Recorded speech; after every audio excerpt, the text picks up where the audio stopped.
Book, Chapter, and Vows, written by Chautona Havig, narrated by Krista Del Sorbo. Chapter 1. Nothing says love more than a brown paper package tied up with string, unless there's a book in that package. On Mallory's phone, Julie Andrews sang all about it as Mallory wrapped book after book for the Valentine's Day Blind Date with a Book promotion. Occasionally, she hummed or broke out into song, but her voice refused to harmonize nicely with Andrews, not in her head or in actuality. Things We Didn't Say by Amy Lynn Green came up next. That one was for Benjamin. They'd read it together. Maybe read it aloud. They could take turns, unless Benjamin didn't like reading aloud. Some people didn't. As she thought about it, Mallory suspected that would be the case. After all, he never volunteered to read in Bible study at church. Then again, few people did unless Grady McBride looked ready to do it. Something about that man's sepulchral tones put the fear of God in would-be volunteers as an escape from the fear of being stuck listening until they entered the grave. It might not be kind to say, but it's the truth. Julie Andrews had just begun singing her beautiful but theologically nightmarish song about having done something good enough as a child to deserve the love of a man when Mallory heard Benjamin's voice outside. "Got nothing for you, Bernie. Go panhandle somewhere else." Only on Meriwether Island did people tell pelicans to buzz off. The door opened, and Benjamin stepped inside, pulling it shut behind him. "Warm in here." "I had it open for a while. It's better for business," she admitted. "But the fact is, I was turning blue." "Like the strawberries in that movie?" Edelweiss played on her phone now. Mallory opted for teasing.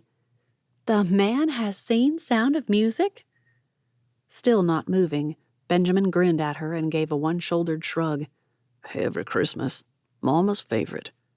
She might have teased him more, but as if to prove it, he sang the last line, changing the words just slightly. "Bless my darling forever." He really does love me. I've got to quit expecting him to walk. He's not Trevor. It's not fair to keep acting like another shoe will drop any minute. "Mally mine." Melt my heart now, why don't you? Mallory cocked an eyebrow, or at least she hoped she did, in her best attempt at getting him to continue without her squeaking out a pathetic attempt at speaking. "How can I see you almost until I go to bed, see you for a minute before I head out on the boat, and just a few hours and a shower later?" "Thank you for that, by the way," Mallory interjected. "Welcome." He winked before taking a step closer and whispering, "Why does it feel like it's been a week since I saw you last?" So many things crowded to the front of her mind, demanding to be spoken. She couldn't make sense of any of it. So, in an attempt not to say something ridiculous like, "I see you never in a long time it feels too," she shoved the wrapped book at him. "I got you something." Now he moved to her side. An arm slid around her shoulder, and he bent to kiss her temple. "I'll never guess what it is. Got any hints?" "Romance, intrigue, spies." "You got me the minutes of the ladies' Bible study?" Benjamin frowned even as he rolled his eyes. "What I always wanted." Despite the sarcasm, he unwrapped the book, stared at the front, and flipped it over. "So you chose this one. Why?" That was the best thing about Benjamin and books. He always asked what about the book or the synopsis had made her choose it. "I haven't read it yet, but I read this review on Goodreads that made me decide we could read it together. Not a buddy read, but actually together. It's epistolary, but told in all kinds of documents. Newspaper articles, memos, telegrams." "Make you a deal." "Yeah?" He needed her shoulders, and Mallory could have melted into a puddle of goo right there. "You're tight, bookworm. You need to relax. So, here's what we'll do. We'll leave the truck and trailer here and go on over to Hopper, get ourselves something from Beth's truck. You read to me on the way?" She'd have said yes to PB&J on his back porch, but comfort cuisine after a long day on her feet, and on the phone getting ready for another book launch. Yeah. Deal, with one clause added to the agreement. "What's that?" The way he asked told her he'd already guessed but enjoyed playing along. I get a toe-curling kiss goodnight. Her hip whacked the table as he pulled her up to him, but when he lowered his gaze to her lips and said, "Deal. Probably need a practice run, don't you think?" all thoughts of the forthcoming bruise dissolved. Practice kisses. Brilliant idea. They'd chosen food that would survive a trip back across the Breakers Bridge. Still, Benjamin pushed the speed limit a bit since there wasn't a car in sight. There often wasn't at this time of night. Another advantage to keeping the Georgian islands a bit more isolated from the tourist trade. All across the bridge to Hopper Island, where Beth spent her Tuesdays, and back again. Mallory read the letters, court documents, and notes that made up the book, Things We Didn't Say. Even he could see that the young woman couldn't possibly be the traitor the trial the book opened with claimed. But what sort of case would they compile against her with those documents? Why? Mallory stopped reading and gazed out over the water. After a moment, she said, I have an idea. You could read all of Peter's and the Major's communications, and I could read the rest. His heart sank. Telling Mallory no? Unthinkable. But some things shouldn't be done. And mortifying himself? Also unthinkable. He'd have to tell her. He didn't want to. I mean, if you don't want to, it's okay. I just thought... "It's a nice idea, Bookworm. It is. And I'd do almost anything for you, but I'd kill. That is, I can't." He swallowed hard and sighed. Never could. Spent. Her hand squeezed his arm as she broke in. Really, it's okay. Just an idea. Lots of people don't like reading aloud. I didn't until Uncle Bud got pink eye one summer. Bad.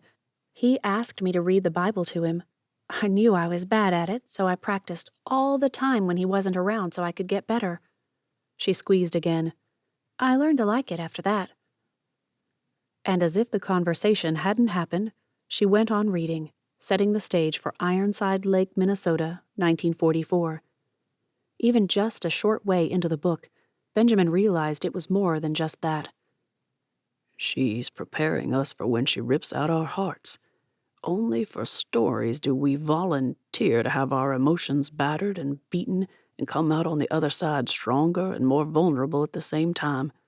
In stories and in love. Once more, Mallory stopped reading.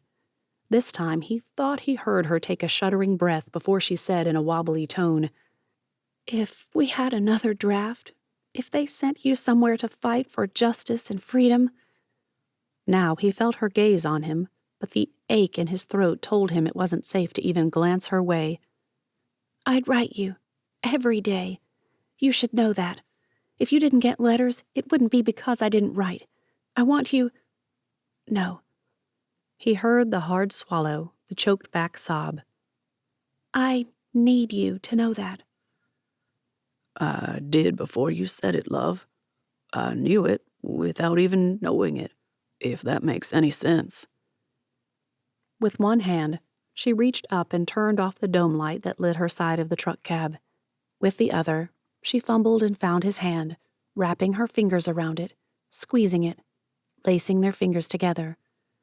Just another evidence of Mallory's near perfection, the way she could just be with a body instead of needing to fill the space with conversation. They rolled off the Breakers Bridge and idled at the crossway, left up Jacoby Road to his place, right down and around to her little beach house. Which way? You'll walk me home? Without a word, Benjamin turned left and drove up to the keeper's cottage, home of the lighthouse keeper for a couple of centuries, although, as far as he knew, the house was only about 100 years old now. As often happened when he pulled up in front of the house Mallory's beloved uncle had lived in most of his life, Benjamin asked the Lord for the chance to make it hers too someday. I love this house. I love you. Benjamin squeezed her hand before hopping out to come around and get her door. When he did, he winked at her. I think it's always happiest to see you home rather than me. She stood close, gazing up at him. Her hand touched his face, and she almost whispered her next words. Sometimes I'm convinced there's a storyteller deep inside there somewhere. He wouldn't hurt her by laughing at that, but a light chuckle escaped regardless. You find a book deep in everyone. I'd be more surprised if you didn't try to drag one out of me someday. That earned him a laugh. Benjamin, if you've forgotten, you promised to help me write a book already. It had been nearly a month since he'd brought up the idea, but since she was in a mood for story-making, Benjamin watched and waited for just the right moment. All through her explaining why she'd chosen the books she had for her blind date with a book, all through a story about Bernie the Pelican becoming besotted with a woman from Charleston who had come to do some genealogical research, and into an idea of how to structure Bud's book. Still he waited. And then she said it. I wonder why Uncle Bud never tried to get Mr. Frank and Miss Patty back together. He was such a romantic, such a matchmaker. The last thing he ever did was play matchmaker. All right, Lord, here goes. Maybe that would be a unique angle for a book about them. Don't they have books that have an outside character telling the story? What if it were from his point of view? She looked up from her pork bomb and shook her head in that slow way that did dangerous things to his heart. You are more relentless than even I am when it comes to theirs.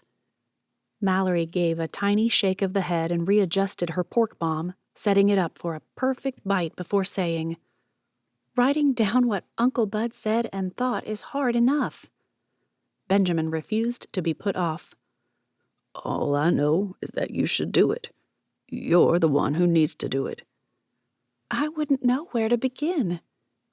With an opening like that, Benjamin couldn't resist. There's this thing called a pen, and this other thing called paper. You make them kiss, and magic happens. Though she laughed, Mallory's expression turned thoughtful. Not until they'd cleared away their dinner mess and pulled out her journals and laptop and a few dozen pens so she could reach for the one she always used did she finally look up, prop her head in her hands, and say in a thoughtful, dreamy tone, Benjamin, there's a story in there somewhere. I hear snatches of it sometimes. You have this way with words when I least expect it. I can't wait to coax it out of you. Maybe it was too soon, or perhaps it was long overdue. Benjamin didn't know. But he mimicked her pose and gazed back at her. I plan to live the story in my heart. That's how I best tell a story, lovey. Chapter 2. When Benjamin Hornigold agreed to help write a book, he hadn't realized it would mean hours sitting curled up with Mallory on her couch, reminiscing about the greatest man he'd ever known. It feels more like a date than work. Mallory's hair had been tied back in a scrunchie, whatever that was. But as she strained to think of another story or saying, she pulled the wad of fabric from her hair and began playing with it. They needed to focus on the book instead of on the moment, so Benjamin tried again. Remember the one about water in the desert? She shot a grin at him and lowered her voice into an imitation of Bud Barrows's southern drawl. I don't care if you're dying in the middle of Death Valley. If you find a spring flowing with the water that isn't from the Lord, you don't want even a drop of it. Her lips twisted into a wavering smile as she added, I never understood that when I was little. Who cared where you got your water as long as you didn't die of thirst? I asked him about that when I first heard it, Benjamin said. He leaned back to watch her as she scribbled out the memory. Lacing his fingers behind his head, he continued, I think I was about, 6 or 7, and he told me I'd know why when the Lord wanted me to. Then he laughed and led me out to the garden and Picked 2 tomatoes. She whipped her head around so fast her hair hit him in the face. Eyes bright and a grin so wide it should have hurt, she added, "He did, didn't he?" Retelling the story made no sense, but Benjamin did it anyway. He told about the 2 perfect tomatoes and how Bud had soaked one in poison. I'll never forget him saying, "Benjamin, I'd never hand you a poisoned tomato, but if you don't take care, you could eat one from a stranger who doesn't love you and want to protect you." "That's what he told me," she whispered. Benjamin didn't have to look to know a tear or 3 fell. He could hear it in the strained words, feel it in the stiffening, sense it in the way she leaned a bit closer, even as she stiffened. He wrapped his arms around her and held her tight. Did Bud ever tell you his favorite Bible verse? "No, and he didn't tell you either. He always said, 'That's like trying to pick a favorite child. Can't be done, lovey.'" A definite crack on the endearment. He squeezed a bit tighter as he murmured, You're right. He didn't tell me. But I overheard him telling Mr. Jesus that if his life depended on choosing one verse as his favorite, he'd say 3 John 1:4. I have no greater joy than to hear that my children are walking in the truth. A long minute or 3 followed before she relaxed and pulled her notebook close again, her pen gliding across the page as if nothing had interrupted it. "He did quote that one a lot, especially when Mama and Daddy moved down to Haiti. I thought it was his way of praising the Lord for them serving him like that." It was a reminder to you, Bookworm. As had become her habit, Mallory leaned back, reached up to touch his cheek, and kissed him. It should have been familiar, even rote. Something deep inside told him it never would be, and that was just fine with him. "I know." Her phone blipped. A glance at it prompted a sigh that told him their afternoon had just gotten interrupted. "Lila's books arrived early. She wants to bring them over to the lighthouse." I'll get the key. That promise should have meant he'd move, but he didn't. Instead, Benjamin allowed himself another couple of minutes just being with her. Only when Mallory rose and said, "I sure wish I could afford to buy a couple of steaks at Jiggy's Market to make it up to you," did Benjamin move. You help Lila. I'll scrounge up something for supper. You've got a 6:30 date. He kissed her cheek before turning to go. Don't be late. The short, sandy walk up toward the keeper's cottage and the Breakers Point lighthouse gave him time to decide. He'd unlock the door, and then he'd hurry on over to the store himself. Gertie Bartholomew charged a king's ransom for beef, but it was still cheaper than a ferry ride, the gas, and the hassle of getting to a Kroger. A call to his mother earned him relief and a guilt trip. She was busy with a canasta game with some of the octogenarians on Hopper and couldn't join them. Relief. That he was relieved prompted the self-inflicted guilt trip. A call back from his mother derailed that trip. Change your mind, Ma. "No, just called to tell you to stop beating yourself up for being glad you get Mallory all to yourself." The words might have soothed if he hadn't heard a few wheezy snickers, too. Did you have to announce the affairs of my heart in front of the Hopper gossips? "Sure did. Make sure you kiss her goodnight. That girl works too hard. She needs a kiss that'll make her sleep deep and dream deeper." When did you become that mom? The one who considers it her mission to mortify her adult children every chance she gets. A call to Gertie earned him 2 New York steaks, not as good as a couple of ribeyes or porterhouses, but he'd make 'em work. Siri, what is the best way to grill a New York steak? The phone chirped back at him. "Here's what I found on the internet." She'd read the words a million times by now, but Mallory couldn't help but run her hand over the cover, lift it to her nose, and inhale the scent of paper and ink as she fanned its pages. Then, one by one, she flipped to the chapter headings, reading the epigraphs as if for the first time. "Look before you leap, and listen before you speak." It was still as cheesy as the first time she'd seen it, but Lila had been adamant. It was Richard's contribution. It stays. Who could argue with a wife bent on honoring her husband, even if he was kind of corny? The next pricked her conscience. If the primary love of your life isn't Jesus, you'll fail the one you vow to love until death. How often had she needed to remind herself of that? Benjamin had become that man, the one whom my soul loves. You have completely lost your mind, another part of her argued. No, just your heart, but yeah, total goner. What do you think of creating sort of a podium for signing? That way I'm not sitting down all day or trying to hold something in my arms while standing. It had merit. One thing she'd always hated was going to book signings at stores and the author being seated behind a table as if designed to keep lepers at bay or something. But would a podium be just as imposing? Before she could answer, Penn Gaines breezed in through the door, arms filled with a box. You're not going to believe this. I got a wedding cancellation for Saturday. The bride eloped with the photographer. Those words would mean something in a minute or two, but Mallory couldn't hope to guess what. How does that affect your bottom line? I get paid regardless, so a paid day off. Still, the poor groom, he's devastated. With that, Penn swept her dark hair over one shoulder and dropped the box on the long banquet table they'd set up inside the door. I've got the most gorgeous decor for you. He said we could have it all. It was supposed to decorate the mansion on Forsyth Park. Now, it'll decorate your book launch. Oh, thanks. It all clicked together. Oh. Lila stared. I missed something. This isn't a wedding. No, but... Mallory had caught the vision and dragged Lila to the door. Let's help her carry it in. As they walked, she explained. You've written a book on marriage. This is wedding decor just going to waste. We'll have flowers delivered by 9 that morning. What's the occasion is covering it. As she walked and talked, Penn swiped and clicked her phone.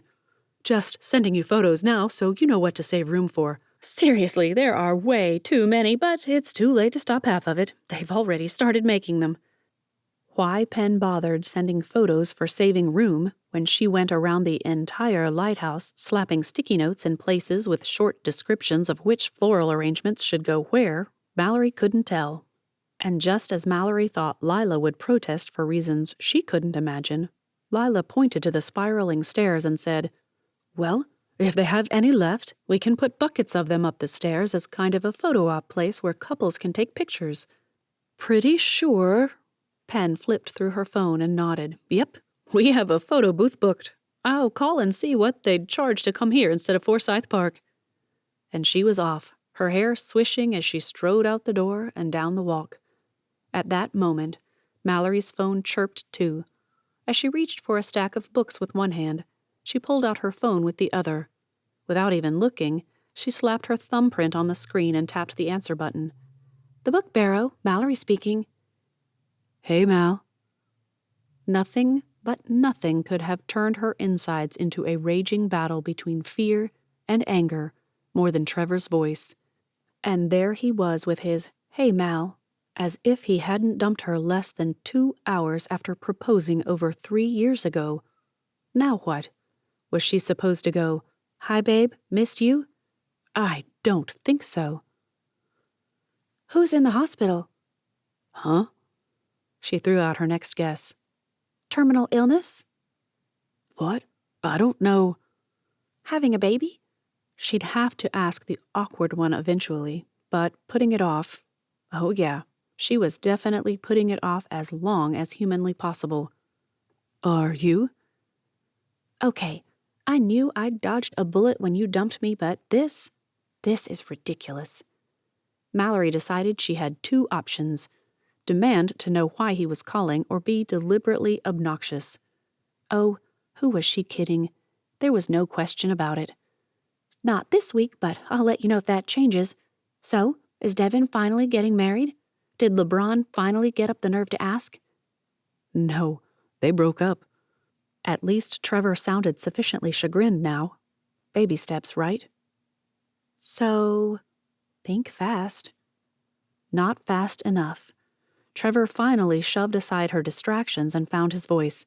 So, I've been following you on Instagram. You've got a sweet setup there. Is it doing well? Why do I feel like you're really asking? Are you broke and coming home with your tail between your legs? Mallory ignored her internal musings and answered with as much nonchalance as she could. Yes, actually. I've got a lot going on, though. Big launch on Saturday. I saw. Thought I'd come down and see this book you've been pushing. Who's the publisher? The large lighthouse room shrank to the size of a certain fictional, mistreated boy's cupboard under the stairs. Instant claustrophobia. That's probably not a good idea. I will be busy and won't have time to catch up. If our last event is any indication, we're going to be swamped. That's okay. I can see you on Sunday. Only the grace of God and His mercy kept her from squeaking out, Sunday? Instead, she did the only rational thing she could think of. She took a deep breath and said, Trevor, unless you're hiding a wife somewhere that I haven't heard of, there's nothing in this book for you. That means there's nothing at this launch party for you, all wedding and marriage themed. I appreciate the offer of support for our project, but you can be supportive from Atlanta. He tried to protest, but she cut him off. Now, please excuse me. I have a lot of work to do. And with that, Mallory hung up, feeling much too pleased with herself. Now, that was a class act. Revel, girl. You'll probably never pull off that good of a brush off again. He'd hurt her. Trevor raked his hand through his hair as Mallory finished her brush off with, but you can be supportive from Atlanta. He tried to protest, but she cut him off. Now, please excuse me, I have a lot of work to do. If pounding walls or breaking tables or whatever alpha macho dudes did would help, he'd do it.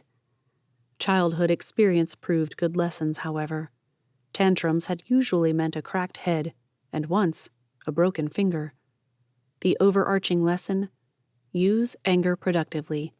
Use it to fuel your desire to work hard and get things done. Use it to do whatever it is you need to do. And right now, he needed to convince Mallory that he'd gotten over his commitment issues. The launch. He addressed his beta fish, George, who stared back at him with wide eyes and a mouth moving. Whatever it said, he didn't know, but he'd proven to be a good listener. Go then. Show her I'm ready to work it out now. That's important. His phone buzzed. He'd forgotten to turn on the ringer after his meeting. A glance at the name prompted a pang and then a sigh. With one swipe, he ignored the call. Chapter 3. The scent of grilled beef lured her across the walk and down to the keeper's cottage. After a long day, all Mallory wanted was a comfy chair and an audiobook. Maybe a nap. Her stomach rumbled.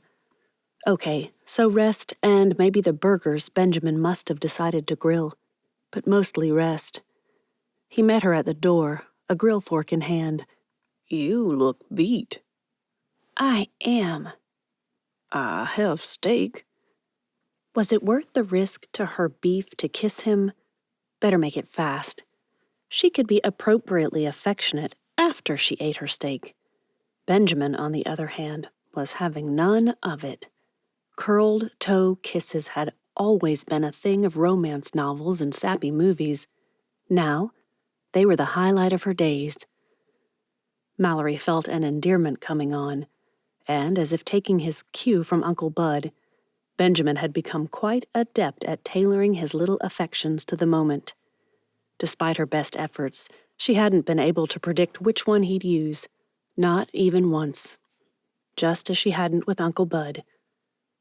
If I hadn't fallen in love with him before this, that would have done it right there.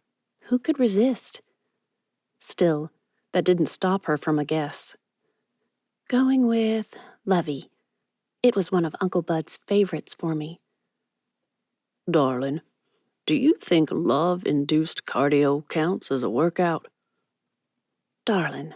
Of course it's darlin'. It's February. Says the guy who works harder than anyone I know. She slipped her hand into his and pulled him into the half-finished kitchen. She'd expected progress to slow after their woodworking expert got married at Christmas, but Frank and Patty showed up every week with some new piece for Benjamin to work on. Today's surprise was the open shelving on either side of the large kitchen window. You got them installed. I love the rough edge on the bottom there. Benjamin strolled out to the backyard where he flipped steaks, plopped butter on top of each one, and lowered the grill cover again. He returned, still holding that scary grilling fork, and draped one arm around her shoulder. I asked about cleaning. Seemed like a nightmare waiting to happen, but Frank swears it's sealed properly, and Miss Patty promised that she'd put some in her kitchen if she didn't have it exactly as she wanted it already. Have they decided on which house to live in? He decided on their honeymoon at Skimmer Cottage, but she's not ready to give up on his house yet. I think she feels guilty or something. Dropping your G's. What do you feel guilty about?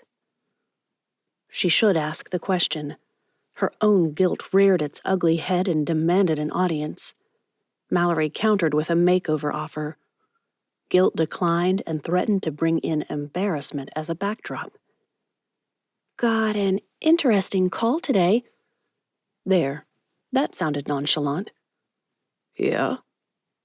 Benjamin pulled freezer bake rolls from the oven and slathered butter on all four. Who from? She swallowed hard. Just tell him. But the words refused to come. Mallory dove for a glass and filled it with water before turning to him. Didn't drink enough today. What were we talking about?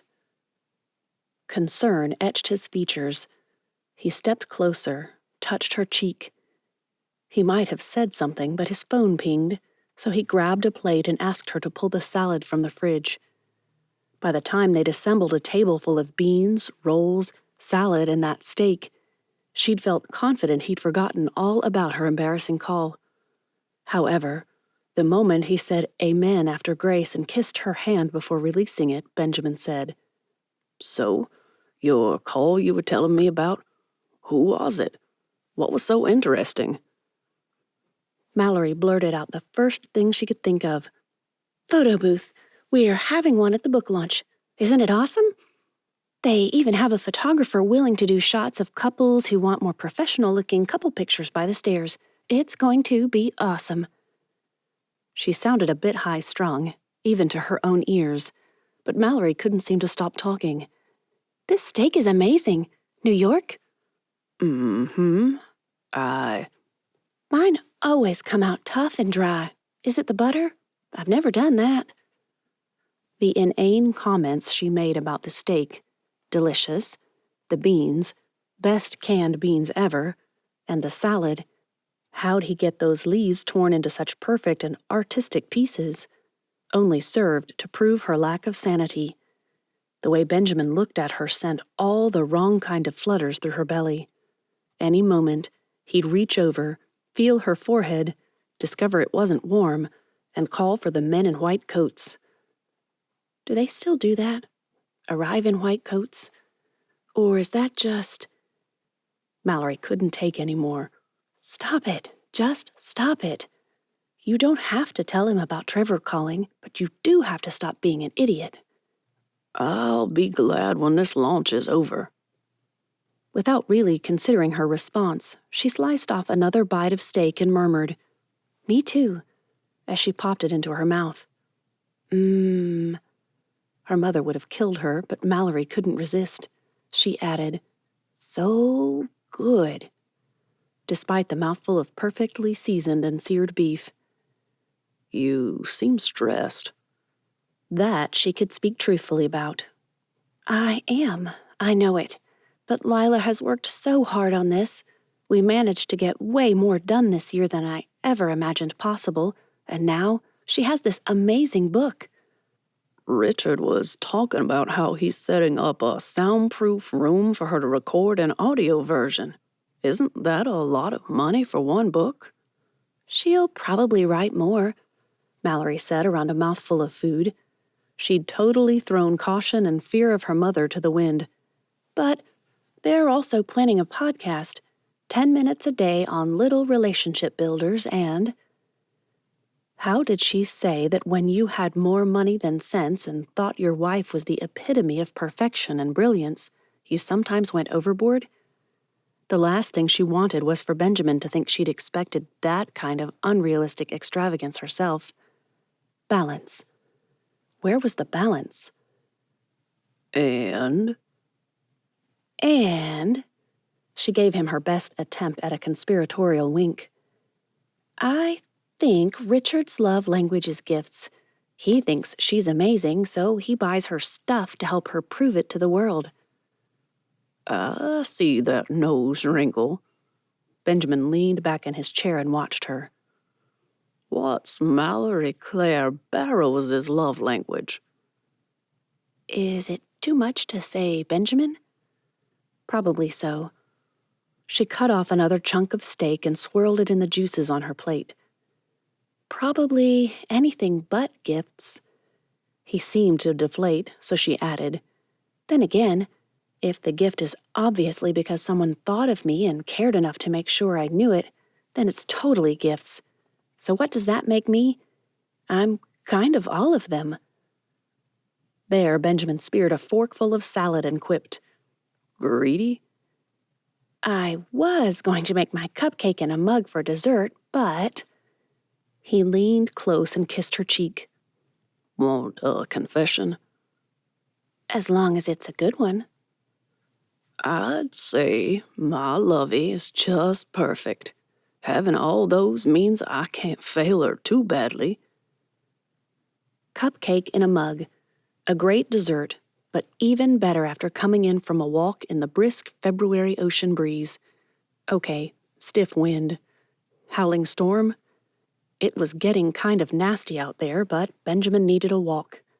It was time to tell her. Forget that. It was past time.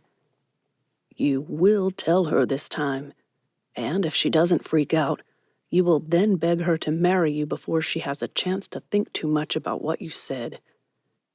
Ready for a cupcake? She winked at him. I could even fudge it up a bit into a brownie. Got vanilla ice cream? Mind taking a walk first? She eyed him, stared out the window at the half-bent-over loblollies, not much of an exaggeration either, and turned back to him again. It's got to be freezing out there. As he stood and collected their plates and silverware, Benjamin tried a little flirting. He'd gotten pretty good at it, if he did say so himself. Is this where I offer to keep you warm? There it was, that slow smile that turned his insides into a pile of slimy fish guts. Probably not a description I should share with her. Promise? To try? Of course. I'll do my best, but I can't guarantee.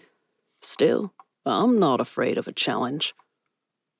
He'd rinsed the dishes and set them in his new dishwasher before turning to face her. Mallory stood there watching, a salad dressing bottle in each hand.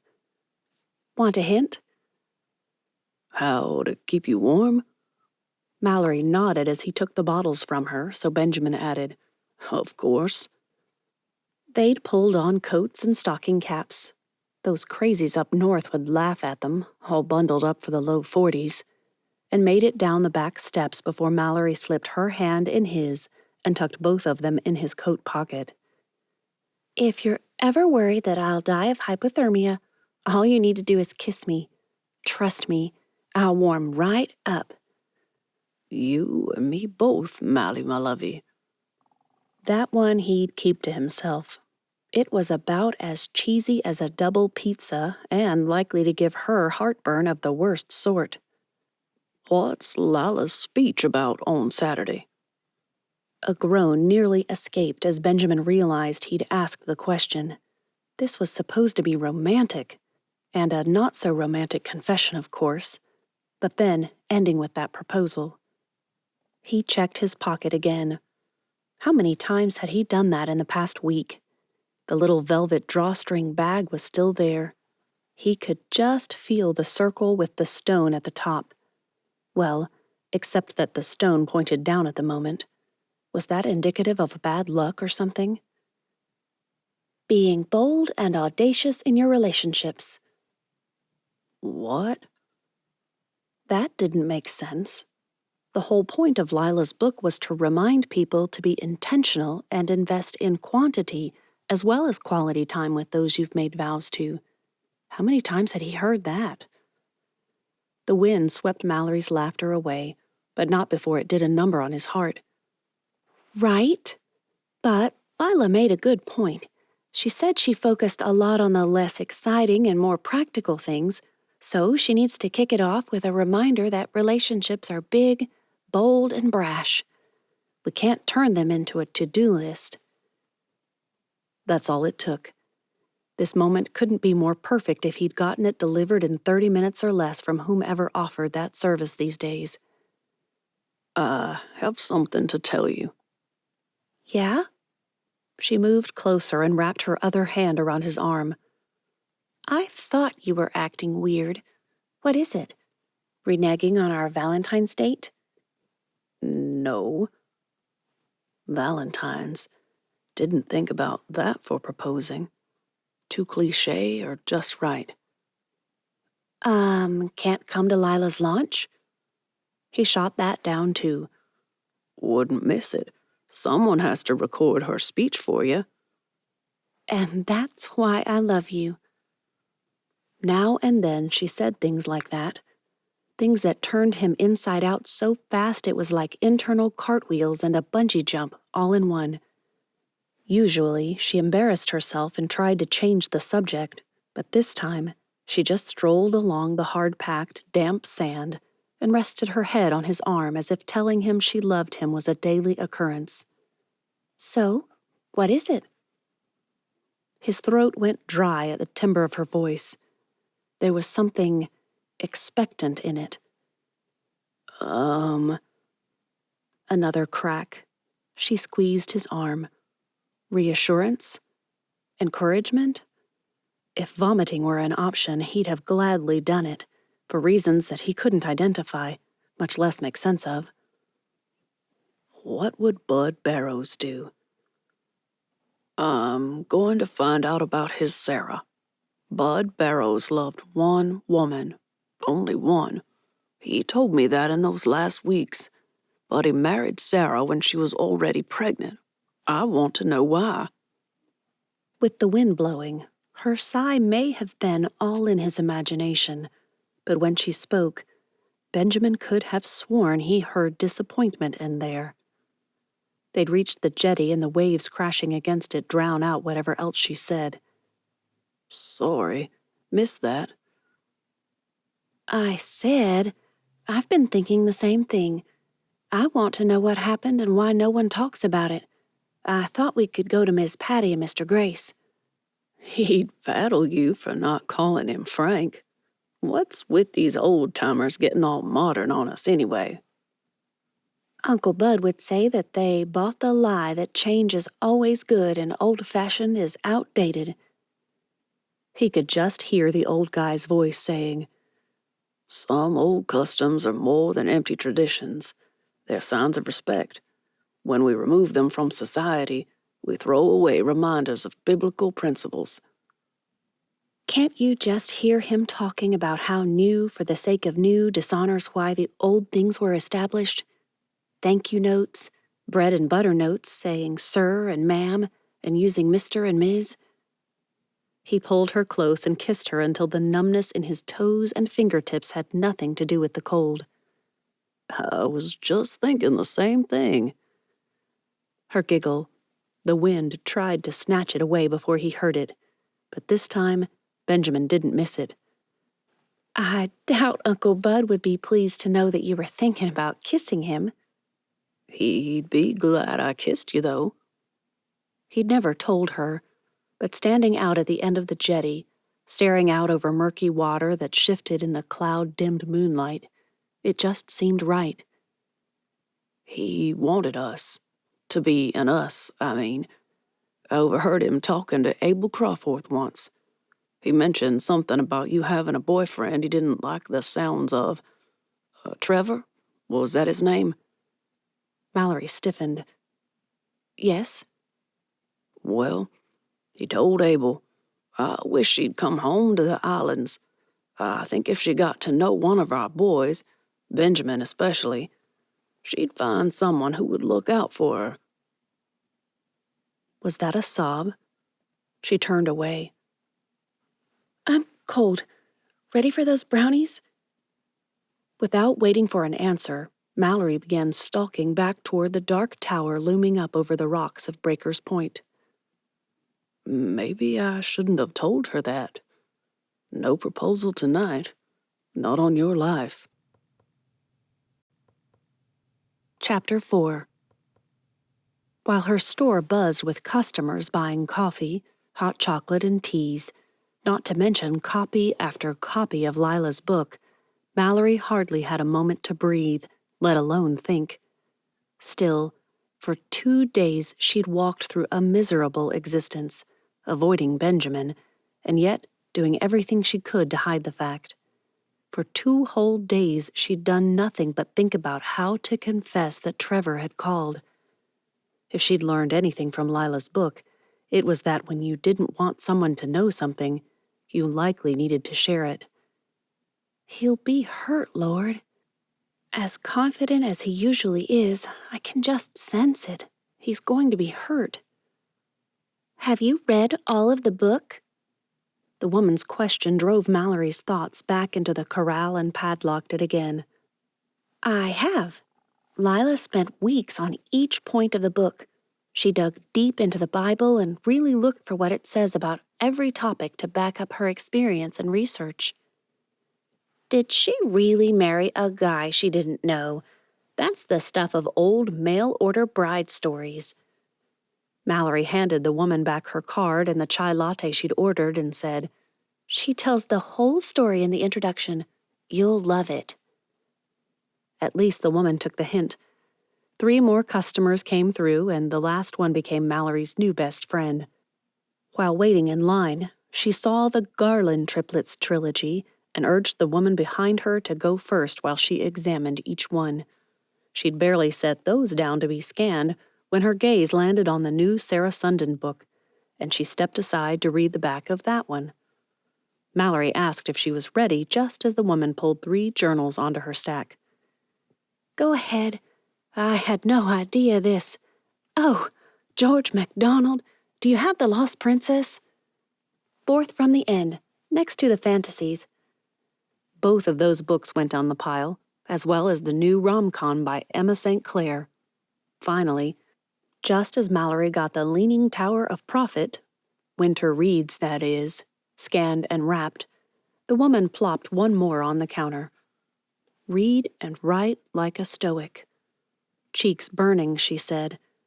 My dad was just talking about that book, and his birthday is Sunday. 3 seconds. It only took 3 seconds for her to add. Can you add another copy of Intentional Marriage? I should get that for my friend. I think her boyfriend is about to propose. It took 2 of her largest book bags to hold the nearly $300 order.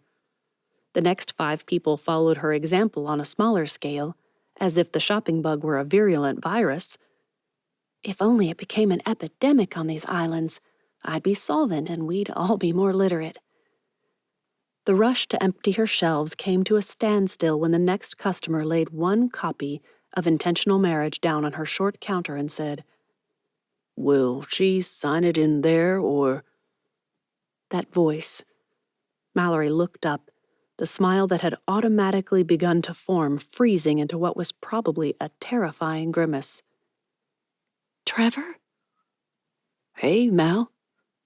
What are you doing here? Came to see you, of course. Your big day.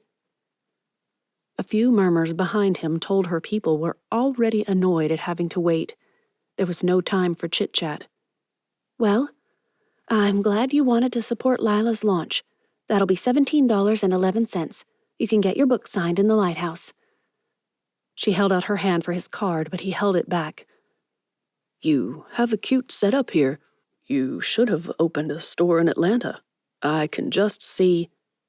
No offense, Trevor, but people are waiting.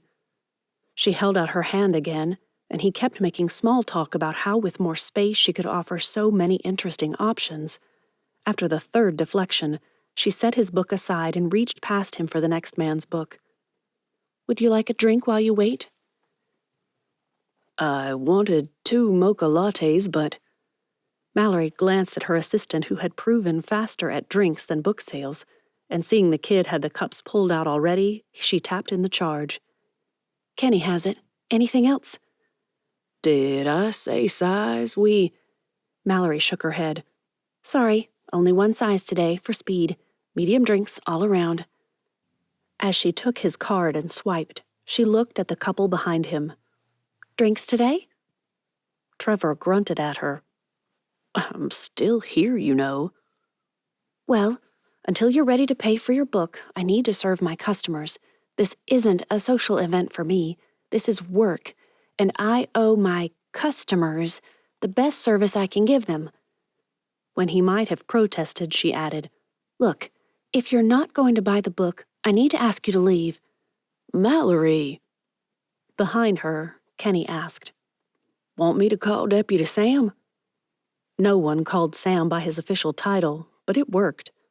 Trevor forked over his card and paid for the book, but instead of exiting out the back of the store, he hung out back there, perusing the shelves as if there'd be a lull where she could take a break and chat. If he only knew that most days I only see a handful of people at best. Frank, Grace, and Miss Patty stepped into the tiny house-turned-bookstore, each holding a copy of the book. Can't wait to read it, Miss Patty said. She beamed up at Frank. We don't have many years to get this marriage thing right between us. This'll help us start off strong. They laid both copies on the counter, and Mallory couldn't help but hesitate. You really don't have to buy 2. She's selling well. Oh, we want 2, Frank insisted. We're each going to read it and highlight things, then we'll switch and read what each other highlighted. Patty looped her arm through Frank's and leaned closer to whisper, We thought it would be a great way to understand what's important to each other. It actually made a lot of sense. Maybe it was precipitous, but Mallory found herself making a mental note to buy 2 copies of the book herself, just in case. Something deep inside mocked her. You know the day is coming. Benjamin wouldn't play games like this. Kenny leaned over her shoulder and whispered, Can you get rid of that guy, Mr. Grace? He's bugging Miss Mallory and won't leave. Frank gave her a look and she just shrugged. I knew him back in Atlanta. He doesn't seem to understand that I can't just drop everything for him. I'll handle it, or better yet. Only once he'd left the store did Mallory realize what he'd probably do. Lord, no. Please don't let him send Benjamin out here.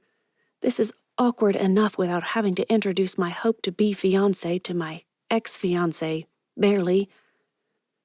The room buzzed as attendees chatted amongst themselves, took photos in the booth and on the stairs, perused the recommended books table, and devoured enough food to eradicate starvation in a tiny third-world country somewhere. Richard Danforth stepped up to the mic on the platform he'd built and flashed his world-famous smile at the room. We're about to get started here. Everyone turned and gawked. That was the first time Benjamin realized that Richard's status as the world's shortest-lived billionaire probably would help sell a bunch of those books. No wonder Mallory had been forced to limit the number of reporters allowed at the event. How did that make Lila feel? I just wanted to thank each of you individually, as well as collectively, for coming out to support my amazing wife today. This project has been a labor of love, first in living it with me and putting up with my lack of relational astuteness. A murmur around the room half drowned out the rest of that sentence. Richard laughed. It's totally true, he said as the room quieted down. I know how to make money. I don't know how to build a solid relationship, and neither did Lila.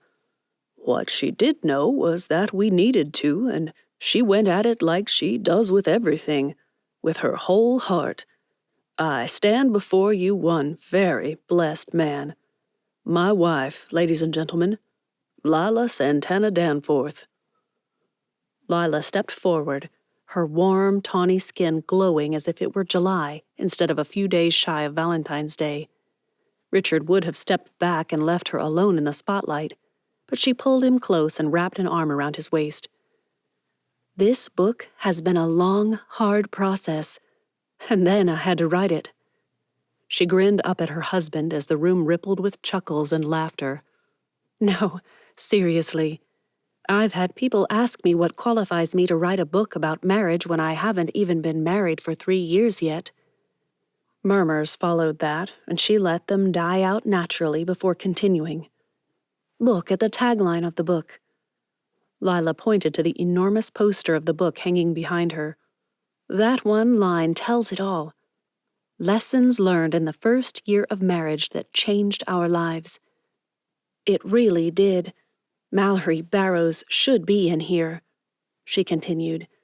"If she hadn't nagged me, encouraged me to write this book, it wouldn't be here. She's the one who told me, 'Lila, the lessons you learned don't change based on the number of years you've been married.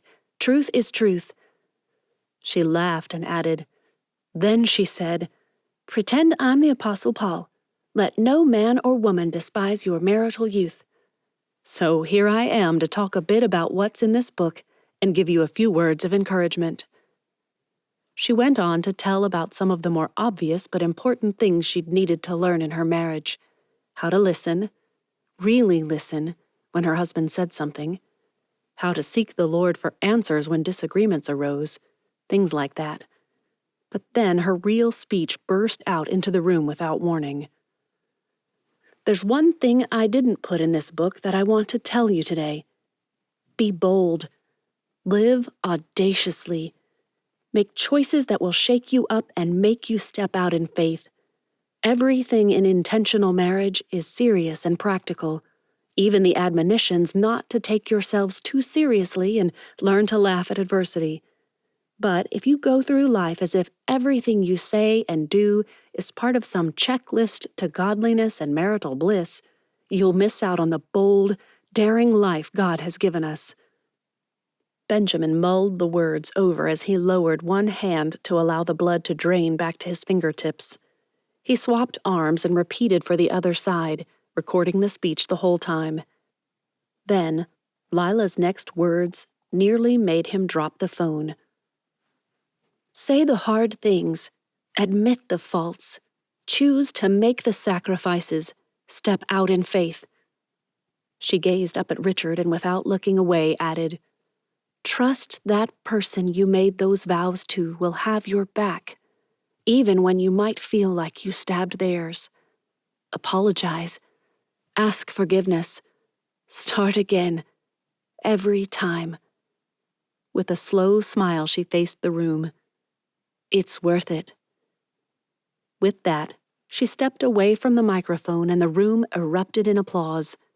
Reporters called out questions, but after the first couple, Benjamin stopped recording and made his way around the room's periphery into the door. Frank Grace caught up to him there. "Hey, Mallory is having trouble with a customer. Some guy she knows from Atlanta came down and expects her to play hostess with a line of customers leading almost to the ferry slip." A guy, huh? Benjamin didn't want to think about that one, but he thanked Frank and started off for the store. One by one, people stopped him, asking if he'd read the book, asking how much he liked it, asking where his Mallory was. His Mallory. "I'd better get that proposal done, which means I've got a confession. Lila's right. Bold. Audacious. I just need to do it." The line wasn't as long as Frank had said, but he'd nearly reached the back of the trailer when Jeff Gilbert jogged up to him. "Hey, Benjamin, someone's flooded the bathroom. I don't know how, but it's starting to leak out and I can't find a mop." One plunger, one snake line, 3 enormous wads of paper towels and a sanitized shop vac later, the bathroom had been cleaned, dried out, and rid of some child's prank, or so he hoped. He jogged home, took a quick shower, changed into clothes that didn't reek of sewage, and hurried back to see if Mallory still needed rescuing. The line to her bookstore had been swapped out for a line of cars and people waiting for the ferry. He found the store door shut and Mallory's truck still parked out of the way, but there was no sign of her or any guy anywhere. A search of the lighthouse showed nothing. Mallory had vanished. All peopled out, most likely. He strolled down the walkway, through the sand, and over to her little cottage by the beach. As he drew near her house, Benjamin heard voices, Mallory's and a man's. She sounded a bit impatient. He sounded amused. All went quiet just as Benjamin rounded the corner. His heart and feet froze at the same moment. Half a second later, his brain registered what was happening, and he bolted out of there. What is the girl who told me she loved me last night doing kissing another man tonight? Lord, got super glue for the heart? I'm gonna need a gallon or two. Seeing Mallory again sent a race of panic through him. How had he not realized how much he missed her? How comfortable he had always been with her? How perfect they were together? Hey, Mal. She stopped short of the porch step. He suddenly knew what books meant when they said a person's face could look like a thundercloud. After blinking a couple of times, too fast? She wouldn't cry, would she? Mallory spoke. What? Before he could break in and say something that would keep her from ordering him off the premises, she started over. What are you doing here? I realized that you were right. You were far busier than I expected. I thought it would be like that little bookstore we loved in Locust Grove where we would chat with your friend between customers. But you were doing business that would make Starbucks jealous. I'm so proud of you. It had been the right thing to say, apparently. She smiled and relaxed a little.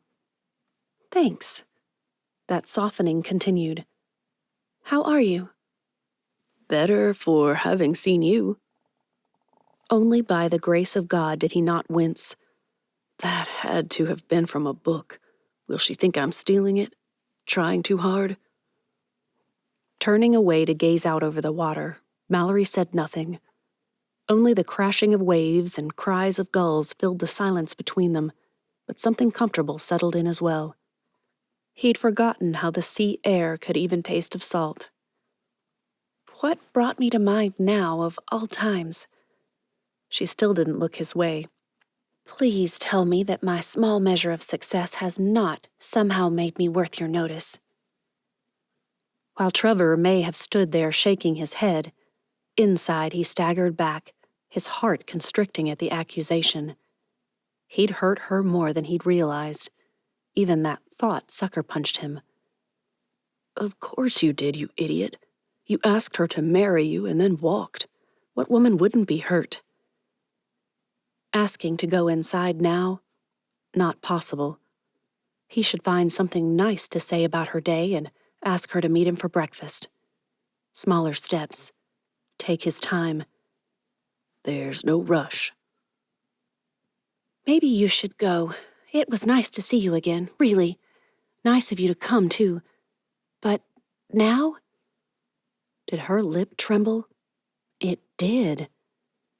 He never could handle seeing her hurt.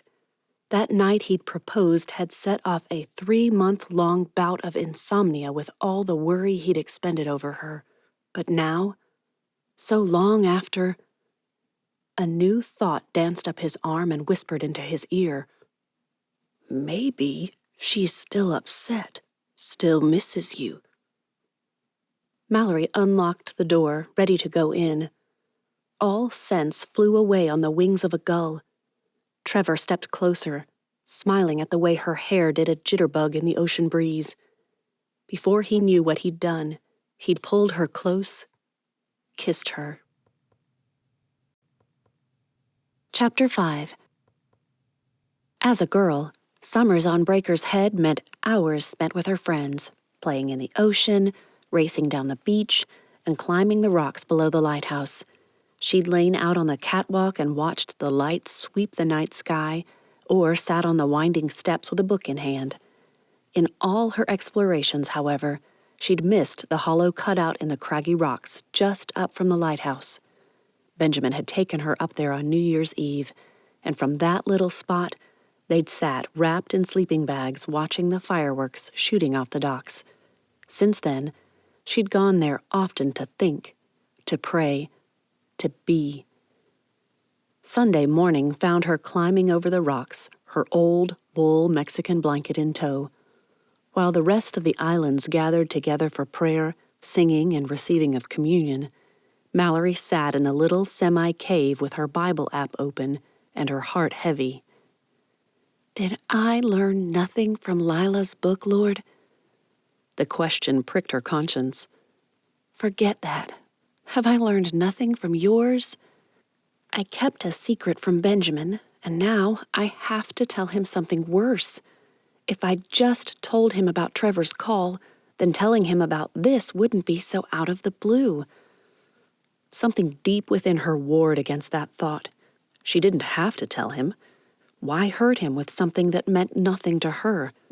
Nothing but frustration, indignation, and anger, that is. Maybe she was being selfish. But if it's such a good idea, how come I can't relax? I want a future with this guy. A future shouldn't hold secrets that affect both of us. And it does. Ultimately, it does. Waves crashed against rocks, sending spray nearly to her feet. At high tide, the spray could even reach inside the cave. But one thing Mallory loved most about this spot was the sheer power of water surging against the steady, never-shakeable rocks. It's like the Lord planted in the middle of a sea of troubles. The troubled waters can rage and pour over him, but he stands resolute. In her Bible app, she typed in troubled and waited for suggestions to come up, determined to read one after the other until she knew the answer. By the third psalm, she felt no better. Next up, the 46th. God is our refuge and strength, an ever-present help in times of trouble.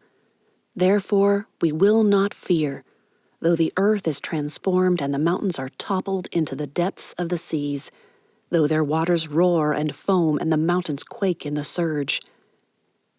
I don't want to tell him, and that's the simple truth. I'm embarrassed, both by how I didn't see it coming and by how it took almost 4 years of no Mallory for this guy to decide he wants me after all.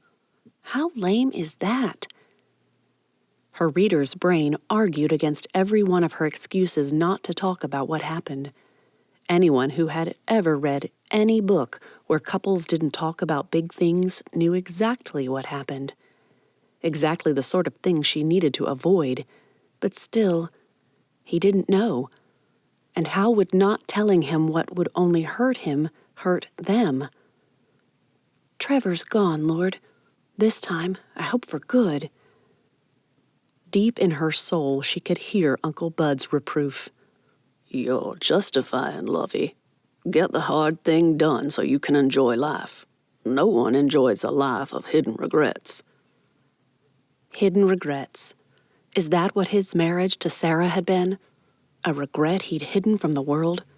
Had he given in to temptation in a moment of weakness and then done the old-fashioned, honorable thing and taken responsibility for the results? And for the woman? It had been 1984. That made Uncle Bud almost 40. Okay, Lord, I'm getting distracted. I want to find out about Uncle Bud, sure, but right now I need an answer. Tell Benjamin or let it go, at least for now. Least said, soonest mended? Who said that? Marmee? Ma Ingalls? Mamsie? She huffed. I'm getting distracted. I'm asking for help. Please show me in your word what you want for me to do. Tell him or let it go. With that, Mallory typed secrets into her Bible app and began reading verse after verse. At Ecclesiastes 12:14, she stopped. Okay, Lord, fine. I'll tell him. For God will bring every deed into judgment, along with every hidden thing, whether good or evil, is pretty obvious. Her phone told her that church wouldn't be over for an hour, plenty of time for a little private worship. She started over with Psalm 46, went back and read all of Ecclesiastes 12, prayed for wisdom and clarity for her, as well as understanding and confidence in her love for him for Benjamin. Then she sang. At first, all the devotional and praise songs she'd ever learned at camp and in youth groups came to mind, but eventually, Uncle Bud's beloved hymns took over. It is well with my soul crashed against the rocks around her as she sang of Christ shedding his own blood for her soul. Day by day, probably Uncle Bud's favorite, whispered soothing promises to her heart. Every day the Lord himself is near me, with a special mercy for each hour. And finally, great is thy faithfulness, reminded her of each morning's new mercies and that God would provide all she needed. And by the time she'd belted out the line, and when I think that God his Son not sparing, as boldly and loudly as her voice could stretch, Mallory was ready. If Jesus could endure all the pain, torment, shame, and weight of the world on the cross, she could tell a man who she knew loved her more than anyone ever had that another man had tried to push his way back into her life and she'd kicked him to the curb. Or the ferry, if she were to be literal about it. Let's roll, Lord. Let's roll. Of course, that meant she climbed back down the rocks and stormed up the beach singing, When the roll is called up yonder, because Uncle Bud would never approve of anything less. Of all the things Benjamin hadn't expected to see, Mallory's hair blowing all over the place as she waited by the ferry slip might have come close to the top of the list. His mother nudged him with that look mothers always had when they'd been proven right. I told you she'd choose you. I've watched her for the past couple of months, and that girl loves you like I loved your daddy. She was kissing him, Ma. His voice cracked. Or that's how it looked. You have to talk to her. Find out how she perceived it. Maybe he surprised her and she thought it was you until she opened her eyes. Wouldn't she know it wasn't me? I'm taller than that guy. Leaner. Then, of course, there was the idea that she wouldn't recognize different lips. Benjamin felt sure he could be blindfolded with his hands tied behind his back and know Mallory's lips even after 100 others. No, he couldn't even imagine submitting to an idea like that. Mallory was Mallory. He'd know her anywhere. Taken off guard, though? Maybe? There's just one solution. Talk to her. Tell her you saw what happened and would like to know what it meant. She's probably torn between telling you because transparency in relationship is vital and not wanting to hurt you over something that means nothing to her. If it means nothing, there's no reason not to tell me.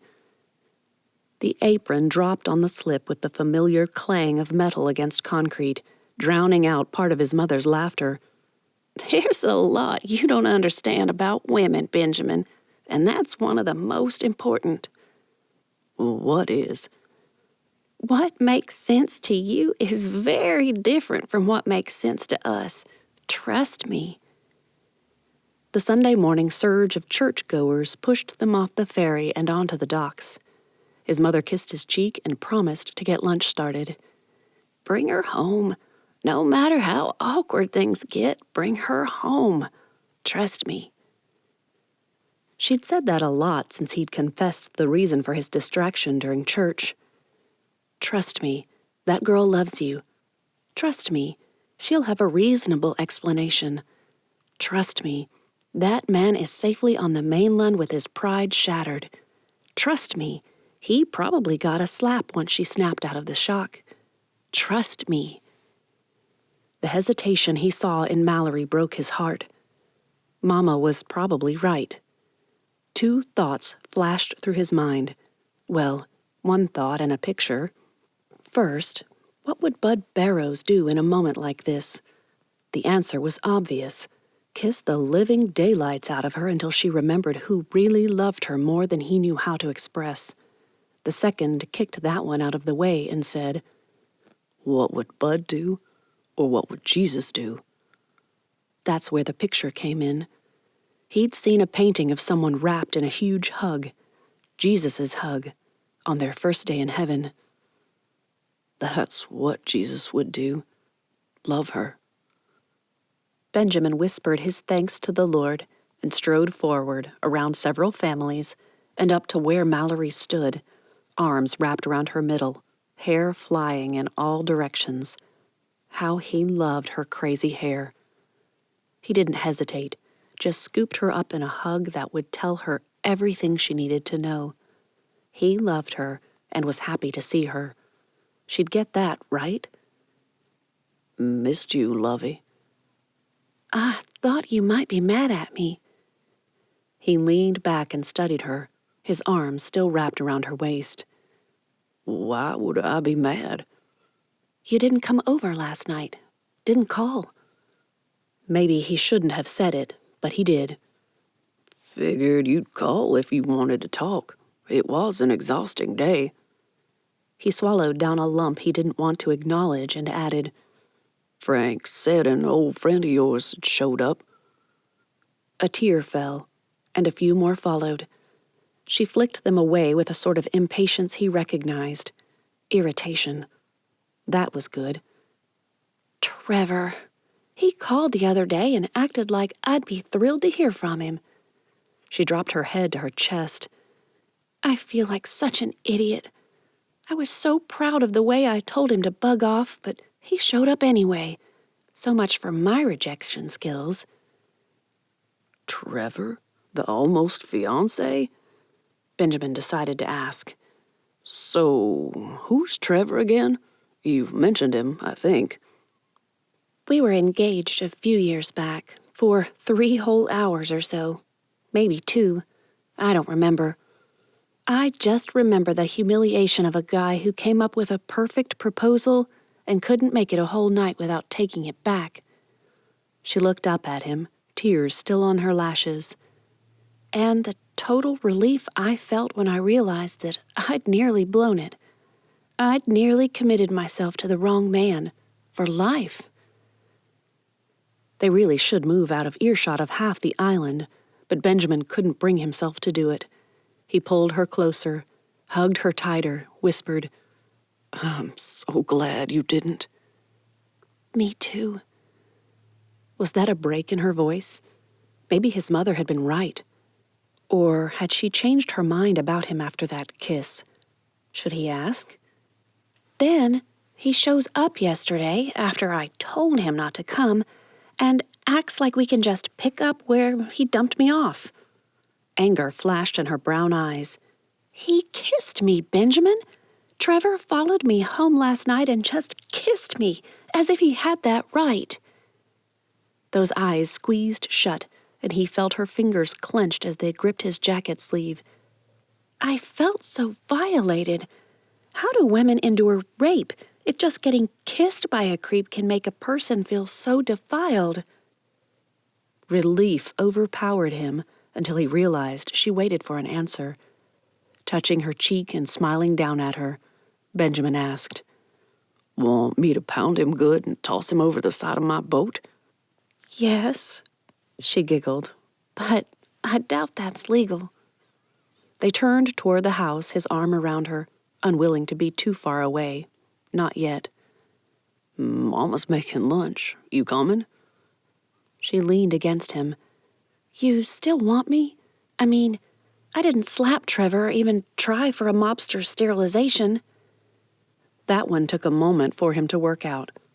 Benjamin forced out the heaviest sigh he could manufacture and said, Well, it was nice of you to save that for me. I think I was too shocked. I just stared at him for a second. The jerk kept grinning at me like kissing me was going to solve everything, like I hadn't moved on to a better life without him or anything.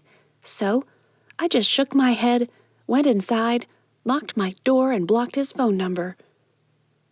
Guilt had started to form. If he'd just stayed, he could have protected her, or at least defended her honor, however you did that these days. Instead, he'd run like a hurt little boy after catching his best friend playing with someone else. If she can confess, so can I. He cleared his throat. Do you think I should send him a cease and desist email? I think you should let it go for now. Unless you want to press assault charges or something. And Mally Duck? She'd wrapped her arm around him, too. They shuffled up to Jacoby Road toward the keeper's cottage, and she didn't seem in any hurry to get there. I saw you yesterday at your place. I saw you kissing him. Mallory stiffened and pulled away. Glaring up at him, she made her opinion of his words quite clear. He was kissing me. There was no reciprocation, Benjamin. That's what Mama said. I figured she was right, but... He scratched at the back of his head as if it would somehow erase the awkwardness of what he needed to say. Darling, what I saw hurt, and I just took off. I'm sorry. If I'd stayed... Benjamin couldn't finish. How could he? What was there to say? He'd left her at the mercy of a man she didn't want to spend time with because his pride had gotten in the way. His house was just a few yards away now, so Benjamin slowed as much as possible. Talking about this was hard enough without his mother having a front row seat to his mortification. It's not your fault that Trevor lost his head any more than it's mine. A deep sigh sounded almost like a breath of sea breeze as Mallory continued. If I'm fair, I'd admit that he probably thought it was a way to break the ice. He wasn't usually that disrespectful. Don't defend him. I was doing just fine again until you started that. It doesn't make it right, she added as if she'd read his mind. But I don't think we should treat people like only their mistakes define them. Trevor is bad at serious relationships, but he's a good guy. It took every bit of Benjamin's will to do it, but he stopped, cradled her face in his hands, and gazed into her eyes. He'd have to be. You picked him once. He'd have to be a good man deep down, or you wouldn't have said yes to him. Ask her now. It's perfect. She'll want to reassure you that you're a better choice. You won't get a better opportunity. As much as he ached to do it, Benjamin refused. He wanted her yes to be because it was what she wanted most, not out of some desire to reassure him. Patience. She's worth the patience. And God was looking out for me. Look who I would have missed out on if I'd married him. The words, marry me, scrambled to the tip of his tongue, but reason pushed them back and offered a better option. I love you. Chapter 6. Ms. Marissa carried a roast chicken to the table just as Mallory and Benjamin entered. Mallory squeezed his hand and rushed forward to help with lunch preparations, but they'd been too late. Only the need for pouring the sweet tea remained, and Benjamin's mother refused to let her do even that. Just sit down and I'll be right there. Green beans and bacon, shrimp and grits, rolls, baked potatoes, probably some kind of dessert. When Ms. Marissa made Sunday dinner, she went all out. Benjamin would be eating on this for a week. I'll help him too. Yum. Benjamin told me y'all found something interesting in the closet. Mallory felt her face heat, while Benjamin's turned fire engine red. I found it in my closet, Mama. I just showed Mallory later. The twinkle in the woman's eye told her Mrs. Hornigold knew exactly what she was doing. Well, however it was found, he said you might be willing to let me know about it if you thought I could help. But he said it was sort of sensitive. Benjamin ignored the comment, offered grace, and began sawing at the chicken with excess force. His mother noticed. Benji, dear, if you don't take it easy on that bird, it'll rise up from its ashes and bite you on the nose. It had only taken a few dozen seconds, but Mallory decided. Mrs. Hornigold was both trustworthy and no longer an islander. She'd be discreet, would know things they needed to know, but also didn't have the same tendency toward gossip that the locals had. Uncle Bud's secret would be safe with her, wouldn't it? Benjamin found a strongbox with some legal papers in it, ones we didn't know anything about. She decided to inform with a question. Miss Marissa, did you know Uncle Bud was married? Nope. The woman didn't even have to answer. The wide eyes, slack jaw, and hard swallow told all. Why, oh my stars. We always thought he pined for Emily Sue Fenwick until the day she died and beyond. Who'd he marry? Her name was Sarah Saunders before she married him. A blink, a squint, a nod. It was almost like that children's poem. I recall a Saunders family. Didn't know many myself, but the locals tell stories about old man Saunders. He was a mean old fella. He had a passel of kids, maybe 6 or 7 at least. Folks say he used to make them work his fishing boats the day they turned 8. I don't know any Saunderses, Benjamin said. What island? This one, Ms. Marissa shrugged. From the way I heard it, those kids all ran off the minute they had the chance. He worked them hard. His wife, too. She died young of overwork, they say. As he passed her the platter of chicken, Benjamin's gaze locked on hers. She swallowed. Was he thinking what she was?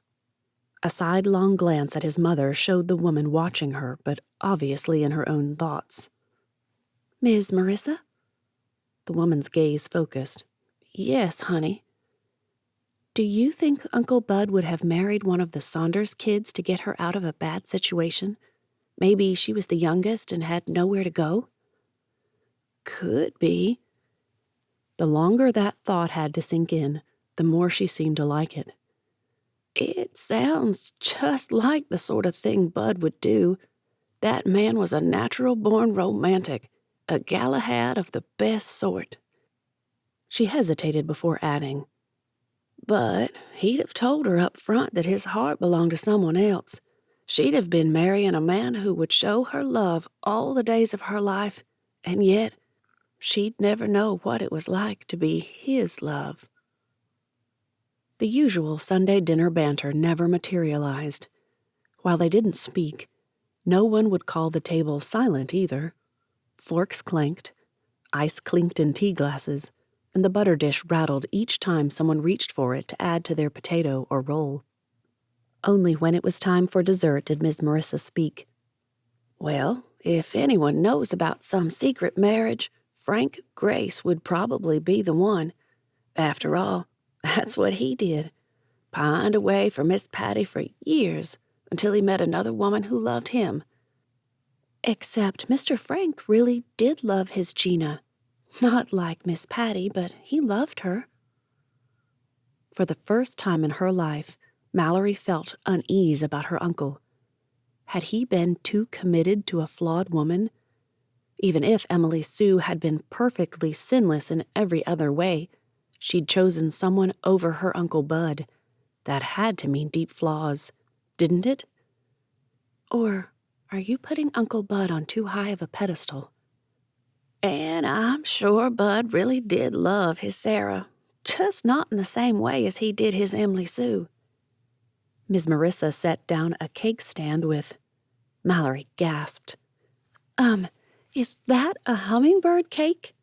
I heard someone sweet loved it, so... She cut a slice and set it on dessert plates Mallory hadn't even noticed on the table.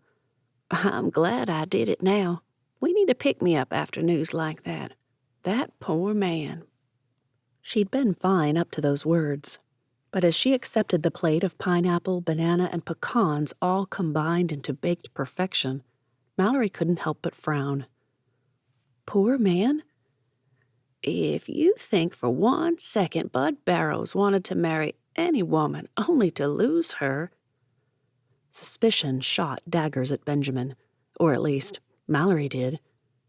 Who said anything about losing? She asked. Mallory, honey, Bud died alone. He didn't have a wife when I married Ben back in '88, so either she died or left him. This time, Mallory shot a look of apology at Benjamin and took her time before speaking. She died. Just a few days before their baby boy died. After pleading for his opinion and receiving a nod she hoped she translated properly, she added, "That baby was born about 6 months after they got married." Ms. Marissa jabbed a fork toward Mallory's slice of cake. You eat that and enjoy it before you head on over. While you talk to Frank, I'll make a list of everyone I can think of who might know about Bud getting married back then. Except the Baker sisters. They probably know, but for all their gossip and reputations, this is something they'd never tell. Even they know when to keep mum. Looks like we're all on the same page then. Find out what happened and why.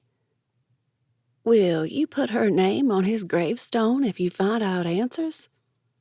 Miss Marissa's question ripped her from the plans already forming in her mind. I hadn't thought, but I suppose I should. Mallory turned to Benjamin. What do you think? I think you ought to pray about it. Maybe ask your parents. He was right, of course, but Mallory didn't want to bring up the subject. Maybe her father knew and kept quiet for a reason. If he told her not to search, she wouldn't.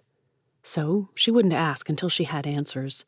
She felt Miss Marissa's gaze on her, and in an effort to keep the woman from guessing her thoughts, she asked the first question that came to mind. Is it hard to do that? Add a name? Benjamin's mother shrugged before spearing a bite of cake. I shouldn't imagine so. They put names on double graves when the second person passes. Seems common enough to me. Benjamin, though unaware he did so, completed the diversion with a question of his own. After Brother Bud's graveside service, you visited another grave, put a shell on it. I went to see what it was. Whose grave was that? Tears stung Mallory's eyes, despite internal orders to cease and desist. Emily Sue Bartlett Fenwick's. Rain pelted them all the way to Sparrow Island, so Mallory and Benjamin arrived at Skimmer Cottage soaked, shivering, and ready for a roaring fire. Frank gave Benjamin an Iowa State sweatshirt and gray sweatpants to wear while his jeans and Henley dried. Mallory descended the stairs in a cranberry red velour tracksuit. Her cheeks nearly matched the color perfectly, just a shade or two lighter. Her hair hung down in damp spirals that would turn into a mass of riotous hair, his favorite. Frank's eyebrows waggled with enough expression to impress Groucho Marx. Now, something brought y'all down here, so while I get you some coffee, why don't you tell us about it?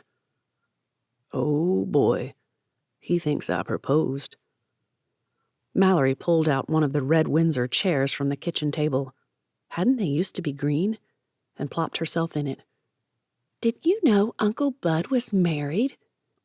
That's one way to break the ice. Just throw it at folks and watch them jump and squirm. Frank turned away from the coffee pot and walked back to the table. Gripping his hands around the back of a chair, he shook his head in slow, deliberate wags. No, Mallory. Bud never married. Benjamin decided to take some of the emotional burden off his girl. But he did. We found his marriage certificate and... A glance at Mallory earned him a nod. A birth certificate dated 6 months later. No! Frank's hand slammed down on the back of the chair with enough force that Benjamin expected to hear a bone crack. Bud Barrows did not take advantage of any girl. Didn't happen. The paper trail says it did. Benjamin pulled up the photos of the documents on his phone and slid it across the table. Frank stared at it before passing it to Patty. Saunders sounds familiar, but no, Bud never. He wouldn't. He was true to Emily Sue until the day he died. You were true to Miss Patty even when you married your Gina, Mallory whispered. For just a moment, Benjamin thought Frank would slam his fist down again, but Miss Patty slipped an arm under his and turned him away from the table. You were going to get them some coffee. I'll go dig out the old church directories I was going to donate. We'll see if we can find Sarah Saunders in them. I don't know that name. The Saunderses were breakers folk, Frank said over his shoulder. They wouldn't be in those. Oh. Obviously, they wouldn't get the story from Frank or Patty, so Benjamin changed the direction of their questions. Look, if Bud didn't get married, then we have legal, certified documents that are forgeries or something. We need to know who. The man is gone, son. Let his secrets lie. If he didn't do this, then there is no secret. I want to know. The words came out in a whisper. Mallory cleared her throat and tried again. I want to know. Maybe I'll call Daddy and see what he says. You'll cause a lot of grief, little missy. Let this go. If you knew her better, you'd know that telling Mallory not to do something is a fine way to ensure she does it. The thought prompted another, and then another. Or is that the point after all? As if she hadn't even heard him, Mallory asked, Who might have kept in contact with the Saunders family? Miss Patty pulled out a chair and settled in next to Mallory. Benjamin watched the older hand, a few wrinkles belying its age, wrap around Mallory's much younger one. A study in contrasts, a life just beginning, and one showing the scars of a hard life lived. We'll help you. It's just a shock. Frank has always seen Bud as a bit larger than life. We all have. Words he thought he'd never hear from her filled the space despite her quiet, measured tones. I've been thinking that myself. I mean, even Daddy has teased me about no one being able to live up to my ideal of who Uncle Bud was. Let's just get us a list of names of folks you should talk to. Frank growled a bit under his breath, but he turned back to his coffee making and left them to the discussion. Mallory pulled out the list they'd made during lunch. We came up with these. Miss Marissa says that the Baker sisters won't tell, even if they know. A huff from the kitchen told them all what Frank thought of that. Patty just looked thoughtful for a moment before nodding. I think you're probably right. They like to be in the know, but we all have that line we won't cross. I suspect that's probably theirs. By the time Frank carried their coffees to the table, they'd added 3 names to the list, Alton Fenwick being one. Frank pulled out a chair and gripped his hands together as he rested his forearms on the table. Look, I don't like it, and I won't pretend I do, but folks round here will remember the Saunderses. You find someone who keeps in touch with one of those kids, and you'll have your answer. The man's knuckles turned white as he squeezed his hands tighter with each word. Just be ready for that answer. You may not like what you learn. Only once they'd pulled on their own clothes and left did Benjamin finally allow himself to say what he really thought. Is it me, or does it feel like Frank knows something he's not saying? Mallory's voice quavered a bit as she tromped up the road, fighting against the wind and emotions he wasn't sure he understood. He definitely knows something. I just can't decide if it's about Uncle Bud or If it's about what it's like to be in that position, marrying one person when you still love another. There is that. He gazed at her for a few dozen yards before he decided something. I don't want to have their story. I want to love Mallory as my wife for the rest of my life. Not just love her. It's time to ask. Chapter 7. Why Bree had insisted on meeting him at the Green Cafe, Trevor didn't know. Seaweed-wrapped sandwiches that included nothing but vegetables and fake cheese? No, thank you. He opted for green tea with enough sugar to keep him from bottoming out until he got to a McDonald's. Raw sugar, of course, with a scowl as if he'd murdered a cane plant all by himself. Gah! You should try the tofu sushi wrap. Isn't that an oxymoron or something? Trevor just shrugged. Not hungry. Conscience pinged until he growled back at it with, I'm not hungry for that garbage. How'd it go with Mallory? I don't think I made my why for calling as clear as I thought. One eyebrow raised. She did get off the phone abruptly, but she said it was her needing to get stuff done for the launch. I believed her. She probably did. A nod dipped before he could consider if he agreed or not. Yeah, I guess. But did he? So you wanted to meet because... There's another guy. At least Bree had the decency to groan her commiseration. It's the only thing that fit. I'm sorry. Help. There, all the noise of the restaurant, the zither that made his skin crawl, the clink of crockery on bamboo or whatever they used, the chatter of patrons raving over their stinkweed and wild-foraged toadstool tacos, all faded into a low buzz with the annoyance of a determined mosquito. Bree blinked twice before closing her eyes. Trevor anticipated what she'd say and cut her off. With Mallory. Help me with her. I just think if you talk to... No. That got her to open up and look at him. I've come to understand what is wrong with my life, and I want to fix it. With Mallory. The compassion that smoothed her frown and soothed her tone settled his nerves again. You're running again. Deception at its finest. Trevor refused to be derailed. Will you help me or not? I have a quarter-pounder waiting for me. That did it. Bree scowled at him and huffed. Fine. Fine. Tomorrow is Valentine's Day. Take her a gift. Be romantic. Give her a reason to feel the way you want her to. He could do that. Maybe go classic. Red roses, a huge bunch of them. Her favorite chocolates. Yeah. Trevor rose, kissed Bree's cheek and gave her a quick hug. Thanks for being the best big sister ever. I still say you need to deal with... And I still say that's my business. Valentine's Day dawned with a storm that might keep Benjamin home. Mallory never could tell which storms were good ones for him and which ones were bad.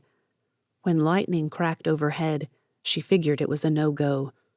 Her great plans to sleep in and then start making calls fizzled when she rolled over for the 4th time at 7 o'clock. After a true day off on Sundays, Mondays were catch-up days. Laundry, house chores, and sometimes trips to Savannah or Charleston for supplies. This would definitely be a week at home, though. Only an insane person would try to brave the city on Hearts and Flowers Day.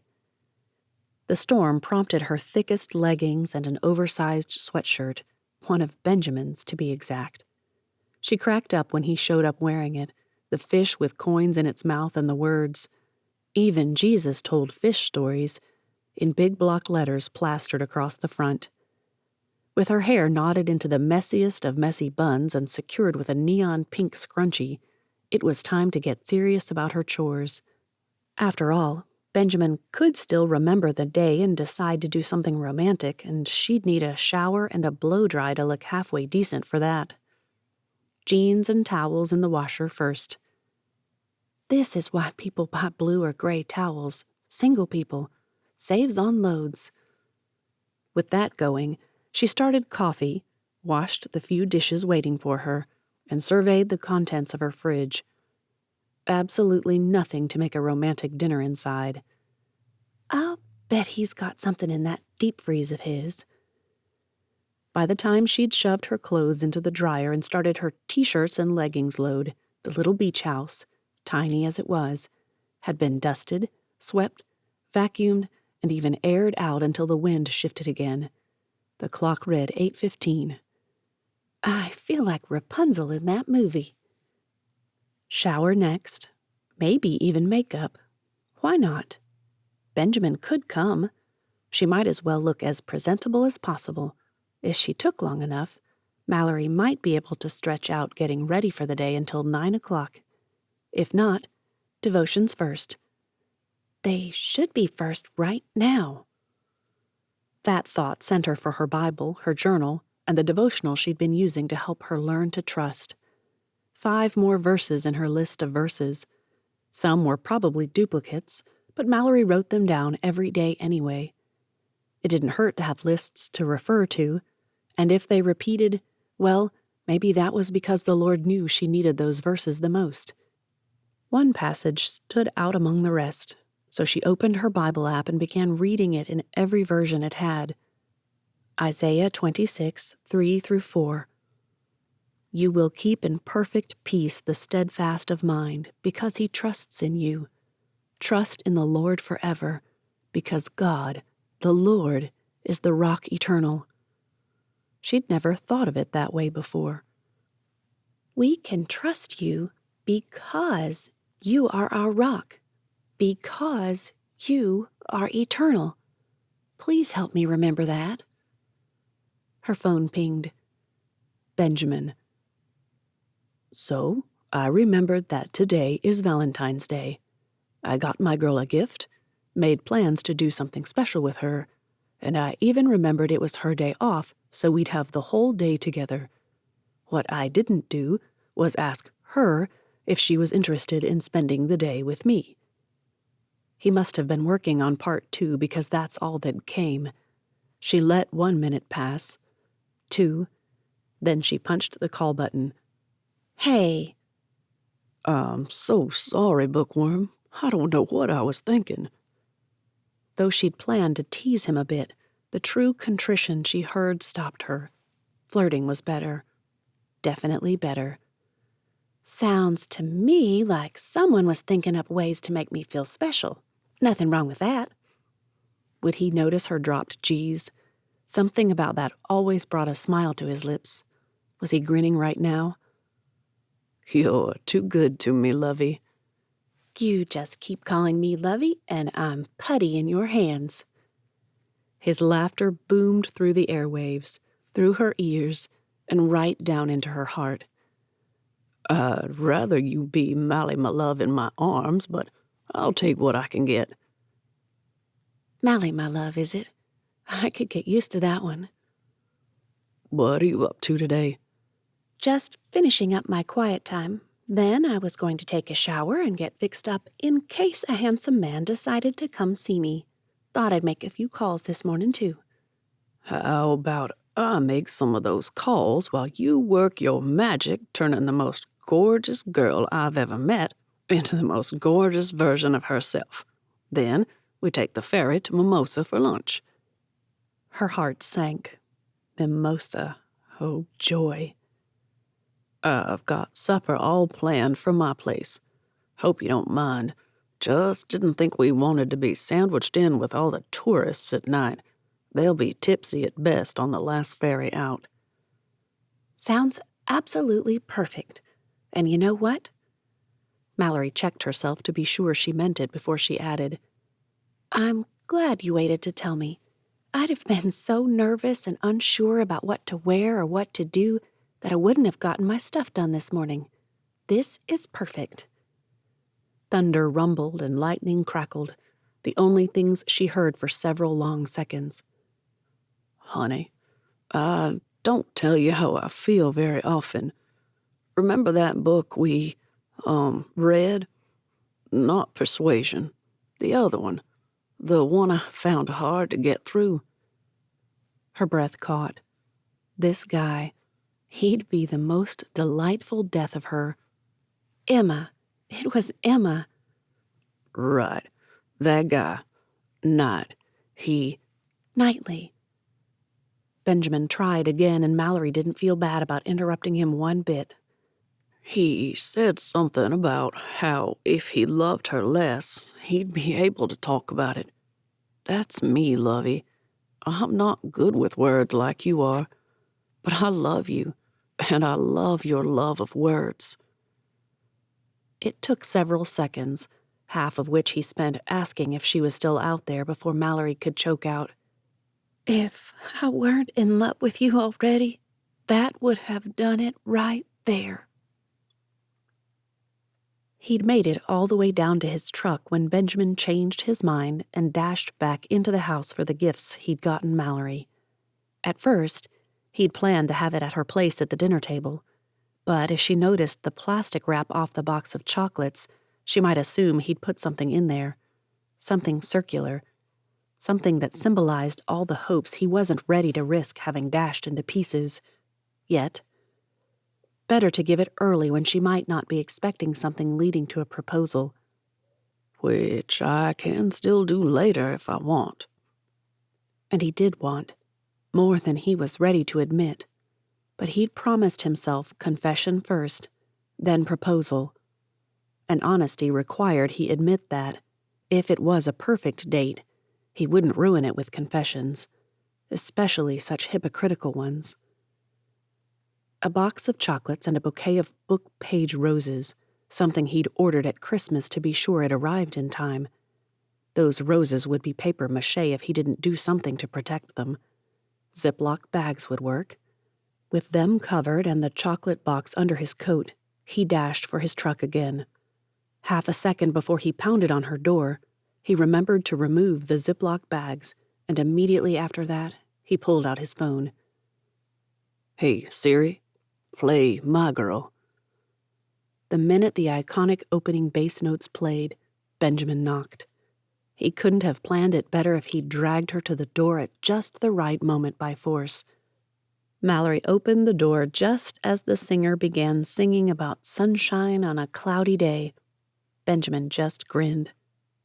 "Good timing." He nodded. Happy Valentine's Day, lovey. Yes, he said it in his best imitation of Bud Barrows. Yes, his imitation was spot on. Yes, he knew it. And no, he wasn't sorry. Not one bit. Those roses! You commented on some author making them back around Thanksgiving on Instagram. J.C. Weaver. She makes so many beautiful bookish things. Mallory wrapped an arm around him, her other one being filled with the flowers and a chocolate box, and kissed her thanks until he thought maybe he ought to be the one thanking her. "Oh," she jumped back. "Come in. It's nasty out there. Sorry, got distracted." No complaints here. Who knew a slow smile could turn a guy into a puddle of goo? Not that he'd ever admit it. Then again, when she took his hand and squeezed, Benjamin decided he'd admit anything if she asked. Dangerous territory, Lord. Is that what love is? Being willing to make yourself completely vulnerable to someone, holding nothing back? His gut twisted at the next thought. That's why I have to confess. I can't claim to love and commit to her and hold something back. How is it that I can mock candy and flowers on Valentine's Day, but when you do it, it seems perfect? All he could do was shrug. If he opened his mouth, he'd beg her to open that box of chocolates right then, and that would kill the real surprise. Unfortunately, that shrug gave it away as well. She eyed him, glanced at the roses made of pages from Austen's books and music associated with the movie adaptations of them, and then down at the box of chocolates in her hand. He knew the moment she figured it out. A slow smile formed. "This box is kind of heavy for chocolates." Is it? Why he bothered an attempt at nonchalance with a grin plastered across his face, he couldn't have attempted to explain. With enough slow ceremony to drive him crazy, Mallory untied the bow that his mother had painstakingly added to distract from the lack of sealed packaging and lifted the lid. Inside, he'd nestled a book she'd been anxiously awaiting, one he'd wrangled a pre-release copy of from the author. His guess that a woman who wrote such sensitive, soul-filling romance would understand had paid off. His offer of double the cover price hadn't hurt, but still. "Oh, Prelude in Celia? How?" She shoved the box he'd stuffed with the book and chocolates onto her coffee table before flinging herself at him. "I don't get it. How'd you get it?" It's called begging. I emailed her, told her how much you loved the first one, and begged her to help me make your Valentine's Day perfect. She eyed the book again before sighing. 2 weeks early. You must be one persuasive guy." I am. He leaned back and caught her gaze. Don't forget that. I guarantee I'll use it to my advantage as often as necessary. That's when he really saw her, remembered that she'd made an effort to look extra nice. How can you turn perfectly beautiful into more perfectly beautiful? How do you always know the right thing to say? How do I tell you what I need to say most and can't find the words for? Chapter 8. Truth would have forced Mallory to admit that the way Benjamin had been acting lately hinted of an impending proposal. If she were completely honest, she'd also admit she didn't want it on Valentine's Day. Too cliché, too expected. They stood on the observation deck as the ferry made its way up the eastern coast of the islands and back to Mimosa. With Benjamin behind her, his arms wrapped around her middle, she could almost feel the rumble in his chest as he murmured something about thinking he'd seen a boat out that shouldn't be. Going to call it in. Make sure Polly's not in trouble. He dug for his phone. Be right back. He hadn't been gone a minute before her own phone rang. Her friend Ezra's face popped up on the screen and Mallory grinned. She'd love to hear about this date. "Hey, Ezzy! You have got to quit trying to feminize my name. Ezra already sounds girly. I feel sorry for the prophet, actually. I'll let all Micahs know their names are too girly." Ezra's laugh came through loud enough that a few nearby passengers shot looks at her. Mallory shrugged and turned away. Busybodies. People could be happy. It wasn't a sin or anything. "So, what are you doing today?" "Just on my way to Mimosa." The dead air told Mallory she'd managed to stump her friend. Finally, Ezra said, "Well, that sounds fun." "I'm with Benjamin, so yeah, it's great." His idea of a romantic Valentine's Day is Mimosa? A choke followed that. "Or did you say you're having mimosas? Have you started drinking, or are those virgin drinks?" "Neither. He's taking me to lunch at Bugsy's barbecue before the island gets too crazy. Then he's making me dinner at his place." "Oh." From there, she launched into a description of her book and the music page roses and the box of chocolates.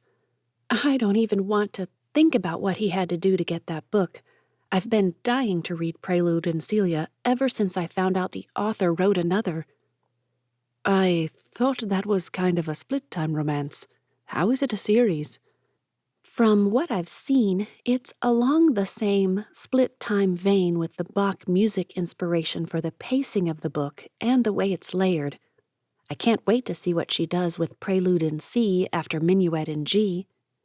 Mallory dove into a full discourse of her theory about how the author had gotten the idea when she realized that Ezra hadn't called to hear her opinions on the next New York Times bestseller. Of that, she had no doubt. So, what's up with you? Everything okay in Swameli? We're doing okay. She hesitated for a second before saying, I had to call and find out all about the launch, of course. I wish I could have been there. My relatives did a lousy job of providing me with an endless trust fund with which to be fiscally irresponsible. Yep, something was definitely wrong in Ezra's world. But if Mallory knew her friend as she thought she did, she needed to let Ezra get all the peripheral stuff out before she dove into the real reason for the call. Well, you could always advertise for a rich uncle, like men used to advertise for a wife. Why not just put an ad in a few major papers around the world? Young, intelligent woman seeks adoptive uncle to become an heir for. When Ezra laughed this time, Mallory realized the last one had been a bit too hollow. This was her Ezra. Well, we had an amazing turnout at the launch. I'm not certain, but I think we sold over 1,000 books. Can you believe it? People kept coming and coming, and lots of people bought more than one. Maybe for Valentine's gifts or something, I don't know. Wow, 1,000? I think so. We had 50 boxes of books, 24 to a box, I believe. I forgot to count, but that's what it was for Joni's. Anyway, I know we only had 5 unopened boxes, and there were 3 opened ones that were either full or mostly full. That's it. Can you believe it? She told of Frank and Patty buying one apiece to read and swap out. Wasn't that sweet? I might do that someday. The moment she spoke the words, Mallory regretted them. But then Trevor showed up and ruined everything. Of course, the moment she admitted that, she regretted it more. Teasing about Benjamin was definitely preferable to explaining Trevor misery. However, once started, she couldn't help but tell the whole thing, from Frank Grace sending for Benjamin to Benjamin catching Trevor kissing her and being hurt. He should have walked up and talked to you. What if you needed backup? That's what he said, but honestly, I was so stunned that I didn't move for a second. He probably saw it at just the right moment to see that I didn't resist. I'd have bolted. I suppose. I want to bolt for sure, and I don't even have a guy. Ah, that's the reason for the call. This conversation would take careful maneuvering. Ready for a change of scene? She just let the words fall to see how Ezra responded. Yeah. Look, with nothing to tie me here, well, I think leaving would be my only option. Although, I don't know where I'd go. You have Atlanta and Trevor to return to. Mallory managed not to snort at that idea and opted for sarcasm. Why wouldn't I follow the love of my life back to the place where all my dreams were ruined? He could fix them for me this time. It'd be a match made out of the rubble heap he created for us. Yeah, might as well stick around those islands and marry that fisherman of yours. Who knows? He might even teach you how to like sucking shrimp heads. Not happening. Benjamin's a great guy, but his job? Ugh. I don't know how he does it.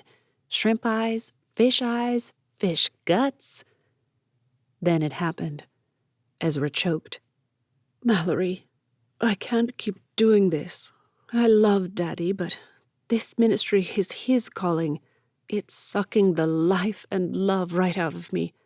I love the people here, but no matter how hard I try to love the job, I don't. Oh, Ez. Mallory could hear the sniffles and the tightness in Ezra's voice, the tears. Mal, I fought it so long. I thought I didn't have enough love, that if I just served more, I'd see the people as Jesus does, and I'd be committed to the ministry like Daddy. But I'm not. And then, Someone said something to someone else at church last week, and now I'm all confused." "What did she say?" I didn't even see his face and didn't recognize his voice, but he told one of the women that the Lord blesses our service however we offer it, but that doesn't mean that every job is ours to do. He said sometimes we need to step aside because that frees up the work for the person the Lord has planned for it, and it frees us to do the work He has planned for us. I never saw it that way. Sounds like time to go to me. I'll hurt him." It would. Mallory couldn't deny it. But that didn't change the problem with Ezra's situation. It will hurt. Change is just hard and it stinks. But sometimes we have to do the hard things. She swallowed.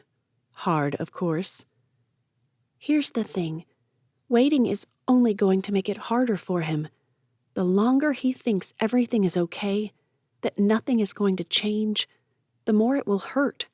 Just getting it over with is kinder. Maybe. A sniffle hinted at even more impending tears. "I wish you were here. Maybe you could tell me if I'm crazy." The tears turned into sobs.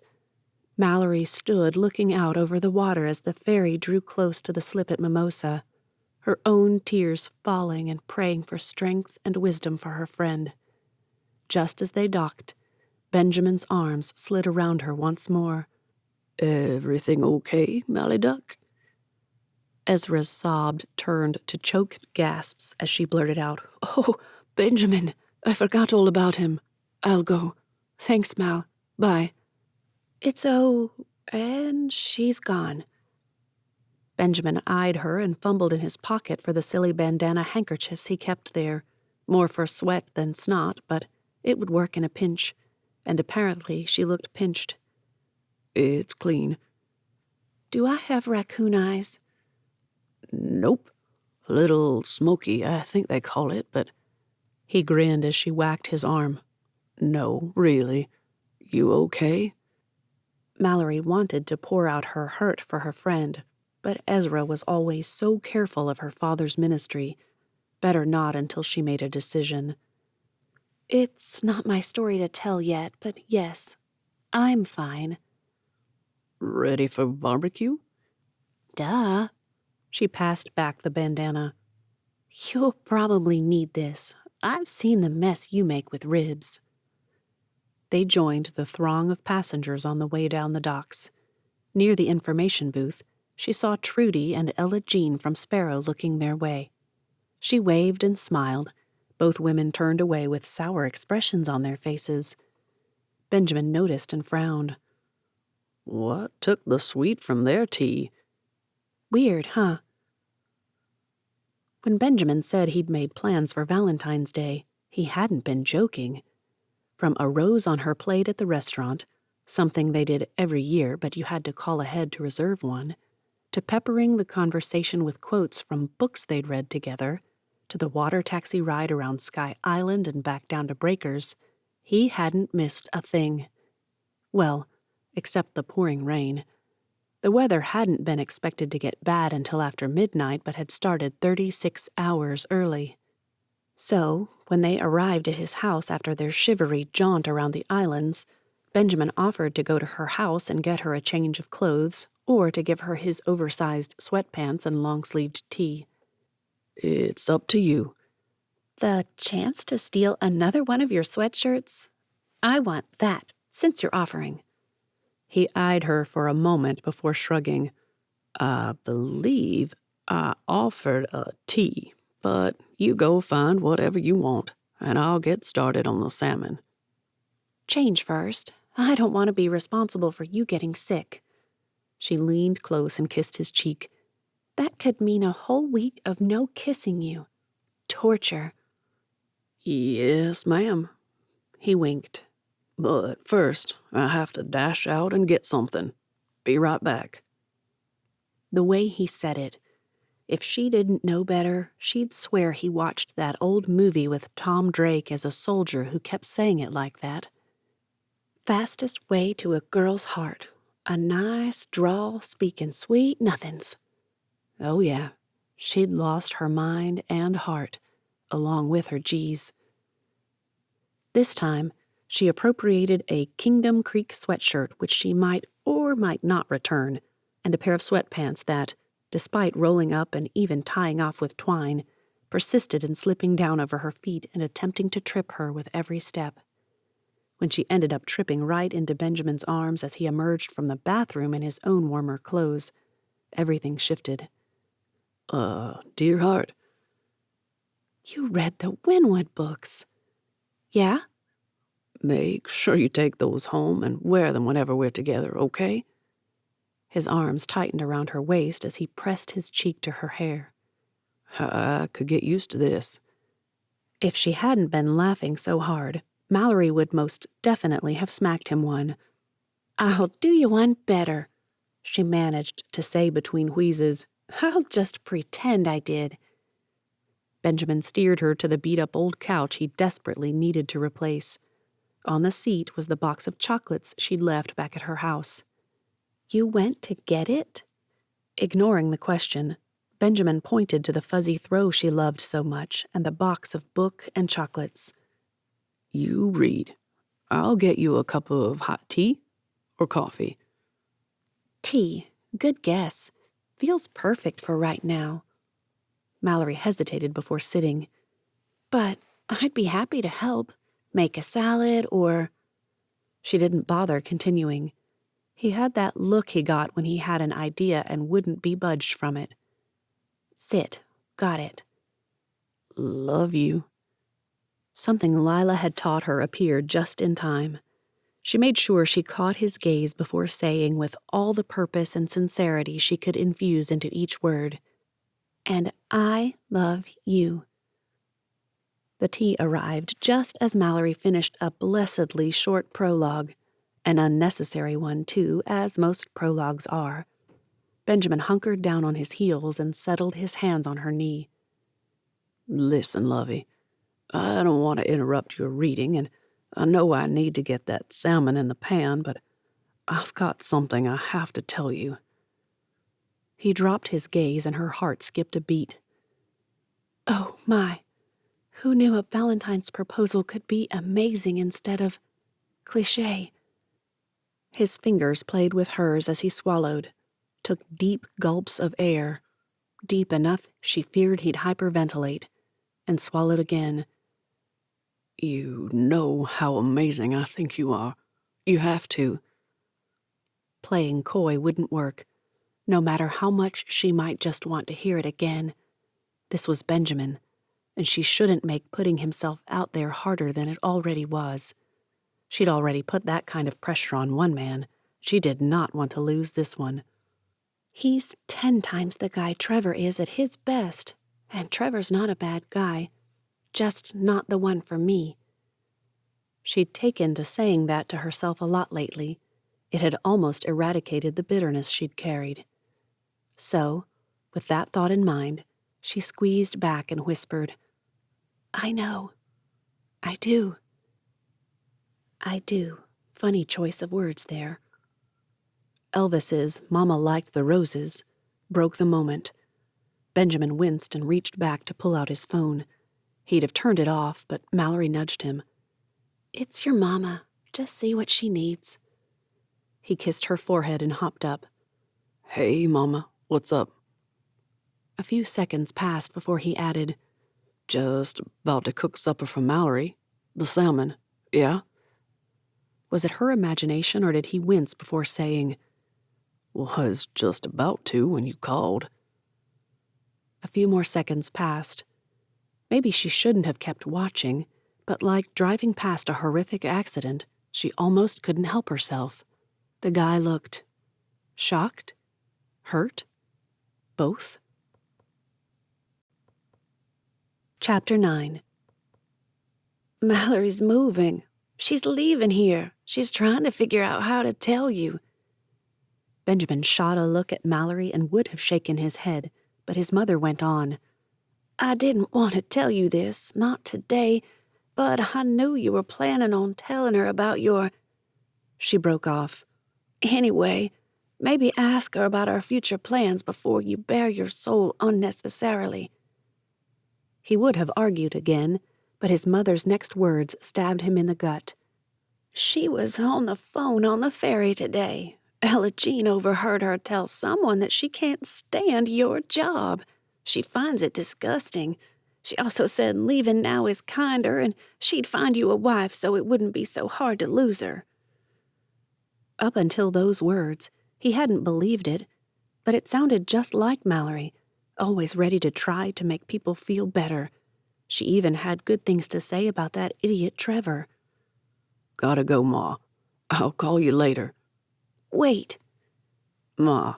No, listen to me. This is hearsay, gossip. I know that. But Ella Jean was just so concerned that she called me right away. I'm not saying you should dump her. I am saying you should talk to her about this before you tell her private things that you really don't want to. It could be some big misunderstanding. Talk to her, but—" "Thanks, Ma." He disconnected.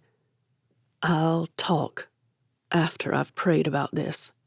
She's right. It's a misunderstanding somewhere, but I need to have it out with my Abba first." He shot his gaze heavenward before adding, "All right, Lord?" "Everything okay? You look upset." "Ma's just bothered by some gossip.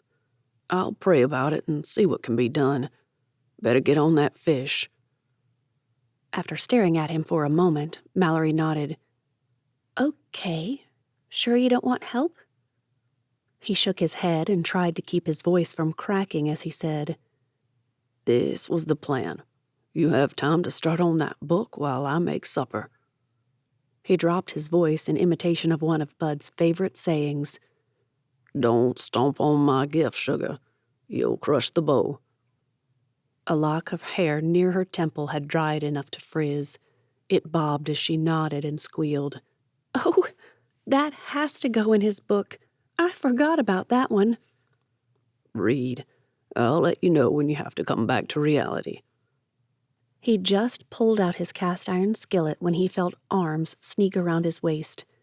Benjamin tried not to stiffen and instead glanced over his shoulder. That glance lingered into a gaze. "You all right, lovey?" The word came so naturally he almost winced. If Ella Jean were right. "I love you. Just wanted you to know it. To hear it again, too." "And that's why I know something is off. Mallory isn't cruel. She wouldn't toy with a man like that." With every shift in his attention as he fried that salmon, made the rice pilaf, from a box, but it counted in his opinion, and grilled the asparagus he felt certain would be woody and tough, a quiet thought pressed on him. Talk to her. And he would, but not tonight. It was Valentine's Day. He wasn't ruining the only one he'd ever spent with someone he loved like this. Not happening. Candles on the table. Check. Who knew cheesy was beautiful, too? Sparkling apple cider to drink? Check. Also turned out to be a nice pairing with salmon, something he'd doubted. 80s country playing softly on his phone on the chair beside him? Yep. He'd also made sure there wasn't a cheating or breakup song in the bunch. Being 80s, that was hard to find, but he hadn't had to worry about dead dogs. The 80s had left most of those in old trains in the dust. The grace of God allowed him to carry on a semi-coherent conversation, but she watched him. Even after they put on that weird movie about the author who went to Guernsey and fell in love with a pig farmer, she sometimes watched him more than the movie. He'd chosen it in hopes she wouldn't make him read it next, but parts of it tugged on him too. "I'm that man, Mallory. I'm Dalsey, and I'm on this island. What about you? Are you staying? Or is Atlanta your mark?" He wouldn't even let himself think about Trevor playing that role. The guy had dumped her, and she might be kind about it now, but it had wrecked her at the time. Just at that moment, she turned and smiled at him. At him. You're a lot like Dawsey, you know. Quiet, steady, kind of brooding sometimes. Wise. Wise? That wouldn't have been a word he'd have associated with himself. Still, Benjamin heard it for what she meant. She admired him. She'd said she loved him. He needed to trust. Ella Jean had misheard something. That's all there was to it. With an arm around her and his head resting against hers, they finished the movie and sat without moving for some time. That was beautiful. Even if they did ruin Agatha Isola, they nailed her, even though she was completely different, too. Funny how movies work that way. Is Dalsey the same in the book as the movie? Dawsey and Juliet are exactly themselves, even with the changes they made to the story, which only makes sense. The book is epistolary, but still, they are their characters. Sidney, too. I liked his character. Even as he said it, Benjamin made a note to find out what epistolary meant. When the first candle burned out, he knew it was time to walk her home. The rain had let up enough to walk instead of drive the several hundred yards. Mallory tucked her box of book and chocolates under a sweatshirt he suspected he'd never get back and let him lead her down the hill toward the beach house. As they turned the corner near her yard, she stumbled and fell into him. I swear, I'm falling all over myself for you. Glad of it, he murmured. Any excuse to stay close. Fate, or perhaps it was that dreadful law by Murphy, sent her stumbling forward, guaranteeing a faceplant. Benjamin scooped her up before she slammed into the ground, and Mallory burst out laughing. You're going to think I... Her sentence broke off as she stared at her porch. Oh, no, no. Benjamin's gut took a sucker punch when he saw Trevor standing there with an enormous bouquet of roses, red, of course, and a box of what he knew were Mallory's favorite chocolates. That company just didn't have a box big enough to fit the book and some of the chocolates. He could feel the anger radiating from Mallory. Sense told him it was directed at Trevor, but when she leaned up, kissed his cheek and whispered, Will you excuse us? I think I need to have a talk with my guest. It felt like he'd been dismissed. He nodded and turned to go. So much for that goodnight kiss to make everything better. The sight of Trevor standing on her doorstep prompted a collision of thoughts in her brain. First, that she'd been too understanding of late. He clearly was the jerk she'd thought him when he called off their micro-engagement. Second, he ruined another proposal. Once she knew Benjamin was out of earshot, Mallory opened her mouth to blast the guy and saw it. Fear, uncertainty, all the joy that had been on his face when she walked up had crumbled into the abyss. You know you need to go, right? You knew I have a boyfriend. I told you. I thought he'd do something on the weekend like normal guys do. Trevor licked his lips, a sure sign of nervousness for him. Thought I'd be here when you got off work. No interference by putting myself out there. She looped a mental order not to scream at him and tried again. Well, this is where not being part of my life puts you in a bad place. I have Sundays and Mondays off. I know. You worked Saturday, but there was yesterday. And you interrupted me. Are you done, or do I need to listen to you explain why you just ruined the best day of my life? The rain spat and sputtered as if unwilling to give up for the night. The temperatures dropped, and she shivered, but Mallory refused to invite him inside. Shivering, however, was a mistake. Besides, that date can't be that big of a deal. You didn't even dress up. Look at you. Your hair's a mess and... Maybe you should just go. I'm just saying that a guy who can't even take you somewhere nice... There were great shows going on at Mimosa, and it's not like it's even that far. This guy? I'm going to throttle him, Lord. Help me keep civil. It was more of an order to God Most High instead of a prayer for help, but she'd work out that little issue later. Look, again, you don't get island life. Benjamin does. Saturday night on Mimosa is probably the best way to tell an island girl that you're going to keep her totally in the friend zone, where you put me when you took back your proposal.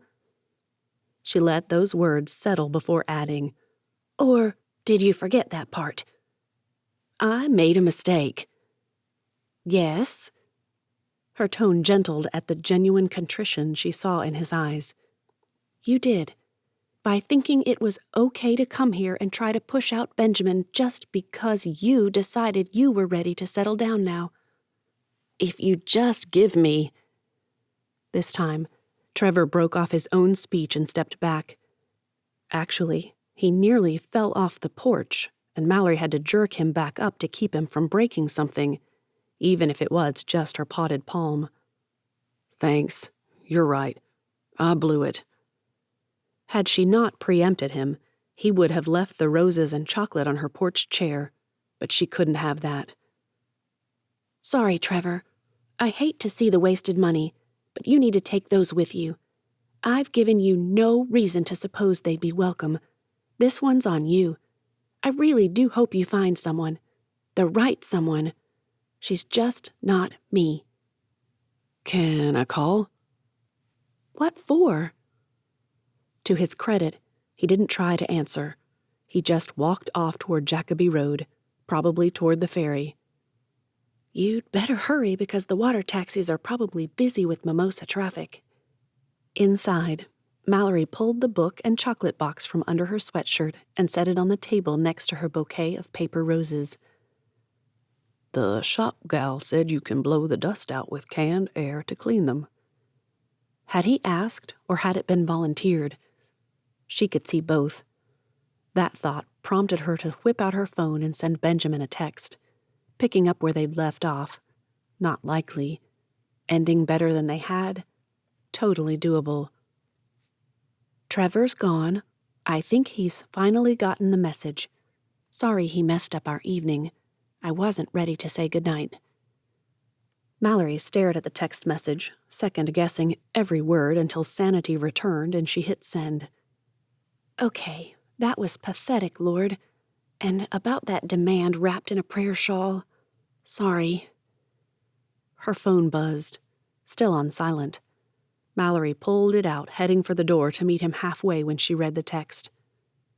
As long as you're all right, I'm going to call Ma, do a little praying, and head to bed. That was it. No, I love you this time. No silly Uncle Bud-like endearments. He sounded hurt. Not that she could blame him, but it wasn't like Trevor showing up was her fault. She'd just turned her ringer back on and decided to walk back up to his place to talk it out when another text came through. I love you. Okay, space. We all need space sometimes. Fragile ego? Maybe he's embarrassed or something. She could finish chores, put away her clean clothes, wash his rain-spattered, dirty-legged sweatpants. And I'll wear them over there tomorrow night while we work on the book and finding out what's what on Uncle Bud. Chapter 10. The sea roiled with the energy of the afterstorm, and Benjamin worked in steady, rhythmic movements, relishing the release of hard work on a mind anchored in the mire of doubt and discouragement. Muscles screaming, he hauled in shrimp, grateful that trawling season had been extended to the March 1st cutoff. Shrimp were a good excuse to stay away from Mallory while he sorted his thoughts and prayed about his feelings. The problem was, he didn't know how to pray for those. Sense said to talk to her, but after a longer conversation with his mother, while she was more certain than ever that he should, he'd gotten moored on a thought that made him sick to think about. Maybe I'd just be doing what he is, pushing her. Maybe I need to give her space. Let her think it out. Decide. Spend what time she wants with me, but don't push it for a while. Abba? But the Lord was silent, both in his heart and in his attempts to call to remembrance every scripture that might possibly apply. That reminded him of the movie, but he couldn't remember the word now. Siri, what kind of book is that Guernsey literary one? Siri quipped back after a blip or two. I found this on the internet. The Guernsey Literary and Potato Peel Pie Society is a post-World War II epistolary novel about... What else she said didn't matter. He had a decent idea of what she'd say. Hey, Siri, what is an epistolary novel? I found this on the internet. An epistolary novel is a story told in written documents, generally letters, but sometimes journal or diary entries, newspaper articles, and emails are included. That certainly explained why they had to change the movie from the book that time. A movie of someone writing letters all day would have been boring. For just a moment, Benjamin regretted choosing that one. Maybe Mallory would have chosen it as one of their buddy reads, as she called them. Between himself and the Lord, Benjamin thought of them as lovey reads. Admitting that to anyone else would never happen. Might just have to read it myself. She was right about those Winwood books. I did like that little girl. He'd do it. He'd get the book and discover the wonders of epistolary novels. He'd keep writing Bud's book with her because he'd given her his word. And that's what a man did. He kept his word. But his secret, the one thing he hadn't wanted to tell her in the first place, something only his mother and apparently Miss Patty knew, that he'd keep close to his chest for a while longer. No need to mortify himself for nothing. If Mallory's the girl for me, then she'll still be the girl for me after this mess is over. She'll even be the girl for me once I admit I'm a fraud. He got his limit for the day before 10, took it to Charleston, and was home before 2 o'clock. Time to start making those calls. Tuesday found Benjamin waiting for a tow and then riding back to Breakers to see Jake, his mechanic. Whatever was wrong with his boat had gone beyond his skills, and according to Dale, and that guy always seemed to know, he'd be out of work for a week. That left him with plenty of time to try to find out more about Bud's marriage. Lou Fenwick came up to him on the ferry and offered a bit of advice. Talked to Daddy about Bud. Knew he'd be discreet. He said something about it feels familiar, but that was back when he was still a bit jealous of how much Mama thought of Bud, so he tended to tune out anything about the Barrowses. Seems weird thinking about someone being jealous of Bud Barrows. Well, maybe for us, but his school cronies will all tell you that they got mighty sick of hearing how they should be more like Bud. That Benjamin couldn't argue with. Fair enough. Anyhow, Daddy said the person to ask would be Thaddeus. He and Bud were awful close in those days before Thaddeus went off to NYC. If I can find him. He's still hard to keep track of, even with Raylan living on Hopper now. The ferry was about to dock at Breakers, so Benjamin pushed off from the railing and shoved his hands in his coat pockets. Thanks, Lou. Give my best to Mr. Alton. At the gate, he turned back. Merriweather. He'd go see Mallory, work on Bud's book, and get her input about talking to Thaddeus.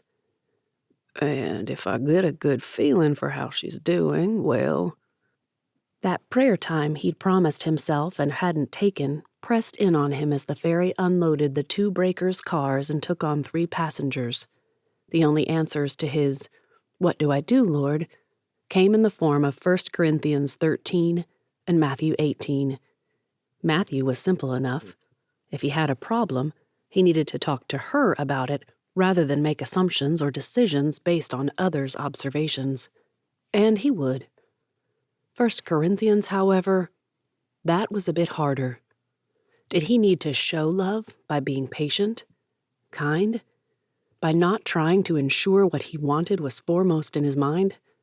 Not keeping a record of wrongs? Maybe it was that he should hope for all things. No matter how much he prayed and how hard he concentrated, the only thing that didn't seem to fit was not rejoicing in wrongdoing. There had been no wrongdoing, and he certainly wouldn't rejoice if there had. That left a lot more questions as his answer.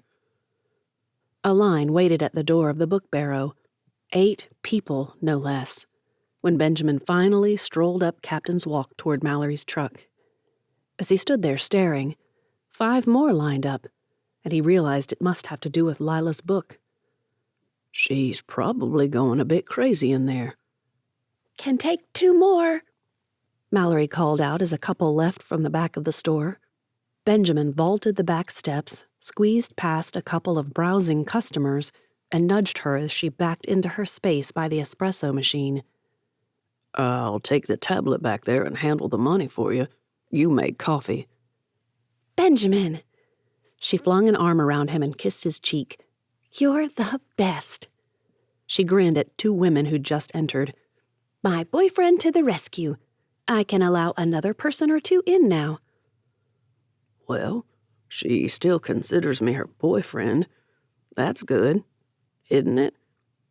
Benjamin just smiled and carried the cash box and tablet to the back porch where he huddled against the wind and rang up purchases. He was slow. Too slow, really, and he knew it. However, it was still faster than Mallory doing everything herself. One man stood off in the corner of the small porch, watching him. Though he tried not to squirm, Benjamin couldn't guarantee he hadn't.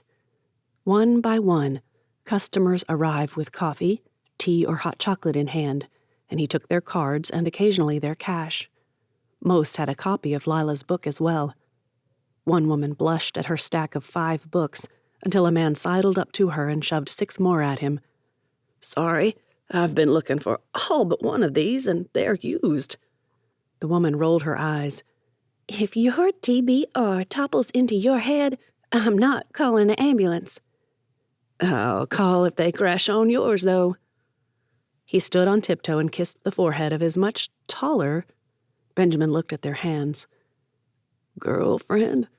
Some religion that doesn't do jewel? That idea fizzled at her large, dangly earrings. Definitely girlfriend. Or maybe her rings are being sized or cleaned. Either way, it's nice to see a shorter man with a taller woman. By the time he'd typed in the 5th book, the man in the corner had gone from observing to staring. As the couple left and the rest of the crowd dispersed, Benjamin felt like asking what the guy's problem was. He didn't have to. The man stepped forward and held out a business card. Benjamin didn't even look at it, and that seemed to decide something for him. My name is Adam Weinberg. I think I can help, if you ever decide you want it. Help for what? Even as he asked, Benjamin realized what the man meant. He offered back the card. No, thank you. Keep it, please. There's no need. Phew, that was crazy. Can you believe? Mallory burst out the door and stopped short. Oh, sorry. Didn't know we still had anyone here. Adam nodded at her. I was just leaving. You'll miss the ferry, she warned. Not until he'd reached the edge of the parking area did Adam reply, I'll get a taxi to Mimosa. He hesitated before continuing on his way, but he did call back again. Keep me in mind. She gazed after him before turning to Benjamin. Instinct told him to pocket that card, and he distracted her with the tablet. I was going so fast. I just hope I got it all down right. That was crazy. Not as bad as Saturday, I'm sure, but... But Saturday, I had help. If you hadn't shown up... He followed her inside where she heated up almond poppy seed muffins and made them coffee. It was too cold to sit outside, so she pulled down the table that doubled as a bookshelf, and they slid into the little booth to talk. Benjamin, not ready to discuss the previous night, blurted out his news. I talked to Lou Fenwick. He suggested Thaddeus might know about Bud. Have you seen him around lately? No, but Ray Lynn should have some idea. Did you know they're working on writing a story? It's more creative nonfiction than an actual novel, but He couldn't help a laugh. Covering her hand, he gazed at her. You'll turn every islander into an author before this is over. I'm a Lou Baker will not be getting my author services, thank you very much. Mallory winked. She probably has great stories, but I don't think I could stomach how she tells them. They sat there, smiling, their easy camaraderie back where it belonged, and he loved it. Then she scooted from the booth. Be right back. The book stuff is in my truck. You call Sean from the mission and see about where we might find Thaddeus. 2 birds and all that. She eyed him. Want to go with me to Hopper for supper at Beth's? If they find him, we might be able to take him a meal, too. Deal. He waited for her to reach the door before he called back. Love you, Mally Duck. She returned and laid a hand on his arm. Funny thing about that one. She grinned at him. Uncle Bud didn't use it often, but when he did, I never liked it. A kiss to his cheek lasted longer than any he'd ever had. Benjamin, she whispered. It's one of my favorites now. That's all you. Doesn't sound like she's ready to replace me. Probably means she's not going anywhere. All in someone's head. Could have ruined a good thing because I listened to gossip. Her phone buzzed, and Ezra's face popped up. Mallory pointed to the sandwich board and said, I'll take the special. Be right back. As she walked down toward the picnic tables in the park, Mallory turned her attention to Ezra. What's up? That was fast. I prayed. As silly as it might be, Mallory winced. Oh. All I could think of was you. I couldn't concentrate on Dad at all. Every time I tried to concentrate, I saw your face and felt such heaviness.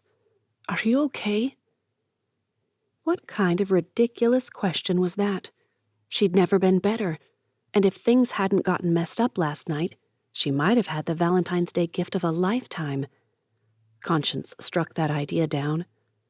You did have the best. For now, anyway. Maybe forever. He wouldn't wait a whole year, would he?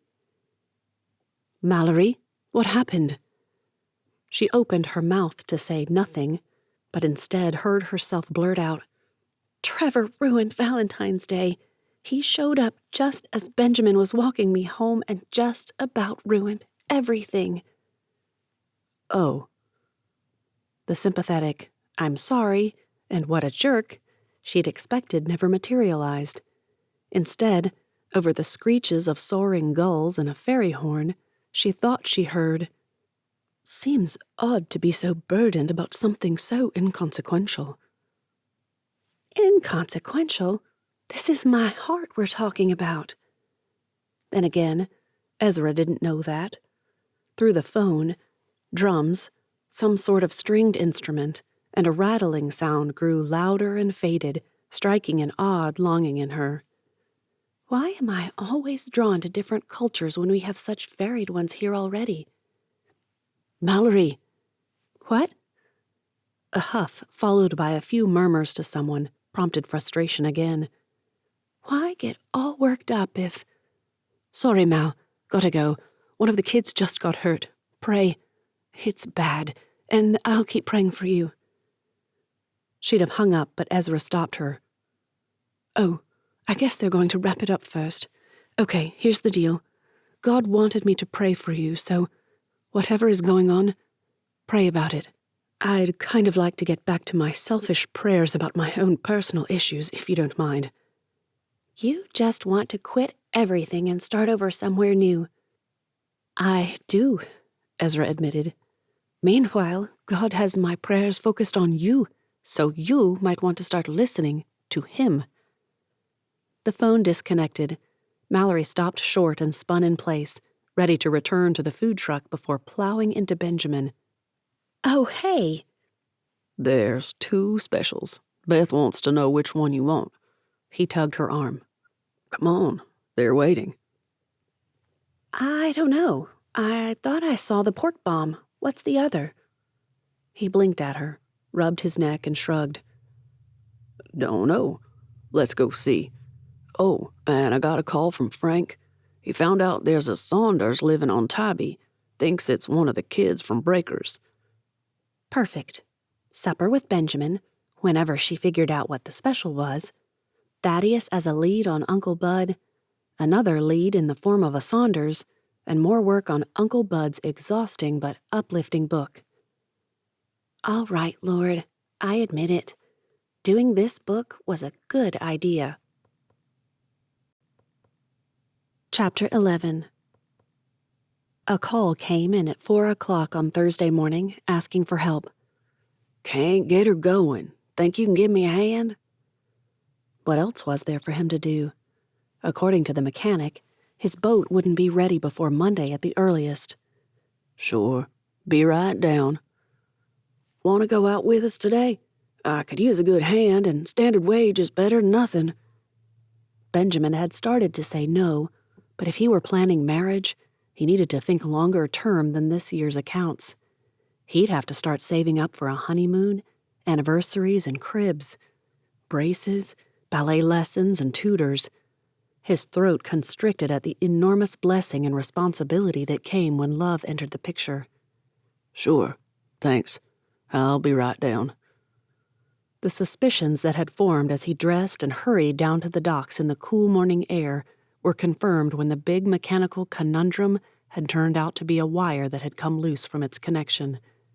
He could ignore it and accept the gift silently, or he could just come out and say it. Benjamin opted for the latter. Hey, Hal. Thanks for working that wire loose. I wouldn't have thought to ask, and I need both the distraction and the money. And I need good help. Gets harder and harder to find. If you ever want to join forces, you know where I am. Now, let's get out there and reel 'em in. Hal's operation was triple the size of Benjamin's, and that meant a longer day. Catching, packing, offloading, returning. They didn't reach Breaker's Head again until after 4 o'clock, too late to head down to Sparrow and meet up with Mallory. He'd missed the ferry by a long shot, and there was no bridge from Elnora to the tiny island of Sparrow. Better to head home and start a pot of shrimp jambalaya. Mallory might want a hot meal when she got back, and he sure wouldn't mind one. After a nice hot shower, and if he promised the shrimp were properly dismembered. Memories of his father's homecomings tried to intrude, but Benjamin shut them out. When I'm married, then I can have that dream and reality. Not now, Abba.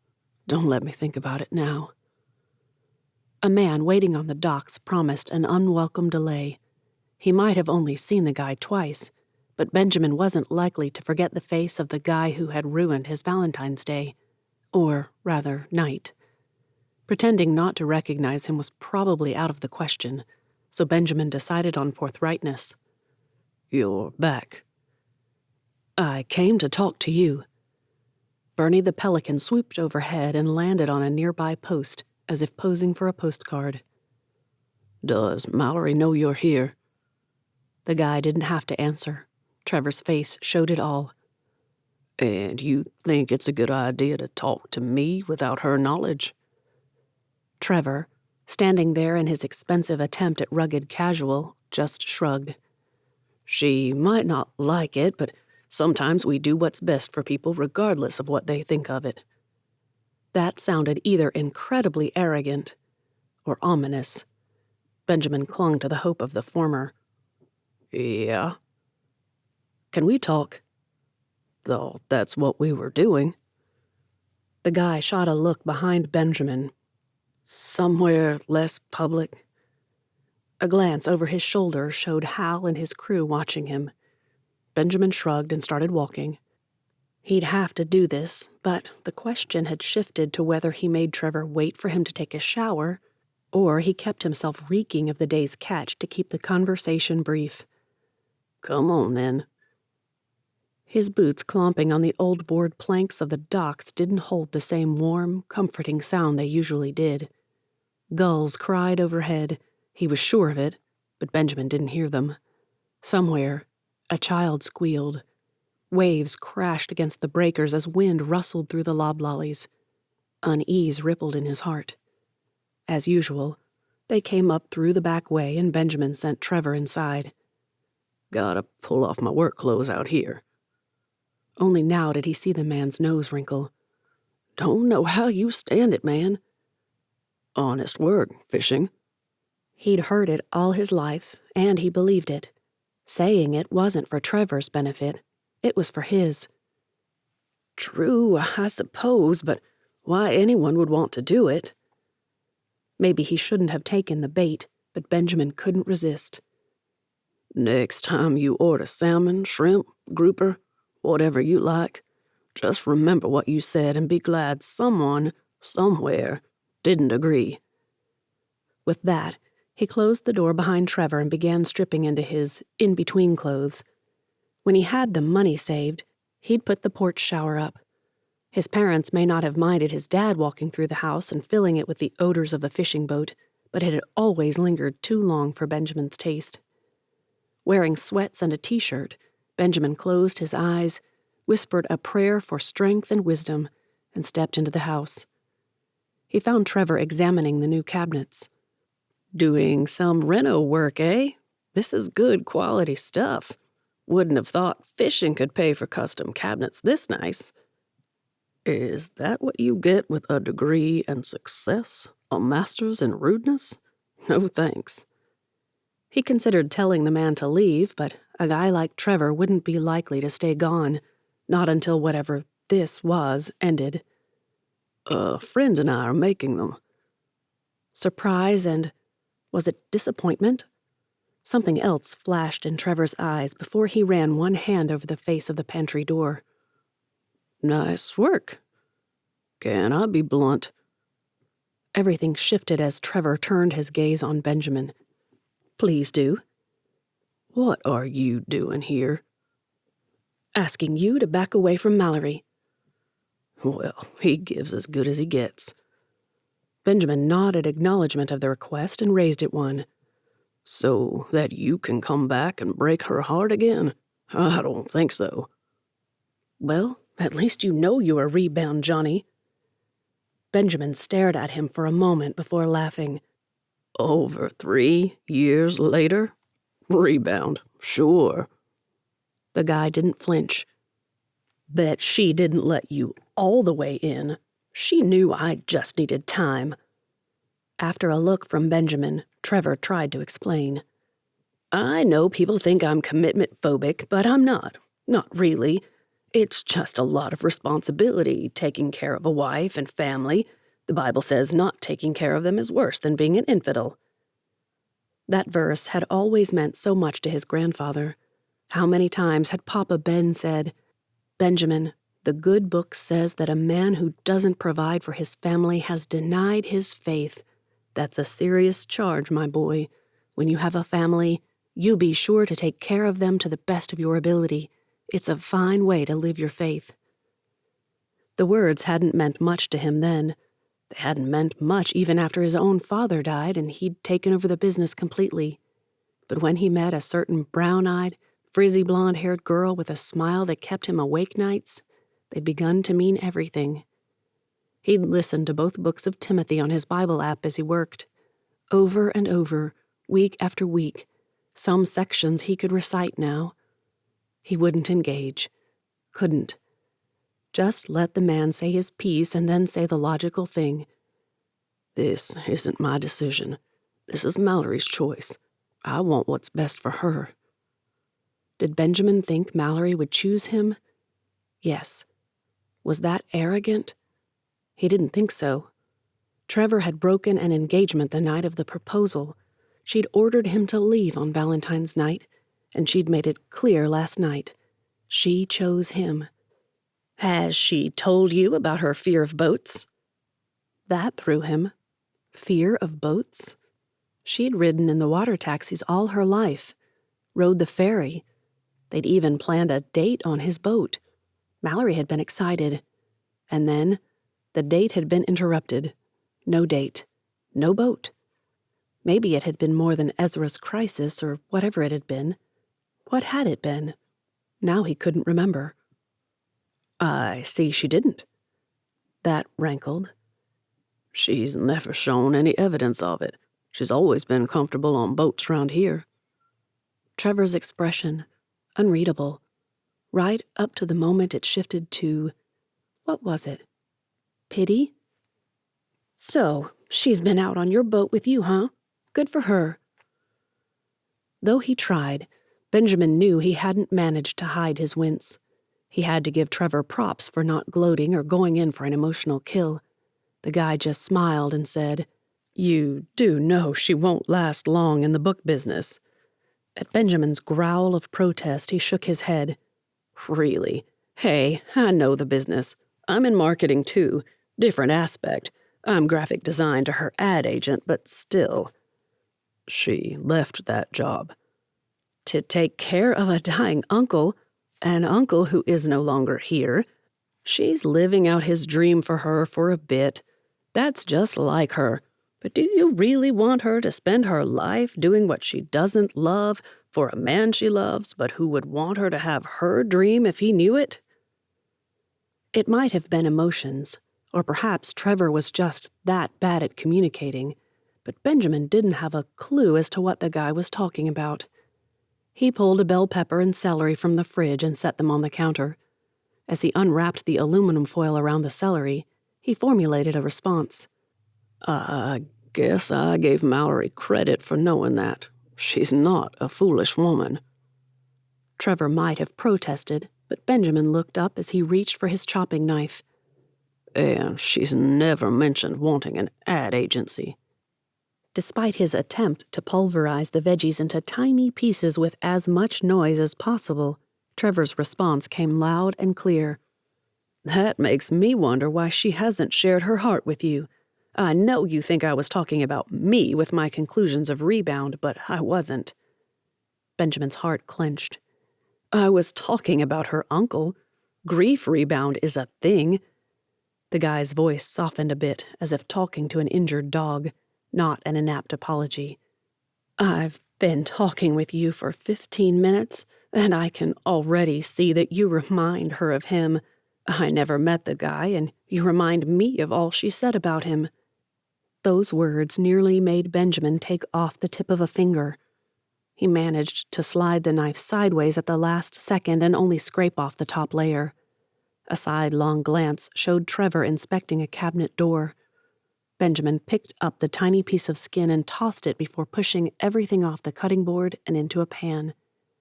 He scrubbed the board and knife before reaching for an onion and starting on that. What are you making? Jambalaya. Without batting an eye, Trevor said, Mallory hates shrimp. There, the guy was wrong. She hates shrimp with the head on. A frown hinted that either the guy hadn't known that distinction or had hoped he didn't. Instead of commenting, he asked a question. You fish for those shrimp? Fish for shrimp. Whatever. Benjamin nodded. Caught these last month. How often do you go out? Most days, except Sundays and bad weather. As Benjamin scraped his onion pieces into the pot, he eyed Trevor. The man looked triumphant. Trevor looked up at him and held his gaze for a moment before saying, Married to the job? I'm not married to anyone or anything. Well, technically Jesus, but that never feels right to say, me being a guy, and not yet. But you work a lot. And where are you going with this one? Fact was, the guy clearly had an agenda, one he thought Benjamin too, what, backward, stupid, uneducated? Whatever it was, he didn't think Benjamin capable of understanding what he was doing. Yes, it's part of the job. Too bad. No fisherman worth his pole would miss that bait, but Benjamin bit anyway. Oh? Okay, he nibbled. One thing that I know hasn't changed for Mallory, even after being back here, she'll never be with a guy who puts in too many hours at the office. It's partly why I realized I had to cut off our engagement before it went too far. I was hasty. Needed to get myself set up in my own business so I could call my own shots. You should have thought about that before asking. Or maybe should have told her that's why. Just telling her you can't do it isn't the way to make it not about her. It probably shouldn't have felt so good to say that. You're missing the point. Her father, totally obsessed with work. He was never there for her as a girl. Instead, he was always at this business meeting, on that business trip. Half the time her mother was with him. Bud, that guy drove to all the things for her.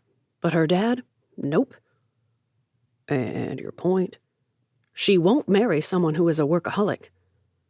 I'm not a workaholic. I have to run my boat. It's how I provide for me and will provide for my family, but... A second attempt at partial amputation told him to calm down and pay attention.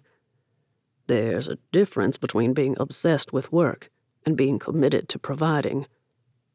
A fine line, Trevor countered, and one Mallory can't see. It's a form of PTSD for her. Benjamin might have argued that point, but another idea came to him. But her father obviously repented. He retired early, serves as a missionary.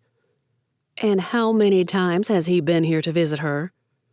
Benjamin's expression must have given him away because Trevor nodded. He's just as obsessed with work there as he was here, just a different group of customers, if you'll forgive the analogy.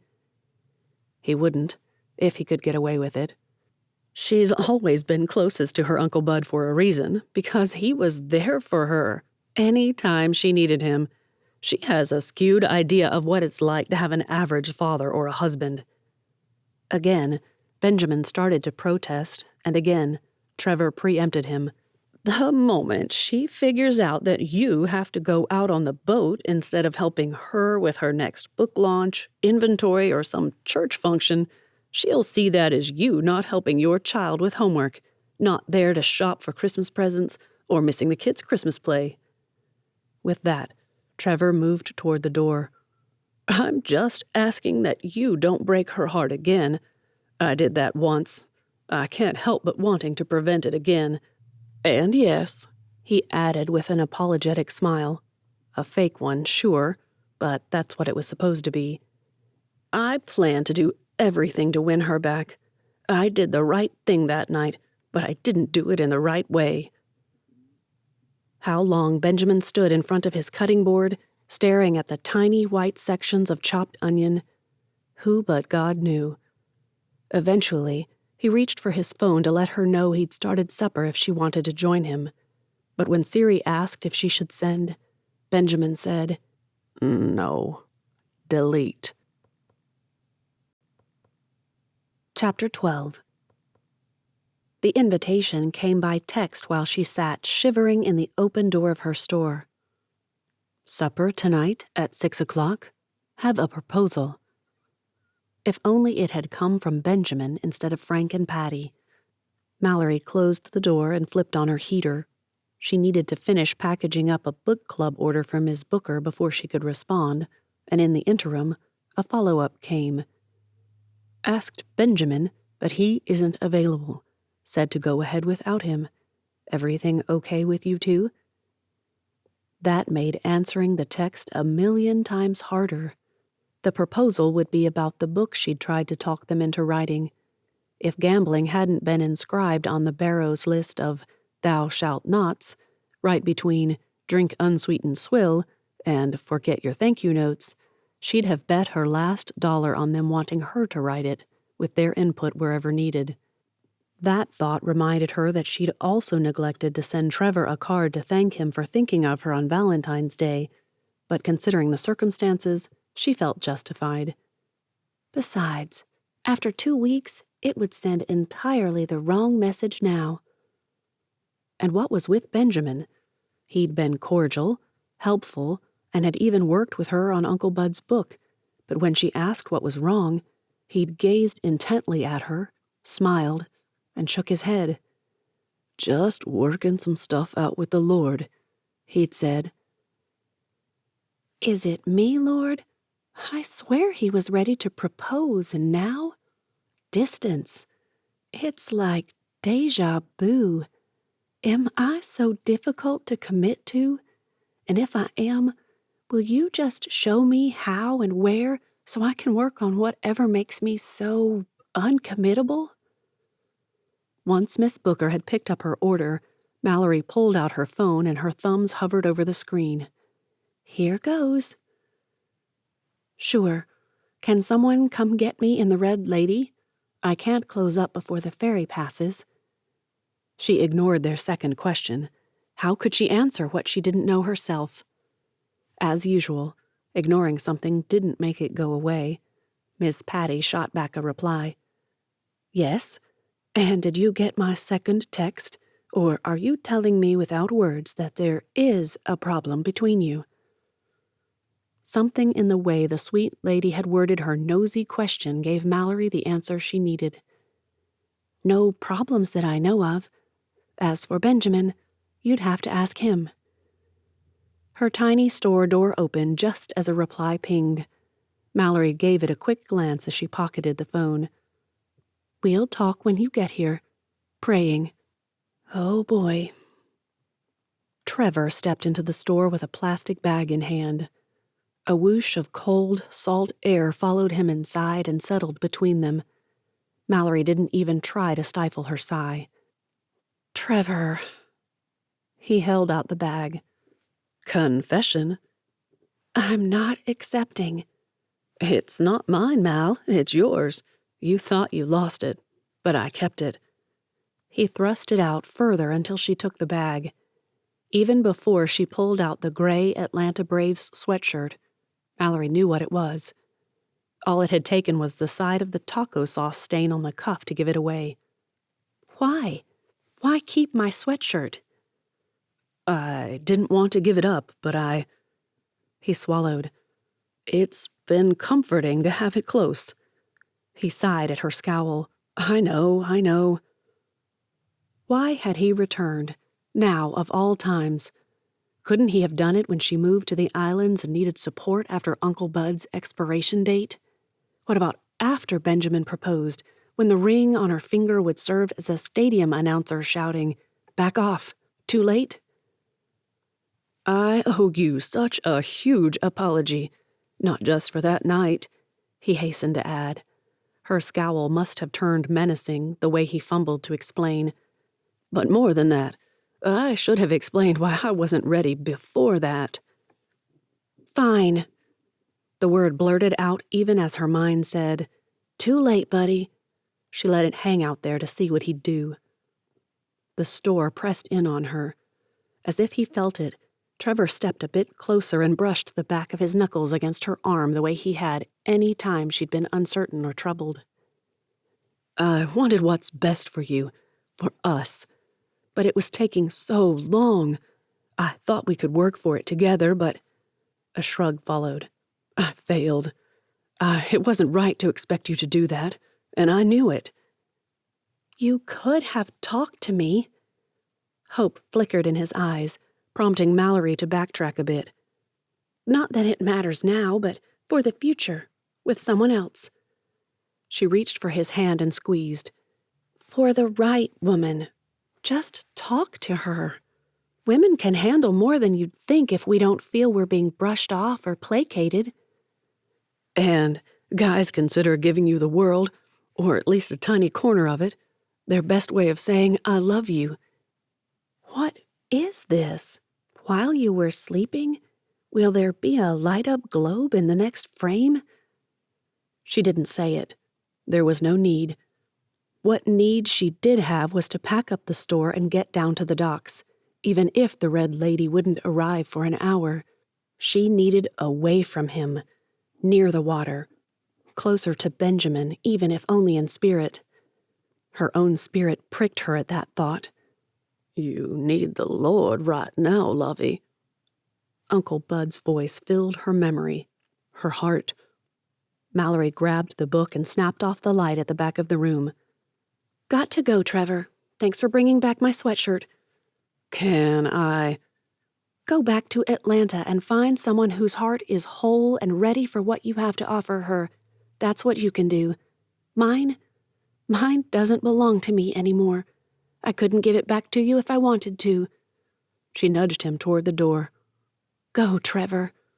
"But I love you. I can't just—" "You still love me?" Even in the dimness of the fading light of day through the store windows, Mallory saw hope relax Trevor's features. "I never stopped." "Then let me go."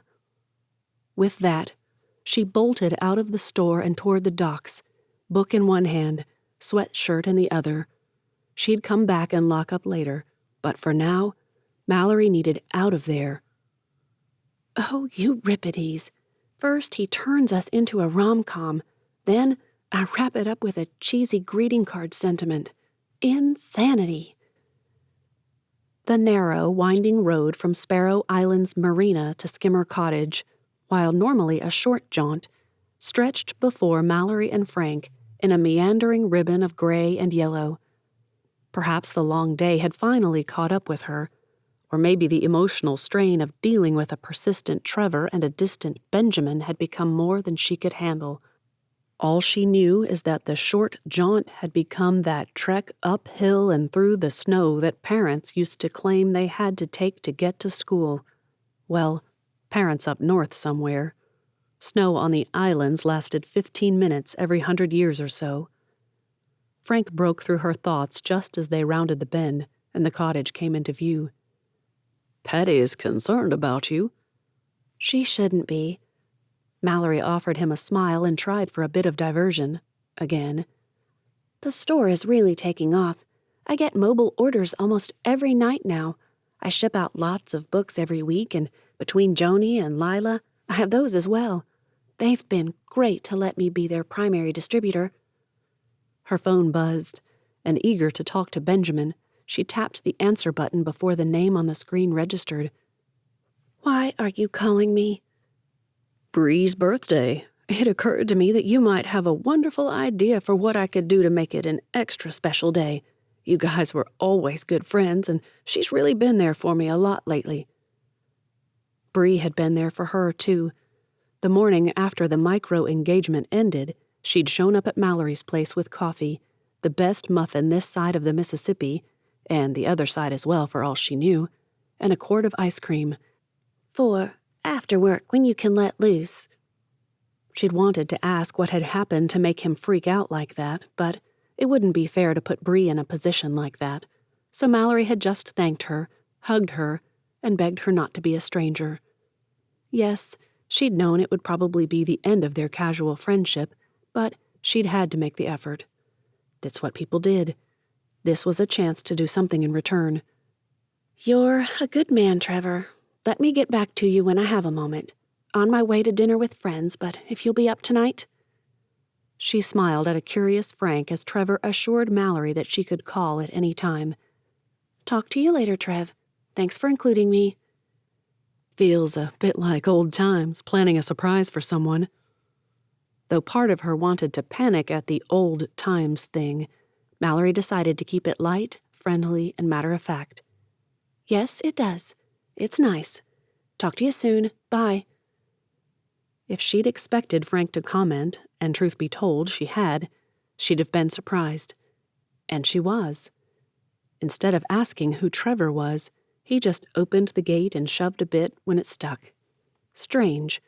When had it started sticking again? A glance at it showed a shim had been added to the spot near the latch, the paint scratched and worn already, and curiosity got the better of her. "Why'd you do that?" "What?" "Shim the gate. It worked great before the crew that came, Bailey's. They fixed that old sticking spot." "Ruined a good memory, you mean?" Frank ran a hand over the shim before pushing the gate into place. "Missed that forced moment of hesitation. It always made me pause and look up to see Patty coming to meet me. I started just plowing through, not taking that extra second or two to really see her. So I put it back." Her heart swelled. "You're such a romantic." "Learned it from Bud. He told me when I got engaged to Patty, cherish the little moments. Life is made up of those little fragments of your days, so you don't want to squander them. Yeah, sounds like him. I should put that in his book. They climbed the steps without speaking, but as he opened the front door, I know someone else a lot like Bud in that regard. so do I. I just don't know if he wants those memories with me anymore. Mallory couldn't say that to Frank, so she stuffed down a sigh and said, Me too. The crackling of logs in the fireplace and the faint scent of wood smoke, combined with Miss Patty's famous fried chicken, wrapped a comforting blanket of home around Mallory as she entered the cottage. Frank held her coat as she shrugged out of it and hung it on a hook as she stepped away. Thank you. Happy to have you. Miss Patty came rushing out to welcome her, an apron balled up in one fist as if there was some great sin in showing up in the front room wearing an apron. Mallory's grandma had been the same way. Mama, however, wore her super cute aprons with pride. Or she had until they moved to Haiti. Now she avoided aprons altogether. It's too hot here to add unnecessary layers. I just learned to be more careful when I'm cooking. When the grilling didn't begin the moment Mallory offered to help with supper, she should have known her hide would be fried after the last crispy piece of skin and limp collard green had been devoured. What's going on with you and Benjamin? We're working on Uncle Bud's book. Thought of one tonight on the way here. She threw Frank her best attempt at a disarming smile and said, Well, he did. About you, actually. The woman may not have said anything, but her look let Mallory know, and in no uncertain terms, that the conversation was far from evaded. I tried. As he covered Miss Patty's hand with his, Frank said, Why don't you tell Mallory about your idea for the book she wants to write? Wait a minute. Mallory held her hands up, head shaking. I want you to write it, and I think I know how to make it work. To herself, she added, Think fast. You can figure this out. Before Miss Patty could put another monkey into the wrench or something like that, Mallory added, I mean, if I still had the journal, I might be able to break something down into a cohesive story thread and weave it all back together, but now I'd make a mess. And by the time you helped me with it all, you could have done it twice over yourselves. We thought we could each write one-sentence chapter summaries of what we thought should be there, and you could then write the chapters. Of course they did. Mallory needed to think and fast. I think there's such a huge market for good epistolary novels right now that you should each be writing your own segments as journal entries. It would create such clear, distinct voices. I mean, I got to see you mature in your journals, Miss Patty. You started off awkward and unsure. Then, even as life beat you down, you got stronger. It was such a beautiful thing to see. I'll be able to notice where you did or didn't put stuff like that, but I really think you know best your feelings, hopes, etc. You were trying to save that one diary, so you kept things brief. In the end, the best Mallory could do was to get each of them to write their first entries, Patty's 16th birthday party. From there, they'd see. Stuffed with hot bread pudding and ice cream, she made it back to her little bungalow, confident she'd finally distracted Miss Patty from the topic of her relationship with Benjamin. That lasted right up to the moment when, while brushing her teeth, her phone blipped and a text appeared. Don't think you got out of telling me what's not going on with you and Benjamin. I'm sharper than that, Missy. Chapter 13. The muffled sound of Mallory talking to someone kept Trevor riveted to the back porch of her tiny mobile store. She wouldn't appreciate him being there in the first place, but she'd be even less amenable to others knowing about him. Yet. The book said not to give up. Can't be pushy, but can't be a pushover either. Or something like that. Her voice drew closer just as a horn blasted. The ferry. Well, he wasn't taking one. He'd rented his own boat this time. Weirdest vacation I've ever taken, but if it works... Gotta find him, Raylin. Not just because I need to find out more about Uncle Bud and this wife of his, but Thaddeus hasn't been well. We need to make sure everything is all right, don't you think? That made no sense. Mallory's uncle had never been married, or so she'd told him. An apology poured forth as Mallory assured Raylin that of course finding a missing man was more important than some secret marriage. I'm sorry. It came out all wrong. I'm a bit stressed out right now, but that's no excuse. Please forgive me. After a few seconds had passed, Mallory's tone became even more despondent. No, Benjamin's being weird, so I'm not going to ask him right now. Only when Mallory said something about the fairy folks coming did Trevor slink away. Maybe that's what he needed. Find out what happened with this wife. Or even better, he could find out where this Thaddeus had disappeared to, find out about Bud Barrows' wife, and then take it all to Mallory. She'd be happy with that. Maybe she'd thaw a bit then.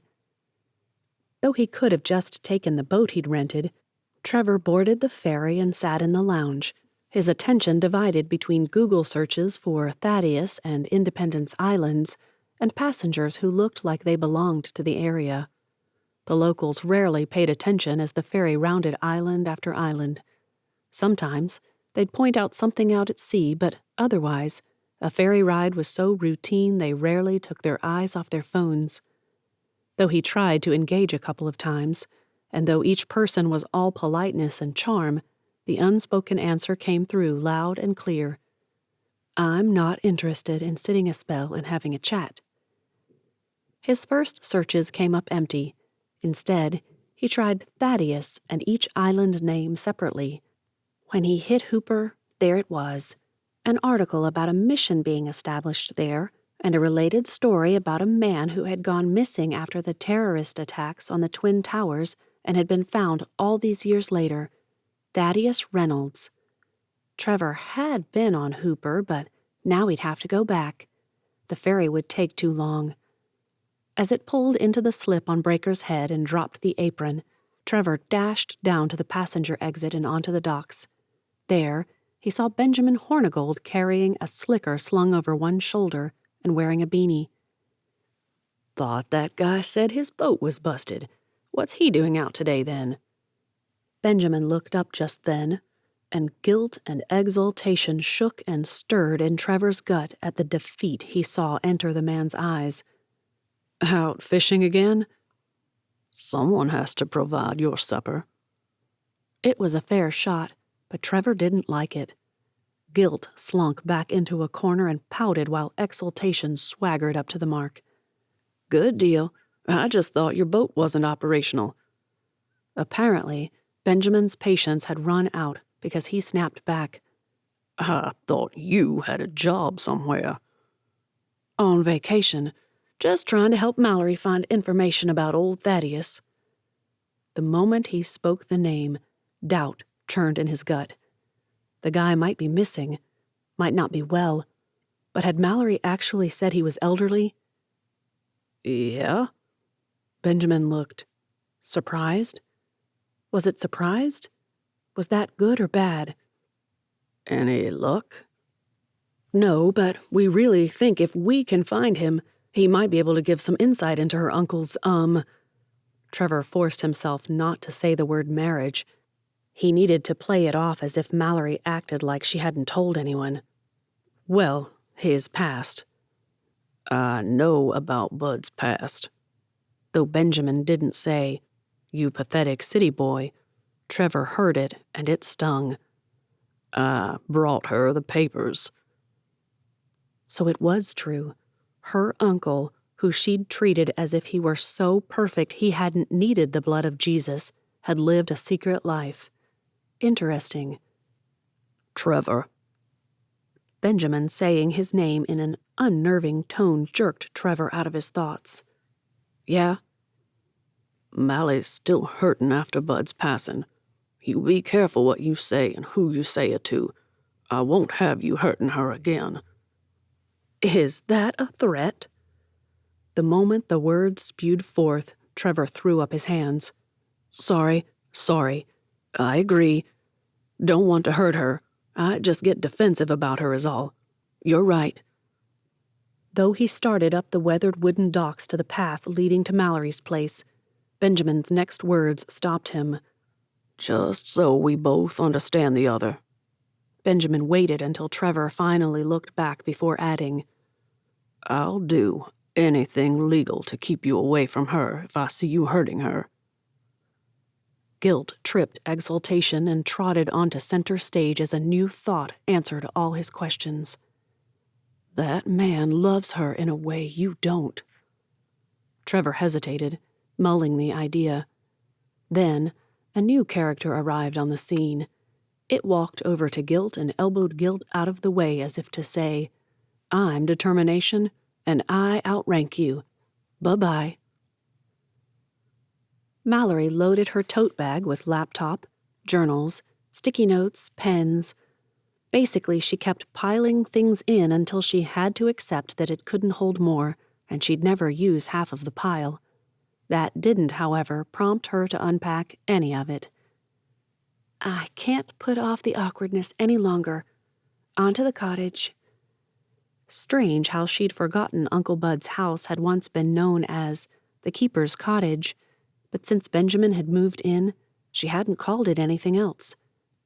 Her throat constricted at the thought of what Uncle Bud would think about the breach. What else could she call their strained politeness between her and Benjamin? Oh well. The flippant words didn't fool a speck of dust, much less her heart. Still, Mallory grabbed the tote, the little craft shopping bag with her pork bombs offering from Comfort Cuisine, and her keys. Odd how she hadn't locked up until Trevor started showing up everywhere. She'd never admit it to herself or anyone else, but she just didn't trust him not to make himself comfortable while he waited and cooked up some crazy idea to win her back. Her phone buzzed in her back pocket, prompting an awkward juggling act as she transferred bags and fumbled to grab it. A pad of sticky notes fell out of the swaying tote bag and ended one corner up in the sand. She ordered Siri to answer the call, fully expecting it to be Benjamin with an apology and an excuse for not being able to work on the books, and tried to dust the sand from the little pad of lime green papers. Should have brought pink. That'd teach him. Mallory, it's Bree. I know. Bree? Maybe it was rude, but she recognized the voice and couldn't quite help herself. Trevor's Bree? A sigh told her she might have had too much of an edge to her tone, but Bree replied before Mallory could apologize.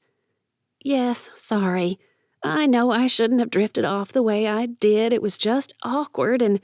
It's fine. But if you're calling to try to talk me into trying again with him, it won't work. Good. Mallory stopped slapping and fanning the sticky note pad at that. Excuse me? That came out wrong. A nervous giggle followed before Bree tried again. It's just that I really can't tell you why I'm calling. What I can say is that I love you. Always have. I wanted you for a sister, I did, but, well, I just don't think you should, you should... If you're telling me that he's still not ready for a relationship, that's between him and the Lord. I'm not interested. Honesty forced her to add, Actually, I'm kind of ticked off at him. He keeps showing up and ruining things between me and my boyfriend. I just want him to go away. Mallory made it to the end of the cottage drive before Bree said something, and that should have been a good warning. Her heart, however, didn't pay attention like it used to, or something, because when Bree said, Mallory? She didn't flinch a bit. Yeah? You didn't fight for Trevor. Frankly, the way he handled things, I wouldn't have either. That was totally on him, and he needed to be the one to fight and make it right, and not years later. You got that right. But If this new guy isn't fighting for you, I'd want to know why. And I'd want to know why you aren't fighting for him." Mallory stood, resting the tote bag on the corner fence post. "Maybe I'm tired of being the girl that guys are willing to let get away." Benjamin came out on the porch, hands stuffed in the front pocket of a hoodie and watching her. Mallory missed what Bree said then. With eyes still riveted on the man who had stolen her heart and then seemed willing to give it back now, she said, "Sorry, what was that?" "I said that you need to talk to this guy. Find out what the issue is and work on it. Or figure out that he's not the one for you and move on. You deserve someone who will treat you right." "I deserve hell. Anything else is the grace of God in my life." Salt spray might not have been able to reach her a quarter-mile from shore, but it sure felt like she'd been doused with it as the words pierced her heart. "Who said that? It wasn't Uncle Bud, was it?" "Well," Bree broke into her thoughts, "I just wanted to ask you not to take Trevor back. Not right now, anyway." "I won't. Ever." Again, she sounded too harsh, too ugly. "Sorry, that keeps coming out all wrong. I think it's because I keep telling him that and he keeps ignoring me. It's ticking me off." This time, Bree's laughter came through. "That's the Mallory I know and we all love. I wish I could promise to convince him to leave you alone, but we both know he'll do it when he figures it all out." What does that mean? But before she could ask, Bree had told her to call next time she was in Atlanta and disconnected. On the porch, the one where Mallory had scraped knees, slept on the hot summer nights, and hid behind the wicker settee listening to the grown-ups talk, Benjamin stood, leaning against a post, hands still in his pockets, eyes still fixed on her. "Here goes. Something, Lord. Keep me from blowing it too badly." Holding up the brown bag, she called out, "I brought pork bombs." There. That sounded bright and cheerful, didn't it? Barbecue sauce streaked the aluminum foil that lay beside each of them as Mallory reached into her bag for something else. She'd already stacked a few journals, her laptop, an external mouse, some sticky notes, and pens. This time, she withdrew a book. "Brought this week's read." She slid the brown-wrapped book across to him, and Benjamin's throat constricted at her eagerness. How does Trevor feel about us reading these each week? Despite himself, Benjamin pulled it toward him and tugged on the twine that tied it all together. What is it? "Open and see. Don't hate me, but I really thought with spring coming—" Maybe he should refuse, push the book back to her, tell her he appreciated how much she tried to include him, but with Trevor back in her life, he needed to step out until she knew what she wanted. She'd said she loved him and wanted him, but she'd also said Trevor was a good guy, and she'd now included that good guy in her hunt for Uncle Bud's wife. Which was it? Trevor the pest, or Trevor the good guy, now back in her life? Yeah, maybe he should step back. Let her have time to really think about it. She'd reacted and rejected at first, but maybe after time to think about it, maybe he wouldn't be her first choice. And wasn't love about what was best for the other person? He should just step away. But he couldn't, and he knew it. As long as her name was still Mallory Barrows, he'd do the right thing, but he wouldn't give up hope. Trevor had bailed once before. He might do it again. With that decision made, affirmed and reaffirmed, he peeled back the brown paper and thought he heard her humming that song about favorite things as he stared at a castle? The parapet? Is that what the little cut-out top part was called? The rounded door coming to a peak? The flowers? He swallowed hard and recalled a book he'd heard her talking about recently. For a second there, when I saw that wall, I thought you'd decided on, I capture the castle.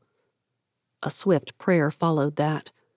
Please let that be the name of the book and not be a stupid comment. But Mallory just grinned. I've considered that one, but I figured The Secret Garden just screamed spring. She frowned at the cover. But seriously, who designed that cover? The only spring-like thing about it is that bee. Does that look like an English garden wall to you? It didn't, but what did he know about gardens and walls and things? Nope. Looks like something from King Arthur or that one about the knights and castles that we had to read in high school. Ivanhoe? Relief filled him as he nodded. The Black Knight and Cedric and Rowena. That's all I remember about it. I never liked it, so that's more than enough in my book. She tapped the cover. If I hadn't already gotten you Persuasion and Treasure Island in that binding, I wouldn't have done it. Now I wish I hadn't. That would get him out of it. Return it, or sell it to someone else. Wait until you find one you think is right. Don't settle. When had he stopped talking about the book and started talking about something else? I might just do that. Last month's Mallory would have kissed his cheek and leaned her head on his shoulder. Today's Mallory looked like she wanted to, but her hesitation cut deep. He gave his best attempt at a smile and turned his attention back to Bud's book. Okay, what's next? Was that a sigh? She rose and began sweeping up the dinner mess. Glasses, trash, everything. Instinct demanded he get up and help. Something in her demeanor ordered him to stay put. Oh. Benjamin swallowed hard. He'd forgotten.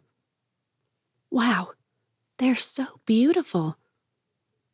This time, he did follow her into the kitchen, where she stood staring at the pantry doors. Frank had insisted she'd love the sliding barn doors, and if the way her eyes shone meant what he thought it did, Frank had been right.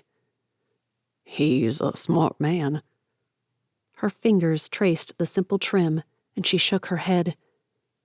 How did you know to sand a bit off the edges? I would have thought you'd be the kind of guy who kept a touch-up jar on the top shelf. Neck burning at the accuracy of her words, Benjamin stuffed his hands in his pockets, determined not to touch her until he knew he still had that right, and sighed. Yeah, well, Frank took the sander to the edges before I had a clue what he was doing. About gave me a heart attack. Frank said I wouldn't be precious about these doors if they came pre-distressed. That's what he called it, pre-distressed. They look... wow. Though his heart ordered him to tell her he'd done it all for her, his lips only allowed him to murmur, He said you'd love them. They stood like that, side by side, staring at the pantry doors. A cat in heat yowled out her misery. The refrigerator fan kicked on. Wind that had barely rustled leaves now rattled something against the house, and still they stood. How long they stood he didn't know, but he'd never forget the ragged, tear-filled, "I can't do this anymore," and the way she bolted from the house without taking her bag or any of the things she'd brought in it. She just left it all there on the table, right where she'd left his heart. Chapter 14. The calendar claimed it was St. Patrick's Day. Where had the time gone? Had it really been over a month since Trevor had ruined the best day ever and pushed her right out of Benjamin's heart in the world's most horrific 2-for-1 special? In a moment of Irish-inspired rebellion, against the Irish no less, oh, the irony, Mallory donned a blue and white sloppy sweater and tied her wild frizzies back with a rolled, red bandana. It was supposed to look cute and retro. The thick ponytail bushed out enough to hide most of that red and give her the look of 80s big hair gone all wrong. I'll have the corned beef wrap, though. I'm not self-destructive. White capris weren't exactly the smartest move on most days, not with all the coffee flowing around her, However, since it was Saturday, and she got to stay at Breaker's Head, Mallory figured if things got too scary, she could always dash home and change. Sometimes, cute trumps practical, kicks it to the ground, and stomps on it. Two people stood outside the book barrow trailer as Mallory strolled up Jacoby Road and around to where it stood. She waved and called out, "Mornin'! Be right there. Coffee?" Just as one turned to greet her, someone else came around the corner. Trevor. Lord, is this punishment for not wearing green? A divine pinch saying, rebellion will bite you every time? As she stomped up the back steps to unlock the trailer, Mallory growled out, "Go away, Trevor." But I found him. She'd made it inside and had the heater and coffee machines on before his words fully registered. Turning to go ask, Mallory found him standing there, hands stuffed in his pockets just like Benjamin always did, and she snapped, "Get your hands out of your pockets! You don't get to do that!" And as if that made perfect sense, she added, "Who do you find? And why are you looking for him? And why do I care?" Meow. A bit harsh, girl. Thaddeus. He'd gone to Savannah to have some growth biopsied and got an infection. He's in the hospital. Raylyn didn't say anything about that. She eyed him with more suspicion than was fair, but still, how would he know? He didn't tell anyone. Saw it, decided to get it checked out, came back, it got infected, and he thought he could avoid a hospital stay if he just went back to the doctor, but it was pretty bad. Cellulitis is what I think he was telling me. At least he went. I mean, last time he was dying and didn't let anyone near him. Having Raylyn around must make him willing to fight for life again. Behind Trevor, a woman said, "I think the ferry gets here in 10 minutes. Can we have coffee by then?" Mallory took their orders and their money, answered a dozen questions about her books, sold 3 books, and had them out the door with time to walk to the slip to spare. Then, rag in hand, she began wiping up the dribbles. "How did you know I wanted to talk to Thaddeus?" I thought you needed to so you could find out about your Uncle Bud and his wife. When I talked to Benjamin... "Faust and Milmerach!" She jabbed the rag in his direction and let loose the rest of her fury. "Listen here, Trevor. I don't need your help with my private family issues. I don't need you showing up and ruining my days. And I really," she gave the rag a shake in his face, "really don't need you talking to my boyfriend. Go home. We're done." The guy clearly needed to see an audiologist. Ignoring everything he obviously had not heard, Trevor tried that soothing thing that had once melted her faster than ice cream on Atlanta's summer day. Now, it produced ire that could melt him if she weren't careful, but not before he said, You sure Benjamin is still on the same relational page? If they made heat levels for tempers the way they did chili peppers, her temper would have shot from banana pepper to ghost in 0.3 of a second. Standing there, shaking from repressed rage, Mallory closed her eyes and practiced slow, deliberate breathing until she felt him move closer. Step back. If that squeak meant what she thought it had, the idiot had finally listened. After a sneak peek through her slitted lids, Mallory slowly opened her eyes and pinned him to the self-help shelf with her gaze. "Listen to me right now. If Benjamin broke up with me today, if he murdered my parents tomorrow, and if he died the next day, I still would not move back to Atlanta to be with you. If you moved here the following day, it would never happen. Got that?" But... Unsure how else to make things any clearer, Mallory pulled out her phone and tapped the deputy's station contact number. "Hey, Derek? Yeah, I've got a guy who refuses to leave my trailer. refuses to take no for an answer, and is basically stalking me everywhere I go. How do I request a restrain?" There, Trevor held up his hand and sighed. "Fine. I'll go. I'm sorry. "Yeah, Derek, I don't know. He acts like he's leaving, but he's still making excuses. So what do you think?" Not until she saw him disappear around the curve did Mallory tell the deputy that he could ignore the call. "I may call back if he shows up again." "Think you're safe with him?" "Sure. He's an idiot, not a psychopath." She sighed. "And he's probably run off Benjamin for good." The man chuckled. "Not hardly. But if Benjamin is that stupid, then he deserves losing you." Derek's words bounced around the store for the next hour, and they cut with each pass. Idiot or not, I just want him. The idea of him not talking to her about whatever was bothering him, about him just ghosting her as much as someone still keeping his word about helping her could, that thought stopped her in her tracks. She stared at the rag she'd flung down on the small counter. He ghosted me while still trying to be there for Uncle Bud. The jerk! As Benjamin wriggled out the old dishwasher, the one he'd had for all of a month, no less, Frank and Patty Grace unboxed the new one. "Tell me why we can't just get a new part or something. Replacing the whole thing seemed like overkill." "Talk to my wife. When we got the call about the recall, she went into not on my watch mode." He didn't even need to ask. Patty jumped in almost before Frank stopped teasing. "Oh, no, we did not talk you into a dishwasher only to hope some messed up thing won't catch your house on fire. Nope. Different brand. They're giving us every penny back, too." She dug through her purse.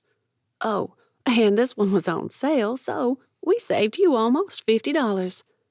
My wife is a bargain hunter, too." Frank pushed the dolly forward. "You get that one, and I'll wheel that out to the truck." The whole thing sounded shady to him, but all Benjamin said was for Frank not to try to lift it alone. "I'll be out as soon as I get this pushed into place." His phone rang, and Siri told him that Mallory was calling. He ignored it. Patty, on the other hand, snatched it up. "I'll get it for you." If sighing would have done any good, he'd have taken up the habit right then and there. Healthier than drinking and less polluting to the air than swearing or smoking. However, since he doubted it would even make him feel any better. "Over here helping Benjamin with his new dishwasher." Patty's explanation included a few details Frank had omitted, like the bit about how Patty had wrangled shipping and handling out of the company since they had to go over to the mainland to pick it up. "Sure, he's right here and has the new one all set. I think it actually looks better than the other one. It all worked out, I guess." The woman passed Benjamin his phone and said, "It's Mallory," as if Siri and her jabbering hadn't told him so. "Evening, Mally Duck." A chuckle did things to his heart that he shouldn't have to deal with. "If you ever start calling me Ducky like that guy on NCIS, I'll shoot you, duck season or not." "Fair enough." His throat constricted. So many things he wanted to say, but now wasn't the time to make things harder on her. She'd take time to figure out what she wanted to let him know. Meanwhile, he'd do the right thing and give her space he didn't want there.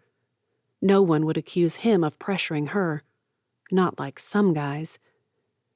An awkwardness they hadn't even had that first day coming back from the cemetery settled in between them.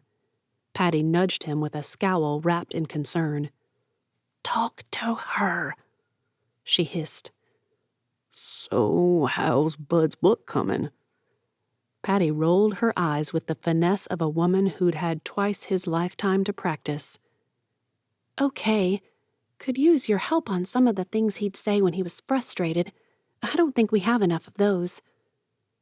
Closing his eyes, tuning out everything new in the room, including Patty and an approaching Frank, He tried to remember Bud irritated, but couldn't.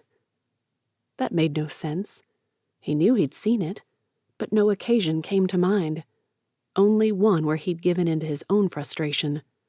Well, I don't know if it'll help, but when I let my frustration get the better of me once, Bud said, "Son, you might want to rethink lashing out like that."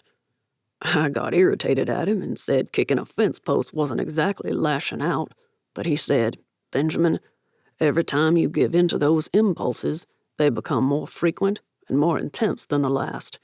It's harder to break the habit than it is to fight the temptation to let it form." She didn't respond at first.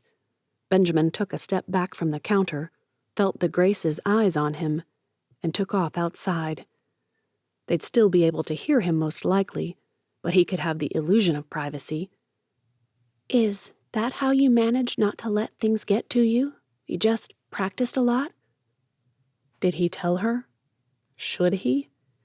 After several seconds of deliberation, broken only by waves against the rocks below, he decided. "Lovey, I let things get to me all the time. If you don't see that, then I'd have to say that's how I managed not to show things getting to me." When she didn't say anything, he rubbed his hand over his recently cropped hair and turned to go inside again. It was too cold to be outside without shoes or a hoodie, and well, he didn't have on either. I'll keep thinking. I should probably go. Wait.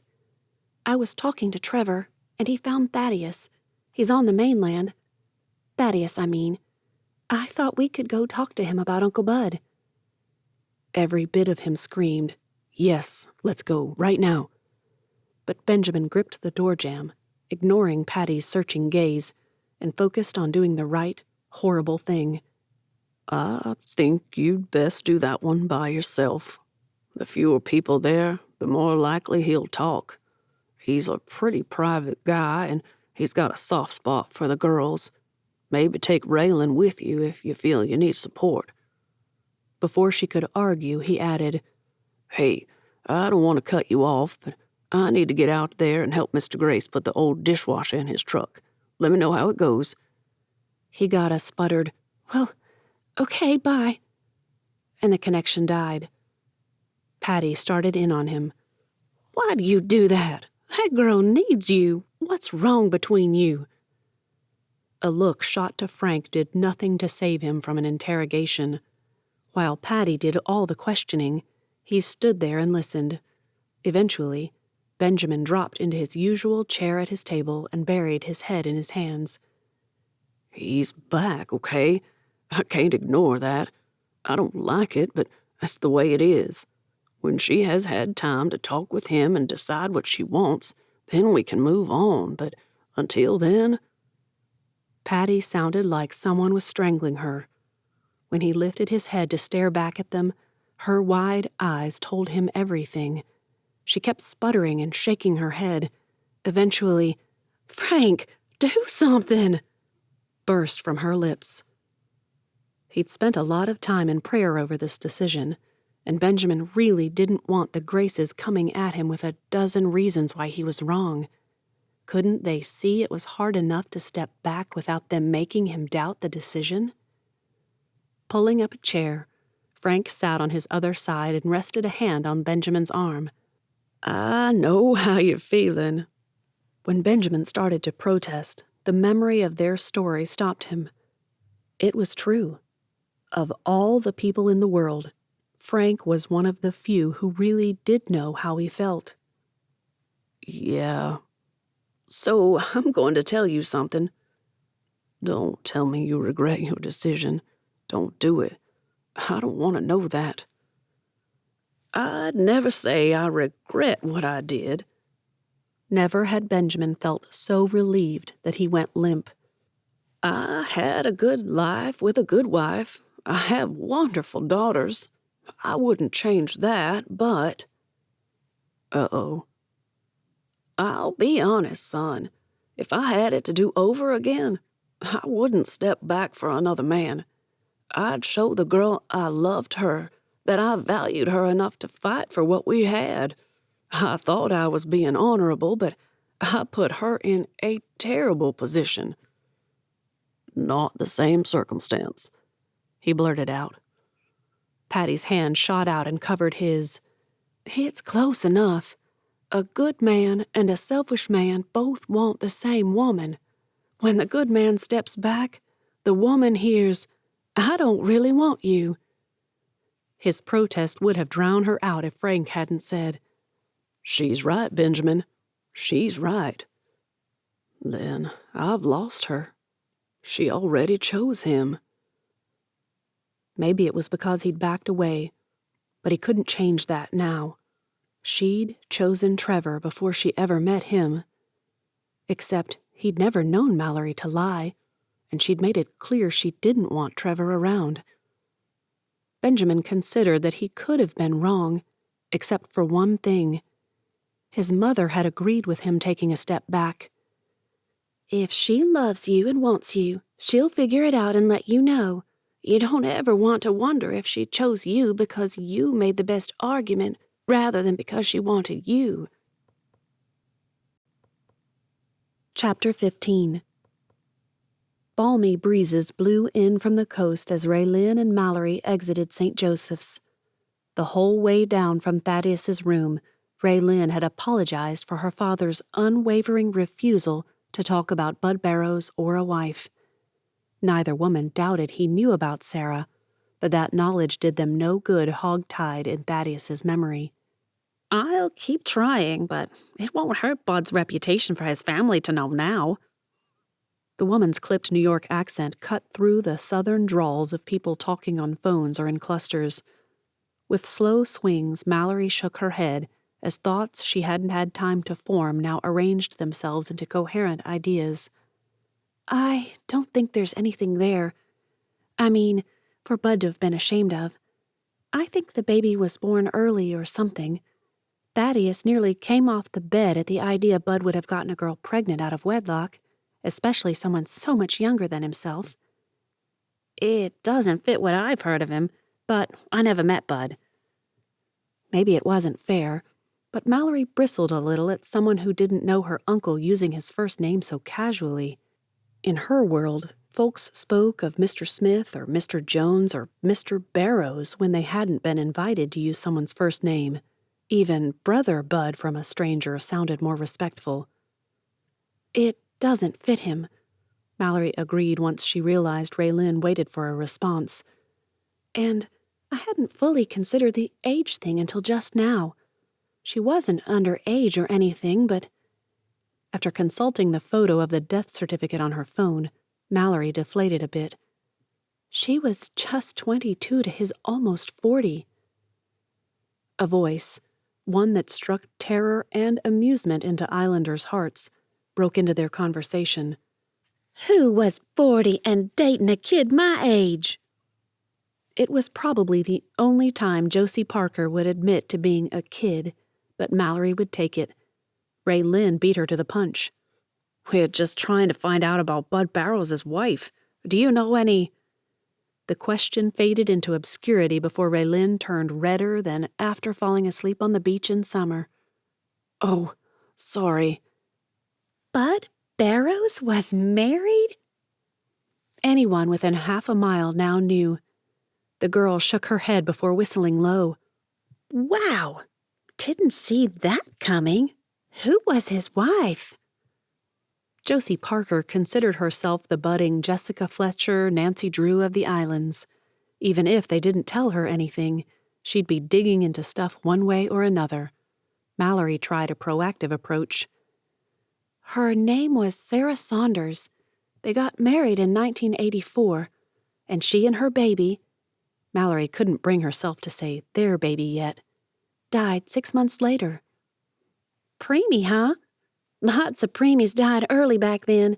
My mom's little sister was born when she was just a teen, just a 6 months baby. Died after 3 days. So sad.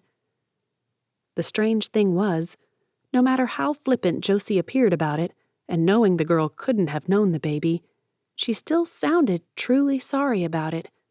That girl was a conundrum. So, I guess I'll have to find out about her from my aunts. Before Mallory could object, Josie amended that.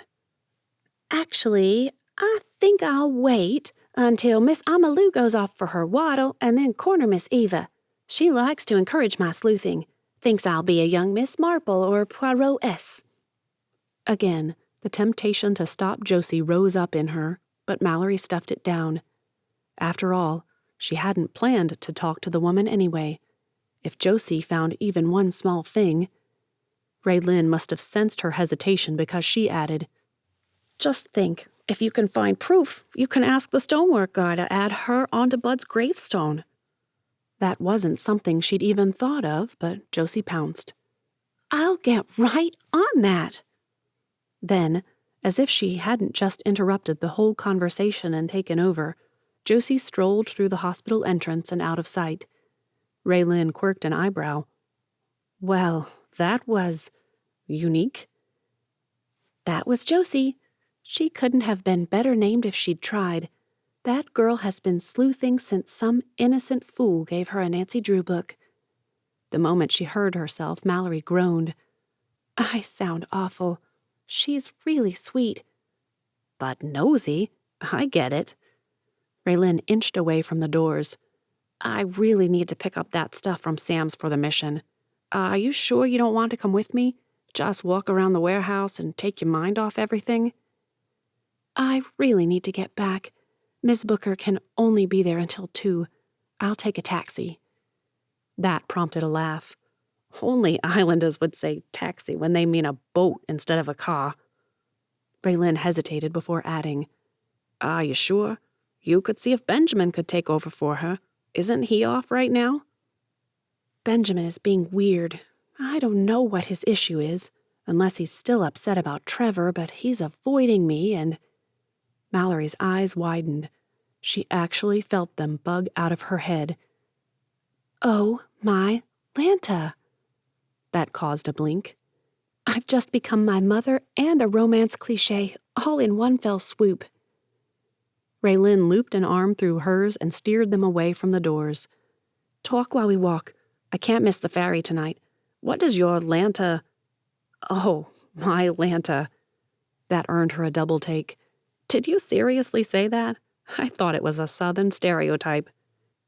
Mama says it when things are dire. I don't think I ever have before. Does that make me officially old or officially insane? Probably both.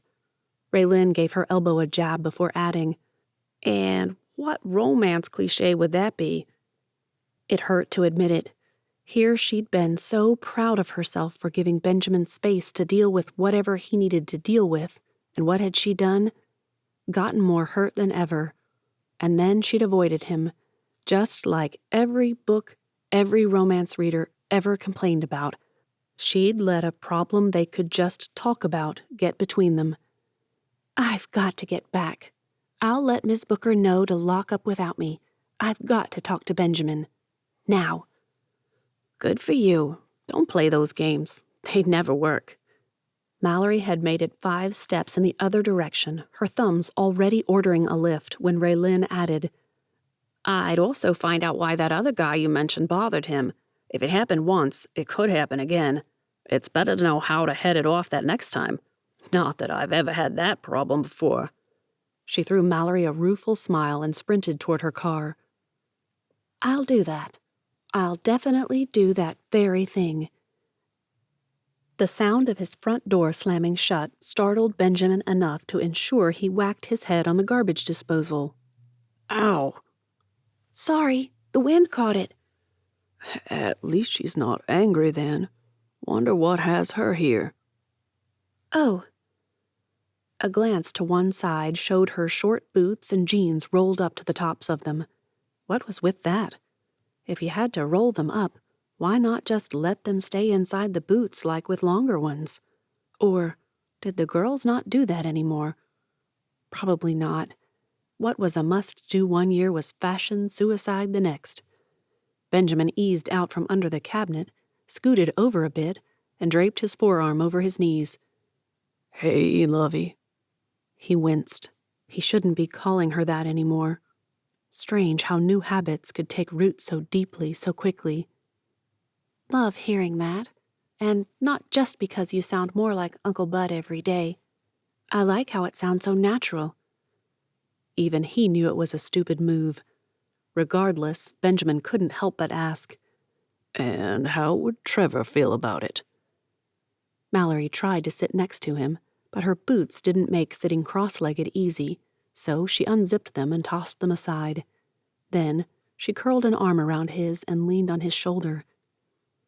Maybe it's unfeeling of me, but I don't care, and he doesn't have the right to care either. A lump the size of his heart choked him. Benjamin leaned in, his head resting on hers. Before he could think clearly, his filthy hand reached over to touch her cheek. "Oh, sorry, Mally mine, If your mama can stomach hugging sweat and fish, I can manage a little pipe grease or whatever that is. I just needed to feel like something was normal between us. That was normal." Her other hand slid over the new flooring. I do love these gray planks. I know. It's why I bought them. For you." Eyes closed, heart pounding, Benjamin decided to go for broke. "Everything I do is for you. You know that, don't you?" I did, until you quit talking to me. Her sigh could have stirred a hurricane. And then, what did I do? I got all mad and withdrew before I got hurt. She turned to gaze at him, as if withdrawing wouldn't hurt. I was an idiot. With her head cupped in his hand, that same dirty hand, Benjamin pulled her close and kissed her temple. "It's the company you keep. Doesn't Proverbs say, 'The companion of fools suffers harm'?" He sighed. "And I've always been a fool for you, so—" The desire to hold her, kiss her, never let her go. Wasn't that some kind of song? Regardless, it drove him to his feet. He'd wash those filthy hands before touching her and give her a damp cloth to clean her face, too. But when he offered her a hand up and Mallory wrapped her arms around him the moment she was on her feet, cleanliness didn't seem to matter nearly as much as assuring her in the best way possible that he loved her. He'd always loved her. "And I always will. I really am becoming like Bud." If kisses could speak, hers said she loved him as much as ever. If smiles sang ballads, theirs would tell of a love that grew stronger when tested. If knitting hearts could repair dropped stitches, the holes that had kept him feeling hollow were nearly mended already. When Mallory finally stepped back, looking a little dazed and bemused, she grabbed his hand and held it fast. No more keeping things to ourselves. If anything needs to be said, we talk about it until we're both good with it. All right? Even as he said, "Yes." his heart called him a liar. "Not tonight, Lord. Not yet. Let me have one more day before she walks away for good." Why don't you clean up and I'll see what's in your refrigerator for supper? After one more kiss, Benjamin bolted for the bathroom, only to turn back and call out half a second too late. Water poured out the bottom of the cabinet as Mallory began to wash her hands. Ack! 4 towels and a scrub-up later, they carried his defrosted ground beef to her little shack. The tiny beach cottage was all of 4 rooms, a minuscule kitchen with barely room for an ice cream table, a small living room, a bedroom that her bed filled, and a decent-sized bathroom considering. But despite the short counters and extra narrow stove, she fried burgers she decided to serve on croissants she'd grabbed in town. I have no idea how these'll taste, but we need some kind of bun, right? There wasn't room for both of them in the kitchen, not without him becoming a nuisance, so Benjamin sat on her couch and twirled 2 identical books stacked there. Their buddy read. Nothing about the cover gave away what it was. He'd turned it over, but what was the point? What do you think? A glance up showed Mallory standing there, holding a spatula. When he asked what she meant, she pointed at the book with it. I decided on that one a couple of weeks back, but then I didn't know if we'd be reading again. Benjamin jumped up and snatched the spatula from her hand. Tell me about it while I finish up in here. At her protest, he shook his head. Nope, my turn. You're just afraid I'll ruin the burgers. I'm scared of something, all right. Never had he spoken truer words, but at least Mallory seemed amused rather than curious. As he peered under each sizzling patty, he called back, So, the book. What's it about? Instead of settling on the couch, Mallory carried the book to the edge of the counter and watched him. It's about a Russian count in the 20s. He's found guilty of being an aristocrat. Benjamin stopped her right there. Wait, isn't a count basically the definition of aristocrat in Russia? Yep. Anyway, they put him under house arrest in a hotel for, decades. He eyed her with the most suspicious look he could manufacture. I've seen the lake house. I know about Crime and Punishment, and the guy kills the girl and wanders around regretting it, right? Those Russian novels can be scary. I'll hold your hand. How could he not grin at that? As Benjamin slid the burger patties onto the pre-assembled croissant buns, he eyed her. You know that's my love language, right? Physical touch? He shook his head. No, you're my love language. A smirk formed. Mischief practically danced in her eyes. She fabricated the most pathetic attempt at a sorrowful look he'd ever seen and shook her head. Sorry, I love you, but you are not my love language. Oh, what is? I thought we'd decided it was all of them. The second he asked, he knew, but there wasn't time to preempt her. Books, my dear Benjamin. Books. My love language is books. I'll buy you a whole store of them. Thankfully, neither of them had taken a bite of those burgers yet. Chapter 16. 12 coffees before 8 o'clock. Why had she decided she should open earlier to get the commuter traffic? That thought cracked her up. Commuter traffic. 12 whole people. Still, as Mallory cleaned up the coffee mess and relegated another book to the damaged pile, oops, she couldn't help but admit that the extra $50 to $100 a day meant she actually got to take home an income now. 4 boxes of books sat on her truck seat waiting for her to enter them as inventory and get them on the shelves. She'd just hefted the first when her back pocket buzzed. After shoving it back on the seat and after the wind tried to pin her to the door frame with the door, Mallory managed to answer the call. Hey, Josie. Oh, boy, I don't know what all's going on, but you have got to get on the road now. Get a taxi. Don't wait for the ferry. Though she encouraged the girl to slow down and explain, Mallory tingled from her scalp to her toes. This could be just what she was hoping for. What did Miss Eva say? Did Josie seriously just smack gum into the phone? Gross. When another smack came, Mallory rolled her eyes and dashed for the trailer. Yep, totally gross. Well, Miss Amalou went off for her power waddle, so I dragged past the house a few times until she saw me and ordered me inside.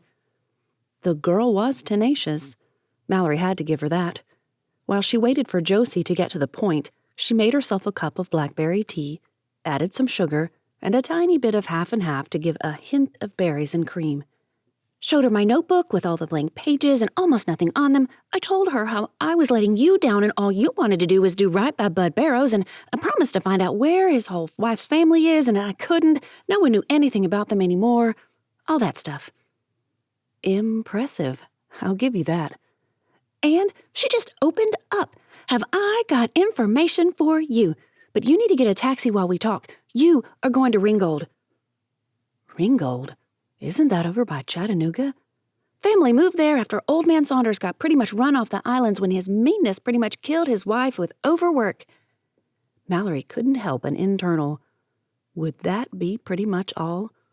Still live there. Miss Eva still exchanges Christmas cards with the youngest Saunders girl, Deborah. Anyway, she's sure Deborah Saunders Mitchell can tell you anything you need to know, but she told me, in strict confidence, mind you. Mallory grabbed a pen and scrawled a note announcing a closed store and taped it to the door on her way out of the trailer. Of course. Josie giggled. Well, the way she heard it was that Sarah Saunders got herself pregnant by one of the fellows in her daddy's fishing boat. The deadbeat took off, leaving her to go home and tell her parents what happened. Mr. Barrows heard about it, knew how her daddy would react, married her, and took her off the islands. The plan was to return a few years later and resume his work there when she died. He wasn't even gone a whole year. There were probably all kinds of truths and falsehoods in that story, but enough had to be right. It sounded just like Uncle Bud. As she hit the docks, she saw Terry with his boat, as if he knew he'd have a fare that morning. Hey, Josie, text me that address, would you? I'm going to get on the road as soon as Terry can get me to the rental place. I'll save money, even with the rental, if I take an economy car instead of my guzzler. I won't be able to hear you, so thanks, and I'll let you know what I find out, okay? Do you think I got enough to help you? Poor kid. She really needed those encouraging words. You did. This is 1,000 times better than your work on the sabotage on Hopper with Bailey's crew. Trust me. Thanks. Oh, and Miss Eva said to tell you that she stopped rumors that Ella Jean was spreading. Something about you moving off the islands and going back to an old boyfriend. She said Mallory Barrows wouldn't do that to old Bud's memory, much less to herself. Apparently, Ella Jean isn't speaking to them now, and Miss Ella says that's just fine with her. Moving off? What? Don't know. Something Ella Jean and Trudy overheard on the ferry on Valentine's Day. A few things started to make sense, in a messed up sort of way. Well, if you get a chance, thank Miss Eva for me. That was never even remotely true. Good. I'll let her know. Bye now. I'm working on a missing pair of earrings, so I'd better go see what's what. It's a good thing everyone loves you and that your daddy is loaded, because, sweetie, you'd be eaten alive in most workplaces. Murphy Road boasted small homes built probably back in the 50s, 60s, maybe even the 70s. The one she pulled up in front of had been painted a bright yellow, probably expected to fade, and it either hadn't yet, or the paint was a better quality than expected. It couldn't be much more than 1,000 square feet, but the yard had been well maintained, and there were potted flowers all around the small porch. A woman came and stood out by the door, a long, thick sweater wrapped around a rail-thin frame. Mallory's throat clenched. The woman was ill. She had to be. When she stepped out from the little red Ford Focus, the woman called out, "You the Barrows girl?" Josie must have called. Mallory nodded and called back, "Mind if I come in for a few?" "Hurry up. It's freezing out here." It was 60. Not exactly frosty weather, but, again, the woman looked ill. Mallory offered a hand as she approached the porch. "Hi, I'm Mallory Barrows. Bud Barrows was my uncle. Yes, your friend said as much. Well, come on in." The woman looked 90, but if she'd been younger than Uncle Bud, she couldn't be older than her 70s, could she? "I appreciate you letting me talk to you. That girl said you wanted to put Sarah on Bud's gravestone." The woman turned piercing blue eyes on her.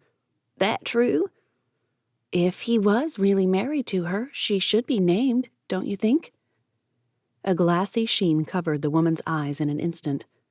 "Well, I guess I won't be asking for identification.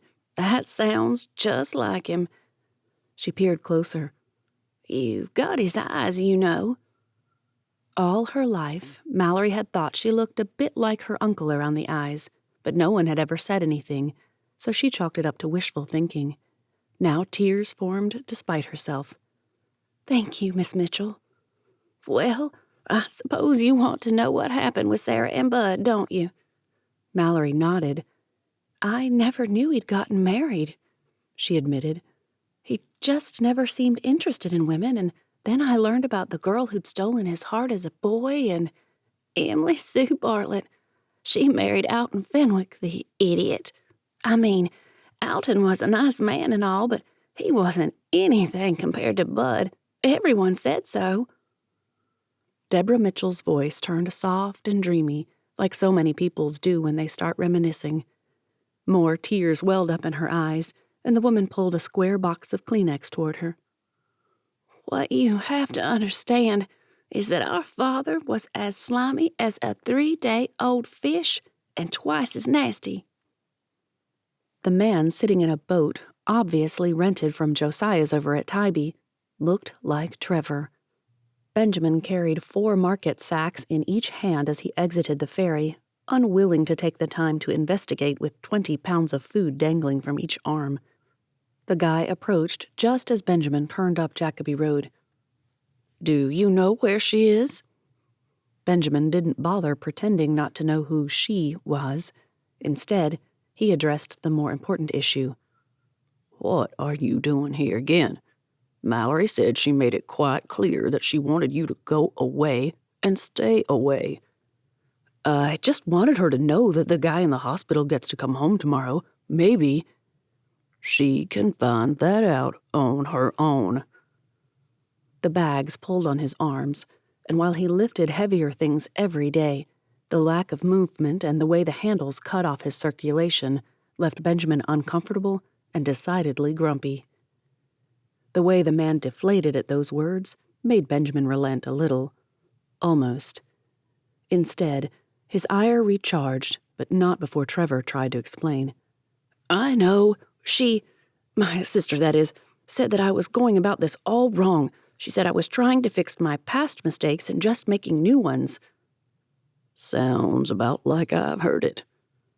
Maybe it was harsh, but Benjamin couldn't help adding, "And you being here now isn't going to go over any better." "That's why I came, to tell her she was right," Trevor insisted. "To assure her." Benjamin couldn't take another word.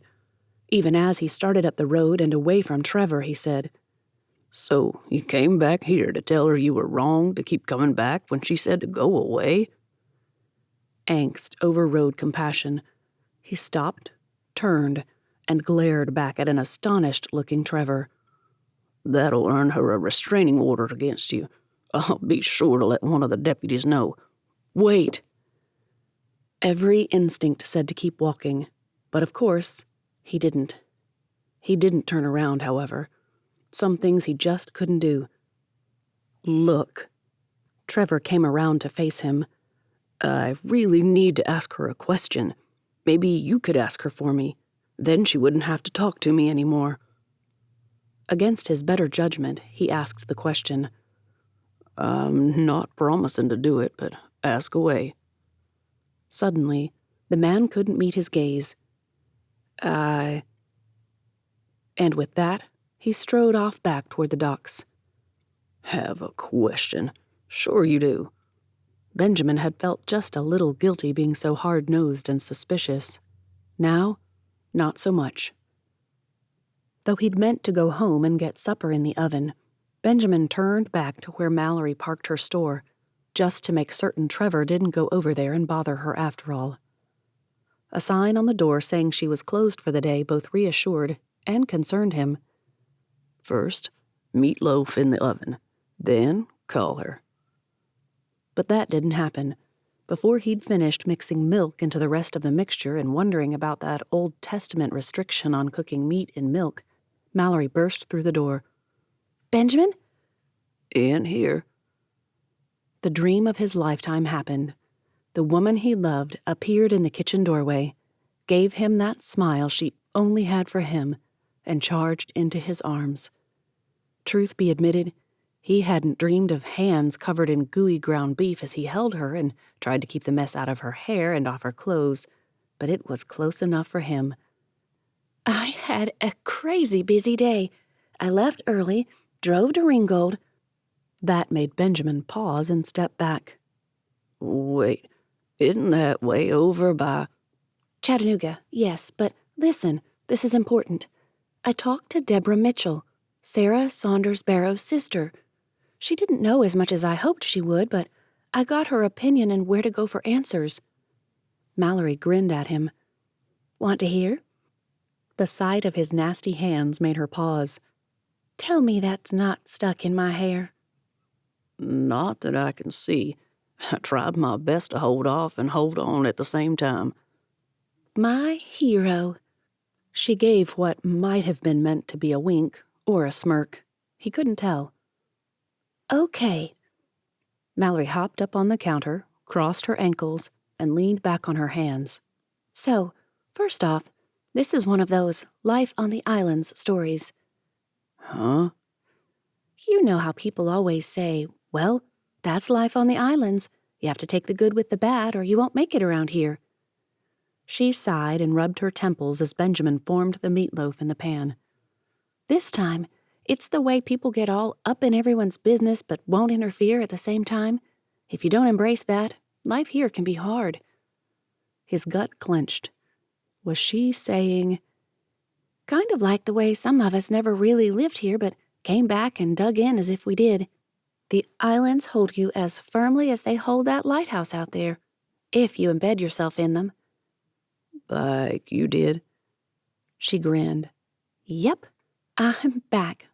Back for good, and you can't get rid of me now. All the weight his heart had taken on in the past weeks tumbled overboard. He kissed her temple and said, Wouldn't want to. While Mallory talked and the meatloaf baked, Benjamin pulled out red potatoes, quartered them, and stuck them in to boil for mashed potatoes. Frozen corn on the cob came next, from Frank Grace's garden the previous summer, no less. Said there were all kinds of rumors going around, and Sarah refused to talk about it, but one day she was sobbing and refused to explain why, and the next, she and Uncle Bud had gone off to get married. He'd packed a bag, rented a place just outside Charleston, and went to work for a fishing company. That stopped him in his culinary tracks. Benjamin snapped his head up and stared at her. Bud worked the boats? Mallory shook her head. That's what I asked, but no. Miss Mitchell thinks he was a bookkeeper or something like that. She knows he was in charge of licenses and such. Anyway. After a pause for a dramatic effect, she dropped her voice to a whisper. The baby was full term. Had problems, though. One of those chromosomal things. I guess they didn't do routine ultrasounds back then, so they didn't know. Sarah hemorrhaged after birth and died. So he did get a girl pregnant and marry her? That thought took some unraveling to make sense of. Really? As tears welled in Mallory's eyes, Benjamin abandoned the meal prep and went to sit beside her. Side by side on a countertop wasn't exactly comfortable, but if that's where Mallory wanted to hash out her troubles, that's where they'd do it. Lovey. Miss Mitchell thinks it wasn't Uncle Bud's baby. Without actually saying the words, she made sure I knew that she thought. Mallory's head dropped to his shoulder. I guess Mr. Saunders wasn't a very good father in some ways, and was a terrible one in others. Stomach clenching, eyes stinging, anger sparking, Benjamin didn't know whether to thank the Lord the man was probably dead or wish he was still around to get a solid pounding. I'd risk Bud's wrath for that one. When I was little, Mallory hiccuped and took a shuddering breath before she continued. I always wanted my daddy around like other girls' fathers. I wanted him to be at every school function, church pageant, every game or performance. I wanted parties when he showed up before it was time to say goodbye to the kids and their parents, or to take me on vacations over the summer. Well, Trevor had that right. But today, I learned that some girls wish for the opposite. That wasn't a fair comparison. It wasn't wrong to want proper attention from a father who was present in her life. But before Benjamin could say that, Mallory sighed and added, God gave me two great men. A father who showed me he loved me by providing as best he could, and the greatest great uncle ever. Because if he married Sarah to get her away from that father... He's a better man than we knew, Benjamin finished for her. Then something she'd said came back to him. You said Sarah's sister knew where we should go for answers. Mallory hopped down and went to wash her face in the sink before turning to face him. Yes, she mentioned Mr. Grabishaw, and I knew he was the perfect person. I heard Uncle Bud say once that Mr. Grabishaw knew everyone and everything that ever happened on the islands. I barely remember him. She gave Benjamin a slow smile that sent his heart flopping all over the place. He's an even more reluctant reader than my favorite guy, but Crabby Gabby. She winced. No. Crabby or not, that sounds, so wrong. Potatoes boiled over just then. Benjamin sprang to turn down the heat, cock the lid, and get the corncob water boiling. As he worked, he thought. She was at her last tether. The discussion had to be tabled for a bit, but how? Work on Bud's book? Work on the Graces? Get her to read a book to him? Watch a movie? Oh, and the first chance he got, he needed to call his mother and tell her there was nothing to the moving back to Atlanta rumors. She must have heard wrong. Hey, Benjamin? Hmm? He turned in time to see that smile return. Feel like a long walk on the beach after we eat. I can't work tonight, and I need a distraction. I'll do. After moving to his side, she slipped arms around his waist and pressed her cheek between his shoulder blades. You'll do, always. Chapter 17. They spent the week working on Uncle Bud's book, reconnecting, and plotting different ways of arranging the Grace's story. They didn't talk about Mr. Grabishaw and his probable ability to separate fact from supposition, or worse, straight-up fiction. They didn't talk about Trevor. And much to Mallory's disappointment, they didn't talk about where all the reconnecting would lead. Thursday dragged along slower than any Thursday she'd had to date. Benjamin wouldn't be there to take her to Mr. Grabishaw's until around 4 o'clock. The morning rush had been a whopping 6 people. The mid-morning customers had totaled 0. Lunchtime had her eating a tortilla wrap with chicken salad. Yay. Yip, yip. When she started naming the gulls who waddled around looking for scraps, Mallory decided maybe she should just close up and take a walk, pray, make some decisions. Like, is it unbiblical to ask a man to marry you? Can't Benjamin be like Dossie from the Guernsey book, wanting to ask and just not able? Can't I be Juliet? Can't I ask him? Why not? After rearranging the used mystery shelf for the 3rd time, Mallory made up her mind. The ferry had come and gone without new customers. She'd close. She'd walk. She'd pray. A woman pacing up and down in front of the trailer stopped that idea in its tracks. Large eyes and a piquant face stared back at her. Mallory Barrows? Something stirred in her belly. Something she couldn't identify, but she sure didn't like. Yes? With a faltering smile that faded into trembling lips, the woman stopped pacing and squared shoulders. The contradiction in body language told Mallory absolutely nothing other than something was terribly wrong. My name is Vanessa Kriska. Nice to meet you. Was it a lie if she wanted to mean it? Mallory pulled her key from the lock and finished descending the steps. Can I get you something to drink? A book? You can give me my boyfriend back. If puking would have solved anything, Mallory would have considered it. Benjamin is... Don't know. Never heard of him. Something around the woman's eyes and lips insisted she wasn't a child, but she seemed so young. I mean Trevor. Oh, no, he didn't. She couldn't say that, of course, so Mallory said, Trevor isn't mine, nor do I want him. Well, he keeps coming here, and he even spent his whole vacation time trying to get back with you. He's running scared again, but I'm not giving up on him. After pinning Mallory to the side of the store with a hard look, Vanessa added, I'll stick it out no matter what. Though she wanted to say, "Good for you, hope you're ready to wait a very long time," Mallory couldn't do it. This woman loved Trevor. That was written plainly across her face. Instead, after shooing away a gull and pulling her sweater a little closer around herself, Mallory said, "He needs someone who loves him enough to do that. I needed someone to do that for me. He wasn't that someone." After a long, searching gaze, the pretense of confident assertiveness wilted. "I don't know what to do. Bree said—" Wait. A few things stirred in her memory as if trying to mix up an answer that would make this conversation clear. "Hang on." She pulled out her phone and found Bree in her contacts.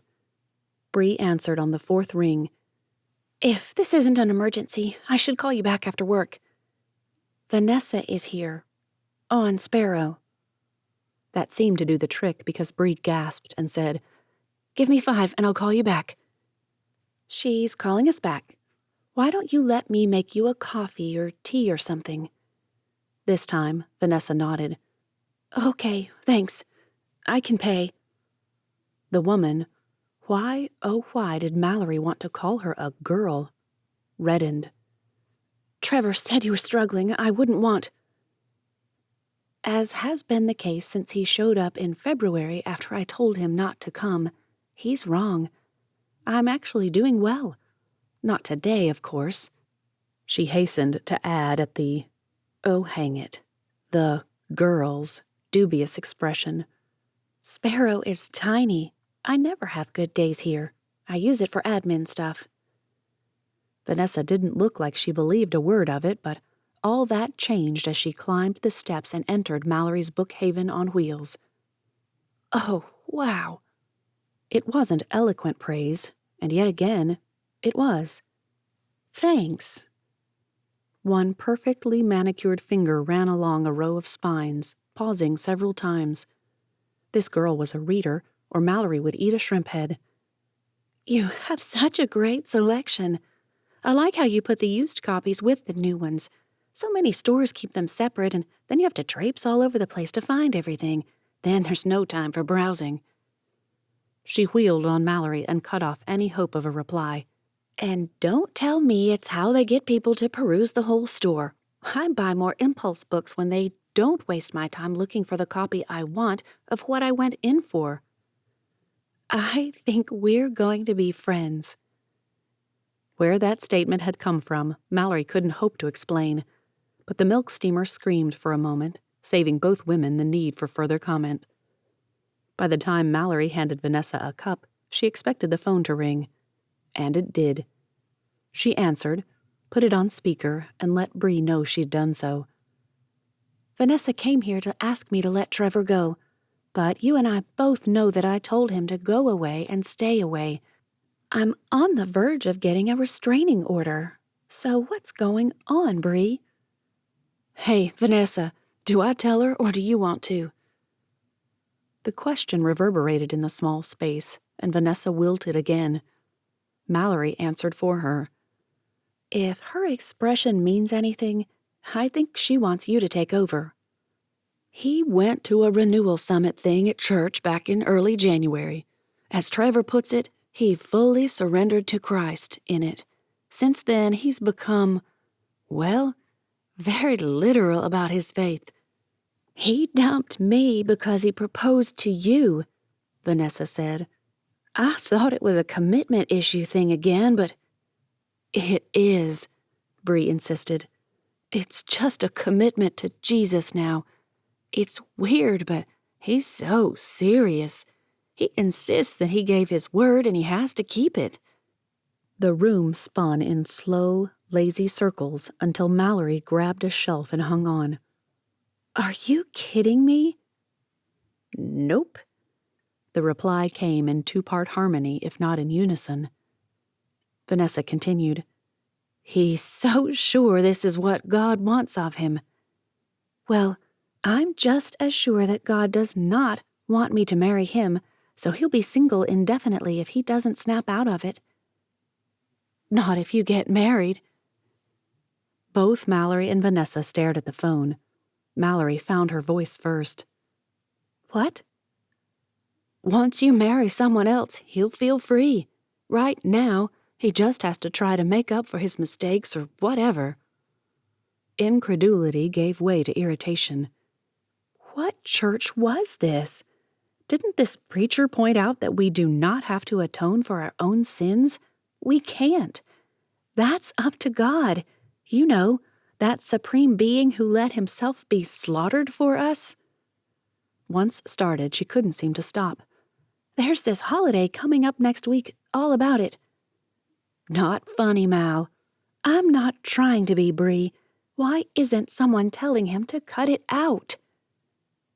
This time, no one spoke.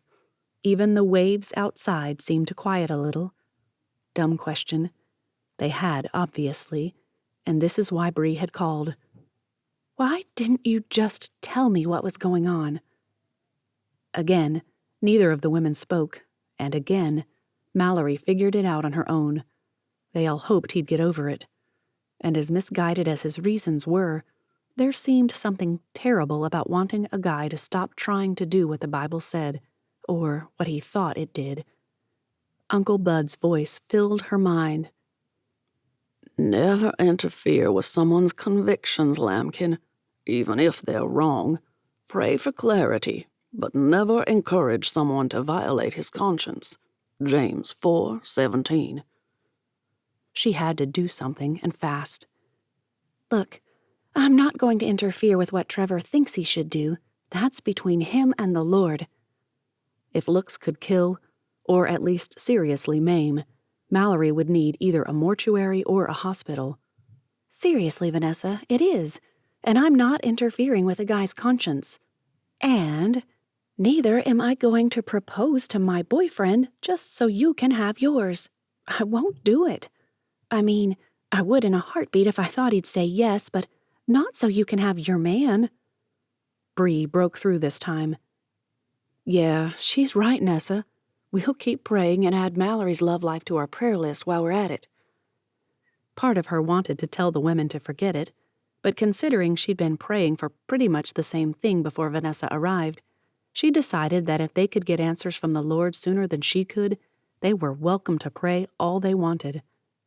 And I'll pray that Trevor doesn't get the idea that because I said yes to his proposal before he took back the offer, that I'm obligated to go through with it. The silence in the room told her all she needed and all she didn't want to know. He thought that. He actually thought that. I made no vows, she sputtered. Tears spilled onto Vanessa's cheeks. You said yes. That same book, James, let your yes be yes and your no be no. I think I'm going to be sick. You said yes. Benjamin heard the words and managed not to barge in and kick the women out. Coming home early, maybe it hadn't been such a good idea. But then again, if they wanted any information from Mr. Grabishaw, they'd have to earn it. The earlier they went, the better. Before he could decide what to do, a woman burst out of the trailer and ran for the ferry's waiting area. That decided for him. Taking 2 steps at a time, he hopped into the trailer and froze at the sight of Mallory, standing there, tears streaming down her face, standing there, alone. She turned, and at the sight of him, began sobbing. That other voice said, Mal, remember, this is Trevor's misguided conviction, not yours. When Mallory couldn't speak, Benjamin picked up the phone, tapped the speaker button off, and held it up to his ear. Hi, this is Benjamin Hornigold. I just arrived to find Mallory upset, so I'm going to disconnect this call.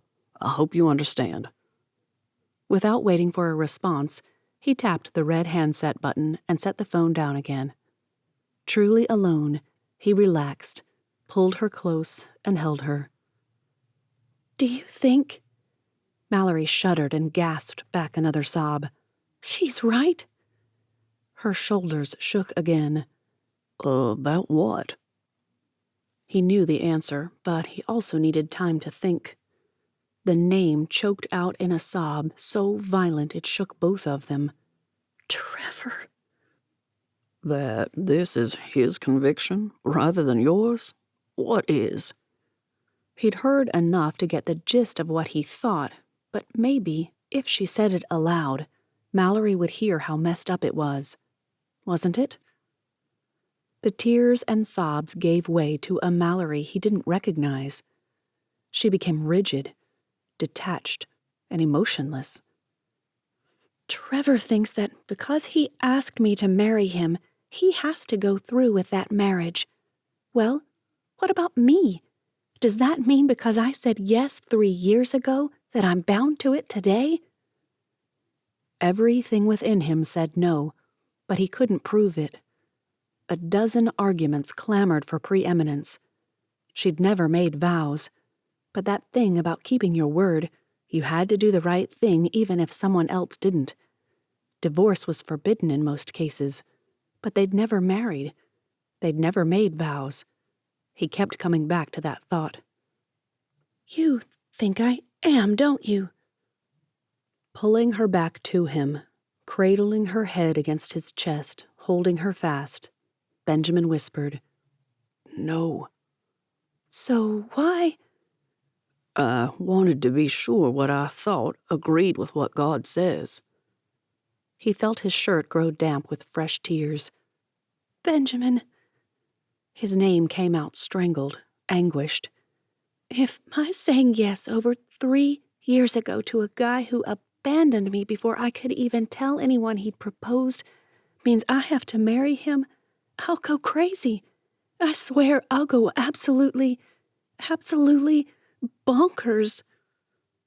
Something she said stirred something in his memory. Combined with his other thoughts, Benjamin suspected he'd hit on something helpful. But what if? He just didn't know. In the distance, the ferry horn blew. It would be there in a few minutes. The trailer smelled of that oil soap his mother liked to use, and all-purpose cleaner, lemon-scented. The floor shone. It's Sparrow. Of course it's spotless. What else does she have to do here? But no matter how many times he and others had suggested that maybe she didn't need to go to Sparrow, Mallory had insisted she would.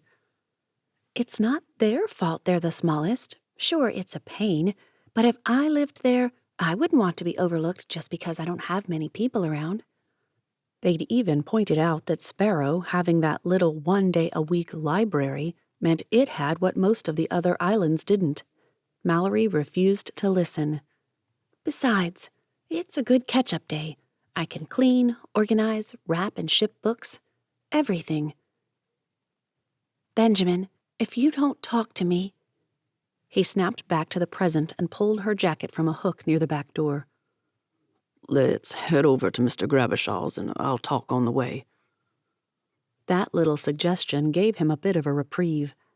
All the way to the Jeep he'd parked there before going fishing that morning, Benjamin prayed for clarity. By the time he settled in behind the wheel, he was confident. Confident that he'd get clobbered by someone for whatever he said, that is. Mallory pounced before he got the key in the ignition. So? What? The Jeep rolled away from the book barrow and down the middle of the island to the tail where Mr. Graveshaw lived. Benjamin still prayed, but the same thoughts persisted. It's like this, he said just as she spat out his name in an exasperated display. Sorry, but I know what I want to be true. The verses I recall seem to back me up, but... Like what? Like the one about how we're supposed to obey those that rule over us.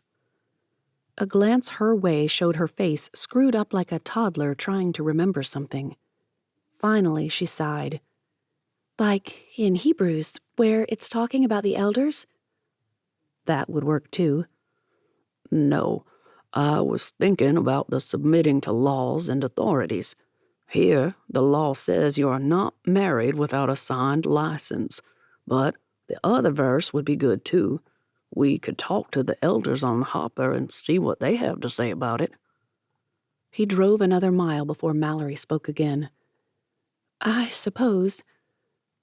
Though it was a cooler day, she rolled the window down and let the breeze in, her hair swirling wildly. Okay, so let's say the elders have no opinion. Do you think that verse means I'm off the hook? Not by itself, no. Benjamin winced at the way she seemed to shrivel into herself. But let's just argue, for a minute, that you saying yes to a proposal is equal to a marriage. And let's just say that this new faith of Trevor's— Mallory broke in there. I think I would have married a man who wasn't saved. There were times I wondered back then, but who am I to decide who is and isn't saved, right? He could only nod and turn down a rutted, raggedy road. Thomas Grabashaw did live like the recluse that he was. Well, she continued, does that mean it would have been wrong for me to marry him back then? Unequally yoked, so I had to go back on my word? Again, it sounded like a valid argument, but it also sounded like she was trying to justify. That couldn't be right, could it? He decided to keep going and ignore the question. My thought was that Paul said if an unbelieving husband wanted to be free of his wife, to let him go. You weren't even married. He went on to point out the Old Testament law of a man divorcing a woman and not being allowed to remarry her if he married someone else in the interim. Trevor has had at least one girlfriend, it seems. If a girlfriend saying yes to a proposal is equal to a marriage, then a girlfriend fighting for her man is just as serious. Mallory snorted as they pulled into Mr. Grabashaw's ratty yard. Maybe I'll go Old Testament on him and have my daddy say I'm not allowed to marry him. Daughters got to be freed of stupid vows back then if their daddy said so when he heard of it. The Jeep squeaked to a stop, a reminder that he really did need to get those brakes fixed, and the couple grinned at each other. It's kind of silly, isn't it? She asked. Very silly. But not, I guess. A sigh followed. I mean, I'm glad he's trying to honor the Lord in all his doings now. That's important, too. It was a risk, but Benjamin decided to take it. It is, but the girl he left behind has a man working on a killer proposal, and she shouldn't break his heart just so an old boyfriend can try to undo his past mistakes, right? Mallory hopped out and dashed around to his side of the vehicle. Exactly right. As much as Benjamin would have loved to kiss her into next week, a growl from the general direction of the porch stopped him. If you're selling something, you can just get back in your Jeep and go away. If you're giving away religion, I already got mine. Without taking her eyes off him, Mallory called out, We came to ask you a few questions, if you don't mind, about my uncle, Bud Barrows. He died a couple years back, and if you want to know anything else, you'll have to prove it. Benjamin grinned down at Mallory and called out, Raking or weeding? Chapter 18. Almost 2 hours of weeding earned them dubious-looking old Tupperware tumblers of sweet tea and a spot on the porch. Mallory's chair had once been red, she thought, but it had faded to a hideous clash between terracotta and salmon.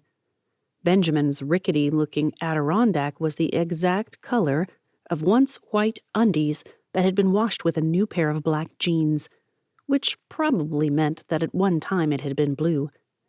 Mr. Grabashaw just sat, rocked, and chewed on what she prayed wasn't tobacco. Only the lack of spit stains on the porch gave Mallory any hope, though. Eventually, he turned piercing eyes on her. You Bud Barrow's niece. Look too young. I'm Roger's daughter, Mallory. The man nodded as if doing so meant anything. Your daddy still do-gooding down in Haiti?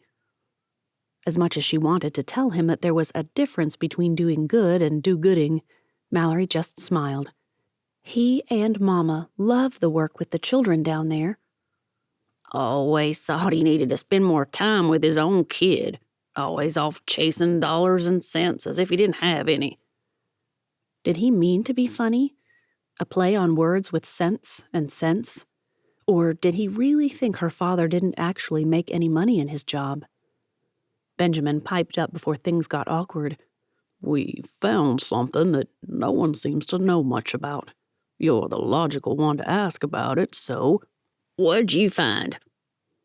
Mallory couldn't take the strain. It had been a hard enough day without the whole thing becoming a drawn-out ordeal. Benjamin found a box under the floorboards of Uncle Bud's closet. There wasn't much in it, but there was a photo of Uncle Bud with a woman named Sarah Saunders, a marriage certificate, and 2 death certificates, one for her and one for a baby. A look at the old man, wrinkled, rumpled, and looking as sour as if he'd sucked lemons all day, showed closed eyes and lips that thinned more every second. Kept that, did he? Good. Maybe he didn't forget, after all. Mallory leaned close, the chair creaking a warning as she did. Forget about what? The one that wasn't his to take. At her gasp, he flashed a grin that some might call sinister. Thought he's near perfect, didn't you? Most folks round here did. I knew better, but only 'cause of Sarah. No one remembers her anymore. Folks like to forget the shifty Saunderses ever lived hereabouts. Benjamin laid a hand on her knee and squeezed before taking over. A good thing, too. Mallory was about to light into the old guy. Mr. Grabashaw, can you tell us how a man who was in love with the same woman his whole life ended up marrying someone else and having a baby 6 months later? Laughter boomed out across the yard and was caught up by the waves, most likely. The old fellow wheezed and gasped, looking first at her, over to Benjamin, and back to her again. If you think Mr. Buford Barrows, Saint of Breakers, had the gumption to get a girl in the family way outside of lawful wedlock, you're a fool. This wasn't his sin. Whose was it, then? I've heard everything from someone visiting the islands to her own father. Okay, those 2 things were everything she'd heard, but still. Wasn't neither of 'em. Don't even know if Bud knew whose baby it was, but I do. Suspicion prompted her to blurt out, "How?"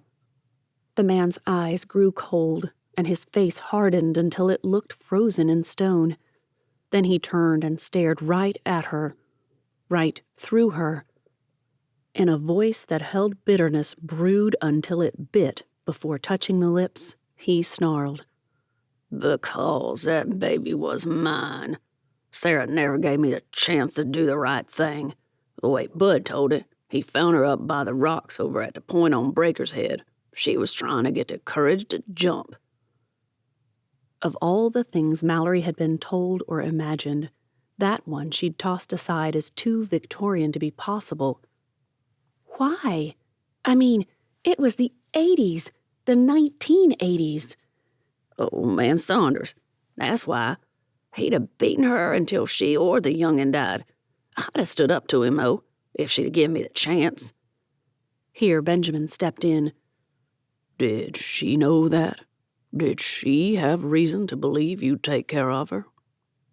Mallory's throat went dry, and she reached for the sweet tea before she recalled where she was. Just as she choked back that sip, Mr. Grabashaw cackled and assured her it was safe to drink. I wash. Rinse, too. It's good tea. After a small sip, she had to agree. It was perfect, actually. Delicious. Of course it is. I spit in every glass before I pour the tea in.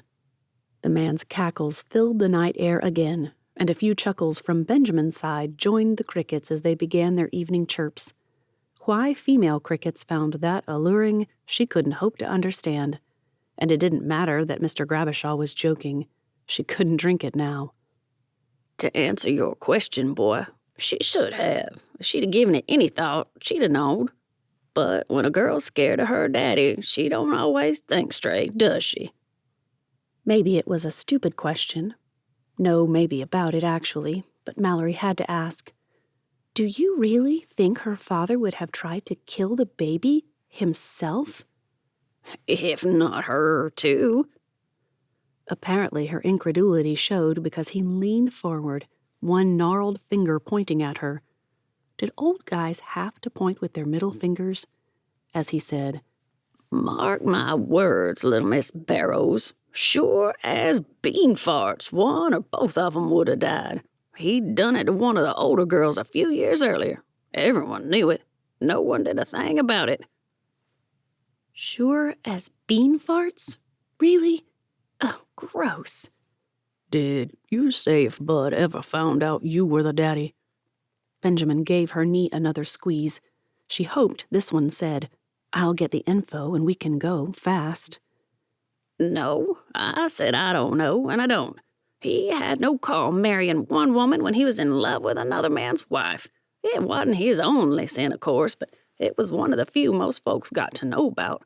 Then he came home after she died and took up his life as if nothing had happened. He repeated himself in a growl under his breath. As if nothing had happened. Benjamin seemed to take that as their cue to leave. He murmured something about needing to get her back to the trailer and led her away. When Mallory looked back, the man's hand covered his face, and she could have sworn his shoulders shook. The ferry was late, of course. Of all the nights for them to have to wait extra long, it had to be this one. They sat, parked at the dock, her truck first in line, his Jeep right behind, and watched as it pulled up to the slip, nearly 20 minutes late due to an emergency on Elnora. One of the Duncan boys had climbed something and broken something, and all things considered, it wasn't too bad. Except Benjamin had plans. With Bud's story all settled, he'd confess his own secret. After that, if she didn't dump him right then and there, he'd feed her and finally hand over the ring he'd been carrying for months now. Months. Well, 2, but still, it was pushing 3 already. Thankfully, Mallory had lots of processing to do. She jabbered all the way up from Sparrow to Hopper, where she dropped off the trailer before dashing back to ride to Breakers with him. There, they walked up Jacoby Road to the keeper's cottage. My cottage. Maybe ours. She could make it homey. Had books everywhere and old broken sextants or something. Stuffed pillows in every available spot so the house looks like a pillow fight waiting to happen. Yeah. Aside from half of the kitchen, the place looked like a man lived there. A man who didn't know a thing about making a home. In his experience, that was most men. Bud had once said every bit of hominess in his place had come from Anna or Mallory, or his mother. "Tell him that he can wait around forever if he likes. It's his life to waste, but I'm not wasting mine." It took several backtracks to figure out what Mallory meant and who he was. They'd reached the gate by then, and he paused just long enough to give her the kiss he'd wanted to back at the store. Glad to hear it. His thoughts of home collided with reality when they stepped inside the old cottage and were assaulted by the hideous couch that looked ready to fall apart. The third one since he'd moved here. But they were all free. Nonetheless, Benjamin made up his mind. What kind of couch should I buy? I want something comfortable, he hastened to add. But I want something that looks nice, too. Something that'll last. What do you think? The moment he'd spoken, Benjamin regretted it. If he proposed, there'd be a wedding to pay for. Mallory didn't have the money for it. Her parents were missionaries now, not exactly well off. And though his mother was well fixed for life, that didn't mean she could throw away her money on a celebration. But a couch will last a whole lot longer than wilting flowers and cake that no one finishes. I know exactly the thing. I saw one being unloaded on Hopper last week. Mallory rattled on about arms and cushions and fabrics until he couldn't see straight. But you need more than a couch. You need chairs on either side of the fireplace there, see? He'd make the couch work. Somehow he'd haul the maximum allowed for the rest of the year or something to be able to do it and the kitchen stuff and a wedding. But chairs? Can't do that yet. Do I need to hold off on the couch and get 'em all at once, or can I get one thing this year and another next or something? Her unexpected hug squeezed the air from his lungs. You just passed a test I didn't know I was giving you. Thank you. For... She stepped back and wandered around the room, her finger trailing along the mantel here and her hands sizing up space there. Not talking about how you could put it on a credit card and get bonus points, or how they were having a 12-month same-as-cash deal down at the furniture barn or whatever. Don't like debt? She turned to him, her nose wrinkling. Hate it. And I've been proven right. If I hadn't paid off my truck and house, my business wouldn't have made it. Mallory ran a hand along the old couch's back and added, But it would be fun to be able to make this room look like I always wanted Uncle Bud to. Never had Benjamin wanted something more so quickly. After half a second of consideration, he nodded to her. You figure it out. Find pictures. We'll print 'em out and see how it all looks. Then we'll start saving. And maybe instead of a wedding registry, we can have a furniture fund. Is that rude? Probably. And again, isn't a registry rude? Here are the gifts we want you to buy us. Water filled a pot while Benjamin poured frozen meatballs from a bag and onto a plate. A jar of spaghetti sauce from the pantry went into another pot with a couple spoonfuls of minced garlic and a good shake of dried basil. With a pinch of oregano and a few dried minced onion flakes, the sauce wouldn't taste like half-flavored, watery tomato paste. Bud Barrows's secret spaghetti sauce recipe. Arms slid around his waist. Got a bell pepper? He didn't know, but probably. Maybe. When Mallory moved away to dig through the fridge, he regretted the answer. Should have said no. Eureka! Mallory emerged with a shriveled bell pepper that should have sprouted fuzz by now. Still edible. He gave her a look. Mallory ignored it. Seriously, it's fine. It'll just be cooked down for flavor anyway. Bud never put bell peppers in his doctored sauce. Wrong thing to say. Benjamin knew it the moment the words left his lips. Or maybe it was the gleeful way she snagged a knife from the magnetic rack she'd hung by the counter. Ha! That's because he never bought the things. If they didn't grow in his garden, he didn't have them. And, well, he didn't grow peppers year-round, so he didn't remember to tell people to put them in if they asked in December instead of in May. To her credit, she didn't add tons of bell pepper, just a couple of tablespoons worth of finely diced pieces. Then she rinsed her hands and leaned against the counter, her arms folded over her chest. I have ideas. You'll have to print pictures for me. I sent them all to your phone. That was fast. Far too fast. She'd been thinking about this already. Probably had one of those pin-up boards like the old ladies at church used for recipes and party ideas. Of my house, with ideas for how she'd like it to be, when it's our house. That's good, isn't it? Watch the pots, will you? I'll go print the pictures. Be right back. With a quick kiss, he went to the spare room where the jumbled mess of a home office consisted of an old card table that wobbled when the printer churned out pages, a really comfortable desk chair, and a filing cabinet with trays on top. His mother did all his filing when she visited, and after being gone so long the last time and having almost a year's worth, she assured him she'd never stay away that long again. Almost made her being gone worth it. Almost. Frank had offered to make a decent work table or desk out of the same boards they used for the cabinets, and Benjamin had almost said no. Instead, he finally said he'd think about it, decide how big he'd need and such. Now, the idea of Mallory having to use the card table for her work, nope, he'd definitely accept one of those tables. Picture after picture dropped into the tray. A couch, those chairs she wanted, an antique steamer trunk, or was it a reproduction? His mantle, with the books they'd read on it. Interesting. Did she mean for him to move them, or did that mean she liked them there? "This is ready, Benjamin. Come eat. We can do that later." Those words curled around his heart with cozy tendrils that held fast. What would it be like to hear that every night? Hopefully, you'll find out. Chapter 19. With kitchen scissors too big for the job, Mallory cut out a couch, the chairs, the mantel with the books, the window. She'd taken pictures of every wall in the room and layered other paper on top of it to hide the current furniture.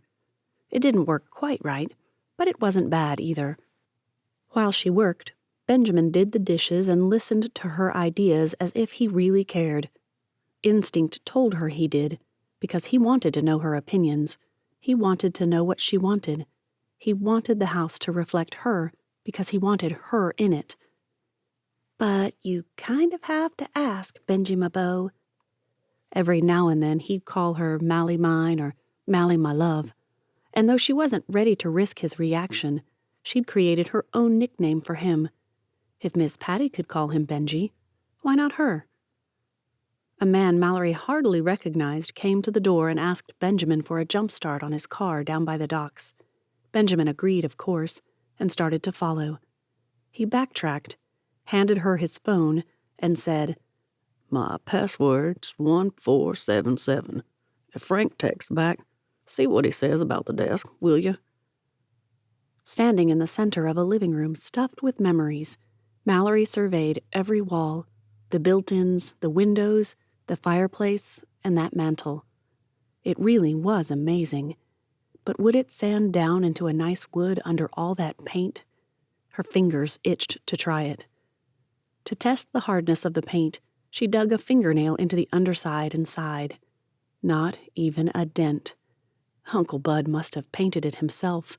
He would have done everything to ensure it was done right, which meant a hard job to undo the work, too. Her finger trailed along the spines of the books they'd read. Benjamin had stacked the ends with books lying on their backs and stood the rest between them. Each book looked as pristine as the day he'd unwrapped it, except a couple of used copies she'd given him. How did he read them without even smudging the covers a bit? "He probably polishes them to perfection before putting them up there. OCD, or just loves me and wants to please me?" She could see it being either. When he didn't return right away, Mallory decided to have a bit of fun with his phone. She lay on the lumpy, uncomfortable couch and nearly wiped out her savings to order a new one right then and there. First, she gave herself a special ringtone. It took a few tries to find something old school enough. He seemed to like more 80s stuff, probably what his parents had listened to in high school or something. Make You Feel My Love gave way to something even older, even better. Keith Whitley, When You Say Nothing at All. Perfect. Frank's text came through just as she finished. I wouldn't do less than 36 inches, probably not less than 42, and make it counter depth so there's room to lay out stuff to work on. If you made it twice as wide as you needed, it could serve as a double desk if you ever quit playing around and ask that girl of yours to marry you. Yeah, that. Mallory had just started to power down the phone when she realized he might be able to see she'd been into his settings. She opened Recents and began closing everything, but an app caught her eye. Audiobooks. He'd never mentioned being an audiobook reader. Audiobook connoisseurs were strange people sometimes, picky about their narrators or didn't care at all since they listened at double speed. Curious, and feeling more than a little guilty about snooping this much on his phone, she tapped the library button and eyed the list. There were 3 versions of the Bible at the top, and the book she'd just sent home with him, A Gentleman in Moscow. Mallory jumped up to examine the books on the mantel. There it was. She pulled it off the shelf and opened it. The hardback spine crackled like most new books did the first time they were opened. A close inspection of the pages hinted that they had never even been fanned. She pulled down another book, then another. One by one, the books resisted opening. Like all new, unread books, they were shy about revealing their secrets to a stranger, but once you made friends with them, they'd open up and confide in you. These books had never become Benjamin's friends. But they had. How many times had he come to her and shared some insight he'd gotten from them? She could hear him now. Isn't it strange how human nature hasn't changed? That Captain Wentworth got his pride hurt, and because he's not willing to admit to anyone, even himself, that he still loves Anne, he'll marry the wrong woman and make 3 people miserable. Or the time she found him weeping over something in Minuet and Gigi, and he'd been so moved he almost couldn't tell her. When he talks about how those great nets determine the fate of the fish, do they swim to it or far away? He sees getting caught in the net as the end, but I see God as the great fisherman. His net draws us to him. If we swim away, we miss being his. If we allow ourselves to be caught, we're protected from the predatory fish in the sea. Come to think of it, she'd asked him to show her where that was. He hadn't. He'd picked up the book, flipped through it and set it back down, shaking his head and saying nothing. Another memory followed on its heels. When I heard the verdict. Heard. At the time, she'd tried to figure out what about his words didn't fit, but she'd gotten distracted. Heard. Benjamin hadn't read a single one of the books. Come to think of it, Mallory searched her memory and a shiver of unease rippled up her spine. The same one she always got when getting bad news. Not once had he ever read the back of the book for himself, had he? She couldn't remember it. No, the more she thought about it, the more certain she became. He always asked her what the book was about. Always. Oh, my. How did I not see it? The screen door creaked, startling Mallory. She dropped Shadows and Secrets on the floor, the corner dinging as it took the brunt of the fall. With his phone in hand, the app open, the book staring back at her, and now Benjamin as he moved to her side. She couldn't hide her discovery. But could she ignore it? Tell him her idea about the mantle? Pretend... What? No, she couldn't do that. That wasn't how to keep a relationship strong. Why didn't you tell me? Though she asked the question, Mallory didn't look at him. Instead, she picked up the now imperfect book and slid it back on the mantel. I didn't know how. The compassion that had begun to build died right there. Because, sure, I'll read a book with you every week. Well, I won't read exactly, but I'll listen to an audiobook. Which one should I buy? Is so terribly hard to say. With each word she spoke, she watched Benjamin wilt a little more. His jaw twitched, clenched, and twitched again. Anger or hurt? Well, she was hurt too. Why didn't he just say something? As the silence grew, so did that question. Why didn't he? Then and now. The day's drama all came crashing down at once. That girl, Vanessa, wasn't it? Appearing and informing her that Trevor thought he had a right to her since she'd said yes 3 years ago. Mr. Grabishaw exulting in Uncle Bud being less than perfect. Now Benjamin hiding something like this from her. Thoughts formed into words that tumbled from her lips before she had a chance to examine them. Week after week, you talked to me about the books you'd read, but you didn't read them. You listened on audio. The guy gazed out the window, refusing to look at her. I don't care if you can read or not, Benjamin. I really don't care. But you deceived me by not saying something. That got her a look. A glassy-eyed, tears about to fall from those sea-blue eyes of his look that cut her to the quick.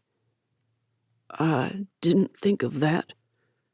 The words came out strangled and miserable. I knew I had to tell you, but Did you really think I'd care? Mallory heard herself and backpedaled. Okay, I care. You know I care about you and why and all that, but Benjamin, did you really think that I'd actually reject you over whether you can pick out my name on a sheet of paper? He gave a weak smile. I can do that if it means anything. It did mean something. A lot, actually. It meant he'd tried at something that, for reasons she could only suspect, he'd given up on at some point. Dyslexia, most likely, but they could talk about that later. Right now, she had to decide how to handle the Buddy Reed situation. When he started to step closer and froze again, something Uncle Bud had said once stirred in her heart. Remind me to add Uncle Bud's, when you kill trust with someone, don't start shoveling a grave. Put the shovel down until you can work together to fill in the gap again. To the book. I'm sorry, Mally mine. I really am. I started to tell you the day you gave me my first lovey read, and 1,000 times since. Mallory moved into his arms and waited to hear the rest. With his cheek resting against her crazy hair, he sighed. I never thought that not telling was deceptive. I just wanted to understand the books you loved. It was, though.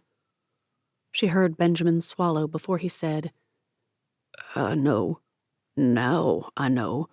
I'm sorry. I hope. His voice cracked again. I really hope you'll forgive me. The only thing worse than keeping a secret from the woman you love is her finding out before you get the guts to tell her. It wasn't exactly a Buddhism, but it was as true as any lesson the man had taught him. Learning that his cowardice had created deception only compounded the mess. Benjamin stepped away from Mallory and went to retrieve hoodies, 2 of them. Care for a walk? Are we going to work through this, or is this a diversion? Definitely the working through thing.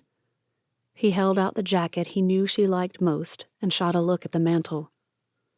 Just don't know if I can get through it with those books accusing me and...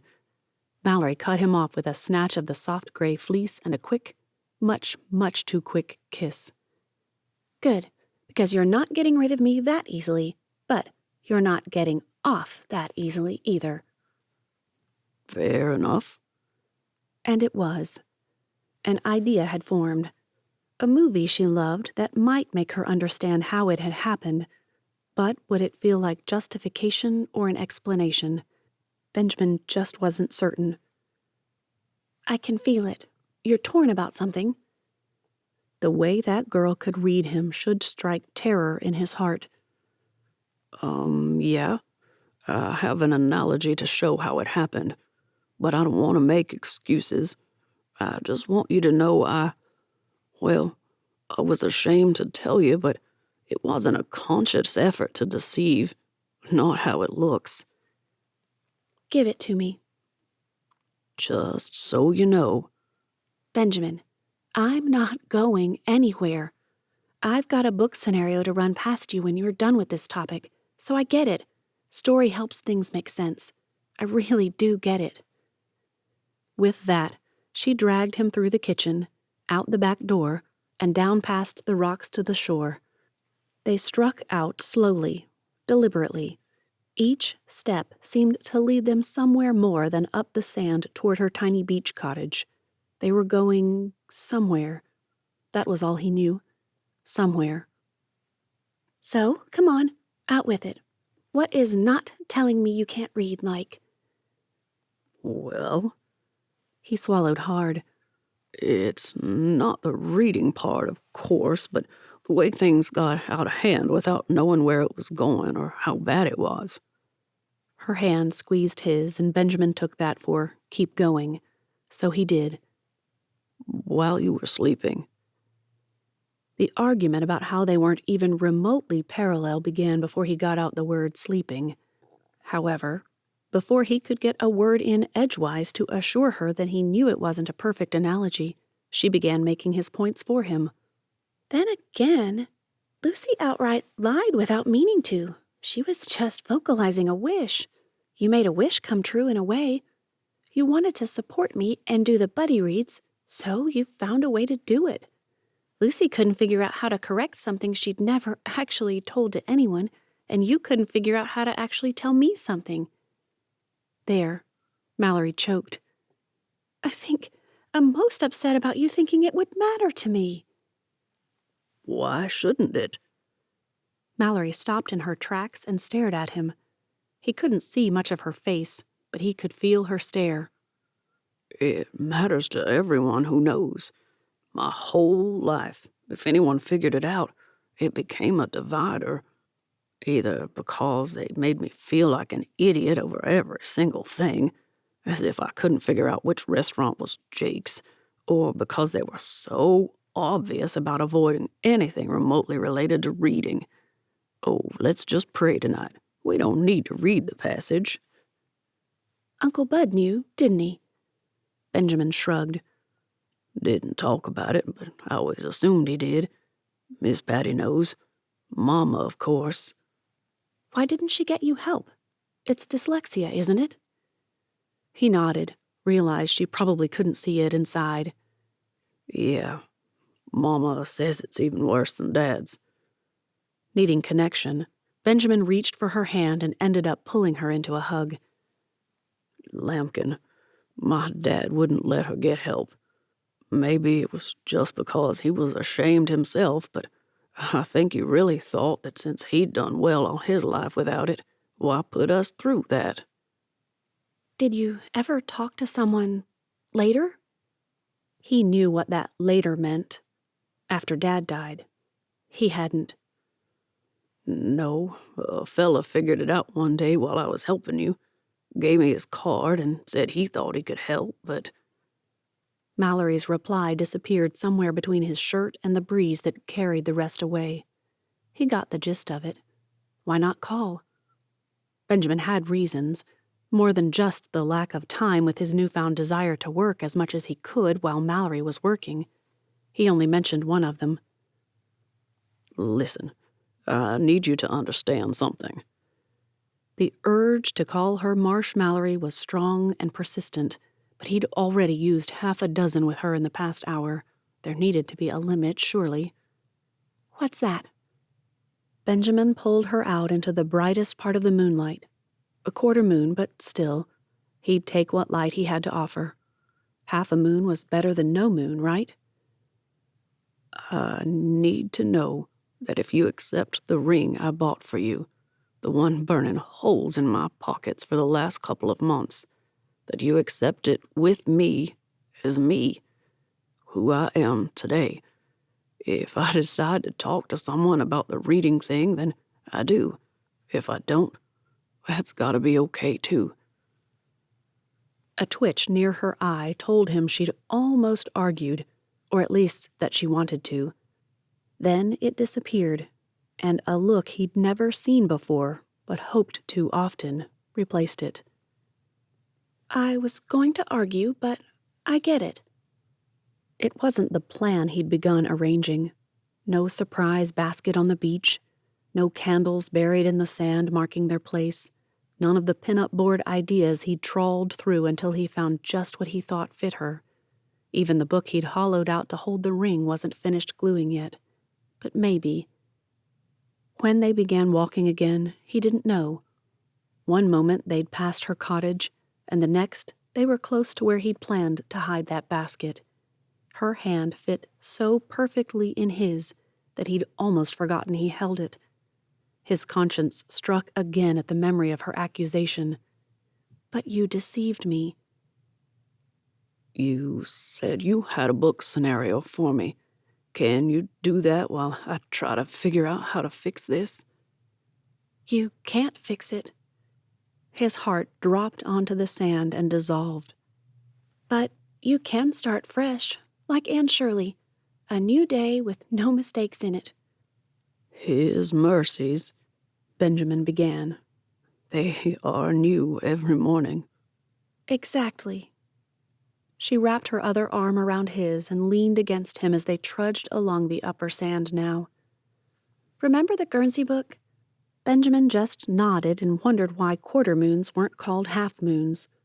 All he knew was that they weren't. Well, Dossie on the ladder in the library and Juliet seizing the day. She faltered in her step. Do I need to tell you that I love you and ask you if you want to marry me? Benjamin had always considered the one knee thing cheesy. What was the point of it? Some leftover ritual from knighting men or something? If he were to go down on his knees, he'd go on both at once and beg like any rational man would. After all, no rational woman would agree to marriage with a guy wobbling on a knee that probably protested from some high school or college sports injury anyway. But with his grand proposal plan still in a box at home, and unwilling to wait another second, he only had one option open to him. Both knees it is, then. Right there, with the moon of two minds whether to shine down on them or not, he dropped to the sand, grateful for it and thinking men should always propose at the beach if they wanted to do this kneeling thing, and dug his fist into his jeans pocket. The hand shook enough that he fumbled with the little bag as it dropped to the sand beside him. Mallory's eyes were eye level with his when he turned to her. She dropped to her knees as well. A smile formed. Kneeling, at a time like this, what could be more perfect? The velvet bag could have the ring still inside, that was what. His throat went dry, and he fumbled for his phone. It only took Mallory as long as it took him to turn on the flashlight app to realize what had happened. Oh, no!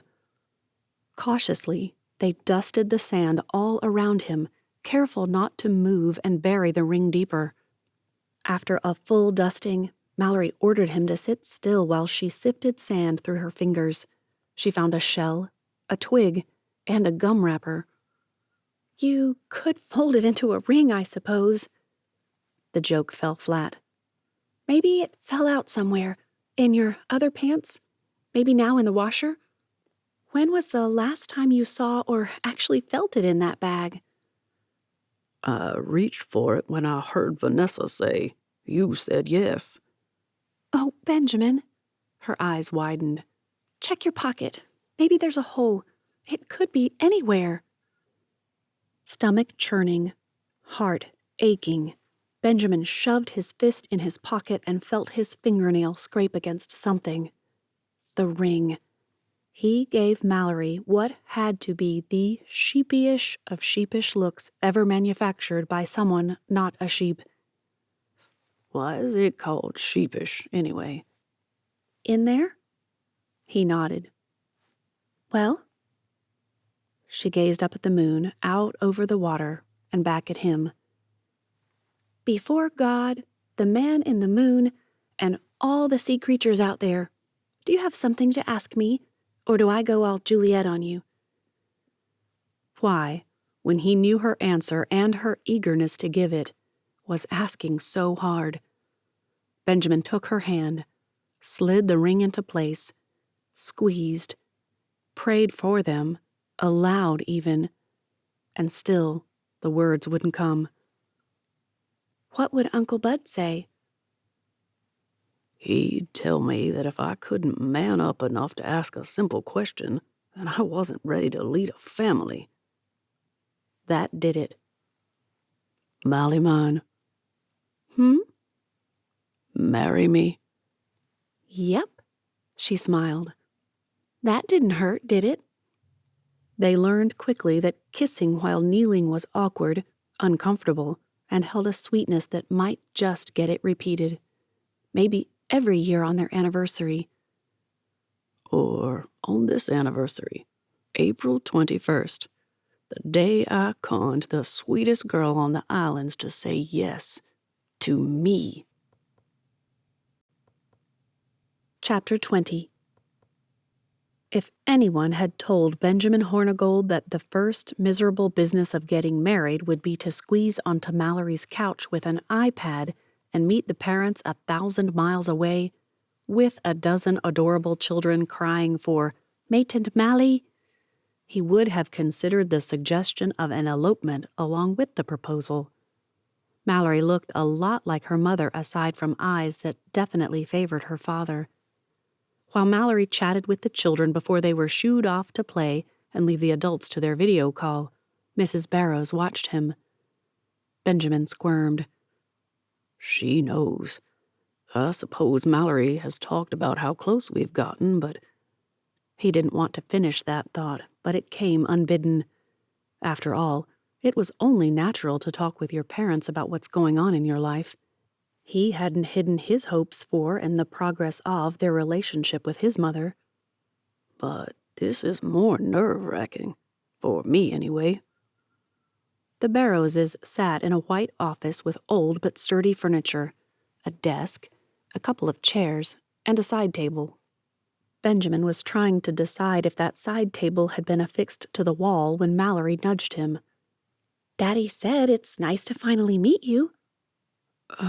Sorry. He knew his neck was flaming, but he hoped it hadn't spread to his face. I was just admiring your walls. They're so white. Babbling. That's what he was doing. Babbling. Better to shut up and let them only think he was the fool he knew himself to be. "Fresh paint after we rebuilt the office. The children like to come wipe it down to keep it white, and we let them," Anna Barrows explained. "Wouldn't want to stifle the urge to serve or keep something clean. People like to feel useful."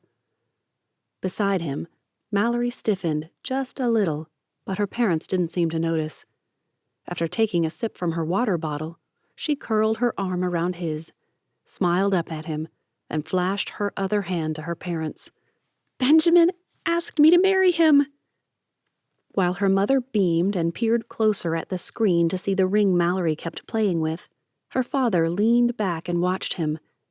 Only once the women had stopped jabbering about the ring and how they'd lost it, only after Miss Barrows had sighed over the romantic double-kneed proposal, did Mr. Barrows speak up. Congratulations, both of you. He didn't sound pleased. Benjamin decided he'd blown it by not trying to find their phone number and calling to ask permission to something. Court? Propose? Both? At least get their blessing. That thought was what he needed. I apologize for not asking for your approval, sir. I didn't know how to contact you without... Roger Barrows held up a hand. No need for that. I don't have any right to approve or disapprove of Mallory's choices as long as she isn't violating scripture. What is that? His thoughts slammed into a wall of Mallory's emotions, thicker than a bank vault and twice as dense. Everything screamed of pain and disappointment. Sliding an arm around her, Benjamin just nodded and thanked the man for understanding. We want you to be here, of course. "Have you chosen a date, sweetheart?" Anna Barrows didn't seem to notice her daughter's pain. Benjamin squeezed a little in the hope she'd remember he was there and would support her. "We didn't know what would be best for you," Mallory began. "And it's important to me that you be here." Mr. Barrows looked as stern and stiff as any man could, and Benjamin wanted to shake him for his cold insensitivity. The man's jaw worked as Miss Barrows began chattering about how they wished they could help more with the wedding. "I socked away money in an account when you were little, sweetheart. It's at Galphin Credit Union. I'll send the information." "Oh, Mama." Mallory sounded ready to sob. "It's probably only enough for a dress these days, but at least we'll be able to contribute some that way." Now Mr. Barrows spoke up. Hard, unmoving, Benjamin couldn't imagine how the man could possibly be related to Bud Barrows. December through May, those are the only months we can hope to come up there. Even then, it can only be for a week or so. I'm sorry, Mallory. At least he did sound sorry when he said it. Something in Mallory relaxed at that. She fiddled with her ring as she asked, "Hurricane season?" Mr. Barrows nodded. can't be gone during the time we're most needed. I'm glad you understand. Mallory might understand, but he didn't. December? That was 8 months away. He'd go crazy if they had to wait 8 months. She'd been talking July, and that had seemed too far. We knew it would have to be simple, Mallory began. We don't have a lot of money to spend on a wedding when we'd rather invest into furnishing Benjamin's new house. I told you he bought Uncle Bud's place, didn't I? As Anna Barrows rhapsodized over how wonderful that would be for them, Mr. Barrows watched him. The moment there was a lull, he turned all attention on his daughter. I'd be concerned about you marrying me for my house if I were Benjamin. While his hackles rose faster than a dog's when an intruder approaches, Mallory just laughed. Fortunately, Benjamin knows me well enough to know I'd have settled for his amazing cracker house over on Hopper. It's not my fault God moved him. Hackles smoothed again. Benjamin decided they needed to get back to the subject. We thought about just a simple ceremony in the lighthouse with just a few friends and family, and then get folks famous for certain dishes to make enough for a big party over at the Hopper Community Center. That sounds lovely. A small girl crept into the room and whispered something in Miss Barrows's ear, but the child's eyes remained on the screen. Miss Barrows rose. I'll be right back, but I love that idea. When? As if she hadn't dropped a question, Miss Barrows took off after the child. Mallory spoke before he could find a less pathetic way of saying, I don't want to wait. Well, we're certainly not waiting until December, so it'll have to be next month. What about the weekend before Memorial Day? That'll give me time to find a dress and Benjamin a suit. I can't afford pen services, but I bet I could afford to ask her to give me some suggestions for how to make a nice event on a shoestring if I do the work myself. Miss Barrows broke in as she returned to the room. You could decorate with books. I've seen all kinds of parties that have books stacked all over the tables with small vases and flowers near or on them. Even mason jars would work. She turned to her husband. Did they decide on a date? Looks like the weekend of... Mr. Barrows flicked his phone screen before turning back to her. May 28th is that Saturday. Mallory turned to Benjamin. It's kind of fast, but... Was it pathetic that his heart soared at the idea of only a month's wait? Benjamin decided he didn't care. He'd have kissed her if he'd had the guts, but with her father's imposing presence on the other side of the screen, he just smiled and said, I'm all for not waiting a day longer than I have to. Her kiss turned him a bit red, but her, me too, was all it took for the plan to be settled. Looks like just about a month. As those words sank in, she added, Ack, I need to call Penn right away. Before anyone could say another word, Mr. Barrows suggested they pray. Something that had hovered over the conversation dissipated as peace filled the moment. Heads bowed, hands clasped, both his and Mallory's, and the Barrowses over there in Haiti. They waited. For one sickening moment, Benjamin wondered if it had been a hint that he should pray. Okay, Lord, but... Father. What else Roger Barrows said at first, Benjamin missed in the wake of his relief. By the time he managed to focus on the prayer again, Mallory's father had begun to pray for a life spent serving the Lord and each other. When he prayed that their children would be brought up in the nurture and admonition of the Lord, never wanting for the training and attention that children needed, the man's voice broke. He wept after adding, May they always trust you for their provision and put relationships over security. Silence, the loudest, most awful silence he'd ever endured, invaded the moment until Anna Barrows picked up where her husband had broken off. And may all of us learn to forgive each other as the Lord instructs us to. May Mallory and Benjamin learn quickly that marriage is full of opportunities to be grateful for the Lord's forgiveness and that they should practice it on each other as well. Now Mallory wept. Benjamin added a prayer of safe travel and swift hands to accomplish everything before adding an amen to spare Mallory the pressure of praying through her tears. Awkwardness replaced the oppressiveness, but when he looked up and into the eyes of Mallory's parents, he saw something he hadn't before. A sidelong glance at his fiancée. His fiancée showed a weak but relaxed smile. I don't know what just happened there, Lord, but I think I want to say thank you. I think it was good, necessary, healing. The office at Life Walk Christian Church was like no church office Mallory had ever seen. Giant sliders pulled back across an enormous glass wall that looked right out to sea if you squinted right. The gum trees swayed with rustling leaves as the evening breeze blew in. Salt and the faint scent of jasmine wafting up from one of the gardens that butted up against the back of the church property would make a person forget they weren't out on the shore watching the ferry pass by. Once they'd greeted Brother Calhoun and had been offered seats in comfortable chairs, no one had spoken. The head elder of Hopper's church didn't seem in a hurry to ask about the meeting or to get them started. He watched, silent, but not missing a thing. Benjamin spoke first. I'm sure you know why we're here. I suspect, The older man said in the deep, rumbling voice Mallory had fallen in love with the first time she heard him pray. but why don't you tell me? It's never wise to speculate. A sidelong glance at Benjamin showed that one-sided smile he only used when he was both pleased and anxious. I asked Mallory to marry me. She said yes. She'd be a fool not to. Brother Calhoun winked, the last thing Mallory would ever have expected. And Mallory's no fool. We asked her parents, and they'll come. But we have to do this Memorial Day weekend or wait until December.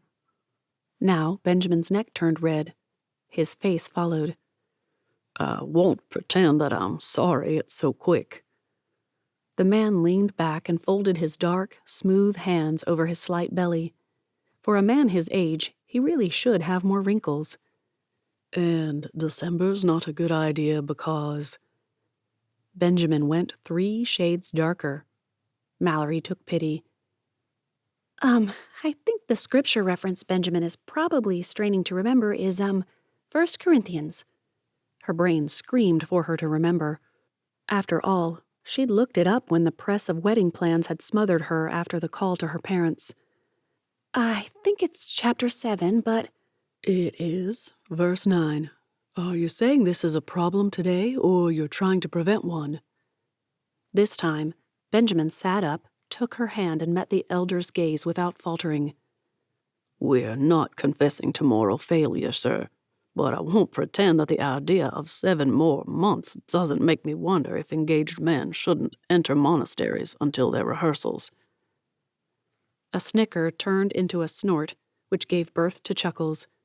Belly laughs followed, and with tears streaming down her cheeks, mirthful ones, he assumed, Mallory pulled out her phone and began tapping out a message to someone.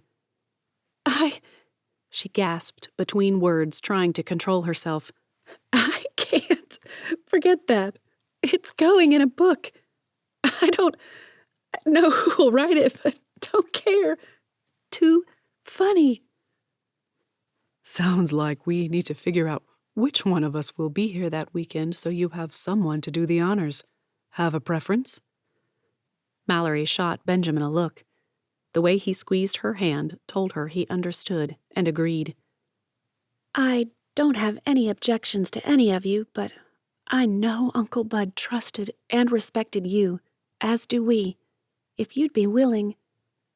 I'm home. I'd be honored. Let's pray. For the second night in a row, a man prayed for her marriage, asked the Lord to guide them. But this time, when the prayer ended, the man didn't rush off. Now, we don't have much time, but I can't marry you without some counseling. The state of Georgia requires it, even if I didn't. He winced. Well, they'll do it without, but you'll pay more for the license. We were going to ask if it were possible, or at least if we could after the wedding. Either way, we both know we have things we could learn, and Benjamin sighed. I had a wonderful example in my father, but I want a home that is more firmly rooted in the Lord and in His Word. Mallory just nodded. Reaching over to a bookshelf to his left, Brother Calhoun pulled a Bible from the shelf and opened it on his lap. He pointed to the table in front of Mallory and Benjamin where a couple more Bibles sat. Then, let's get started. Benjamin, would you? Mallory stiffened, and Benjamin coughed. I think that this is where I confess something I've hidden from you, sir. At the same time, Mallory began, I'd like to read if you don't mind. No, Mallyduck. Beside her, Benjamin shook as he stammered out the words she couldn't imagine having to say. I can't read, Brother Calhoun. Never could learn. After examining them for a moment, the elder just nodded. It doesn't matter who reads the Word as long as we keep it saturating our hearts daily. Mallory, if you'll turn to Genesis chapter 3. Chapter 21. Mallory sat with her head pressed firmly against the picnic table outside Beth's food truck. To her right, Courtney Sams shook her head. No, Mallory couldn't see it, but she could feel this woman's insane sway from side to side. On her left, Faye sat rubbing circles on her back as if that would solve everything. Beth called out a repeated promise that she'd be right there for the fourth time in as many minutes, and all of them, even Bernie the pelican, laughed at it now. All but Mallory, and Penn, who sat directly across from her with a scowl that bored into the top of Mallory's head. What? Mallory tried banging her head on the picnic table just as any self-respecting movie heroine would. Ow! Don't do that again, Penn said. You don't have time to heal from a cut on your face. What were you thinking? Faye tapped pink nails that matched her pink shirt to scary perfection on Mallory's back and stood up for her. Look, she told you she can't afford your services, so if you can't afford to have a full-fledged wedding in 6 months or 2 years, why wait that long to have the simple one you can have today? Now, why couldn't I have figured out how to phrase it? Mallory threw Faye a grateful look. You seriously should be a writer. You have a great way with words. Oh, no. You turn everyone into a writer. I tell stories with violets rather than verbs. See? Mallory latched onto this new topic with the tenacity of an octopus with whatever it was octopi like to latch onto. Those suckers could suck or something. Like my way with words, for example. That's just what I'm talking about. You even knew to focus on verbs. Nope. Not even a nice floral coffee table book with inspirational photographs about how to use flowers to spread the love of God? Faye chewed on the corner of her lip. The others burst out laughing. She got you, Courtney said. We need a photographer. I haven't agreed to the book. You just did, and you don't know it. As she jumped up to help Beth carry food boxes to the table, Courtney said, No, for Mallory's wedding. Who do we know who might be taking a photography class or starting a business and needs portfolio work? At the confused looks she got as she returned to the table, Courtney added, The coffee table book would need photographs, which made me think of photographers, which reminded me that none of us are. One, I mean. She's got a point, Penn said. I wonder if whoever does the photographs for Greener Gardens would consider it. All eyes turned to Beth. Mallory found her voice first. I wonder if that's Mindy. Or maybe Callie. I need to find out. That's genius. Maybe I could trade books for a few pictures. I don't need tons. Just a few really good ones would be enough. Faye's palms slammed down on the table. I've got it! All attention shifted Fayward. It's simple. We ask Bailey. She should know all kinds of people in videography and photography trying to get a start. The beginnings of Mallory's demurring fizzled at the sight of old-fashioned, British-style fish and chips. Oh, just what I needed. Wow. I think someone didn't eat today. Of course, Beth would notice that. So, Beth continued, what is this meeting all about? As in particulars, please. Between bites, Mallory laid out her plan. We're keeping the ceremony to about 30 guests. I think it was, anyway. A couple of relatives for me, a couple for Benjamin, you guys, and the other mobile businesses. Probably Josie Parker, too. She was really helpful about Uncle Bud's wife. Beth dipped a perfectly battered slice of fish into a cup of vinegar. Still can't believe Bud Barrows had a wife no one remembers. The group would have diverted the conversation to island history and what other secrets lurked in attics and under floorboards, but Penn put a stop to it. Not that I'm not interested, but we have to focus. Mallory needs... She tapped a pen on the notebook in front of her before pointing to Faye. A bouquet and the cheapest flowers imaginable. Something that can decorate 24 mason jars. She scribbled something down, and Mallory just hoped it was borrow mason jars from people. Faye pounced. Baby's breath is inexpensive and looks sweet if done rustic. Just tie some twine around the tops of those jars and you'll be set. I'll make a great bouquet for you and a boutonniere for Benjamin as my wedding gift. How's that?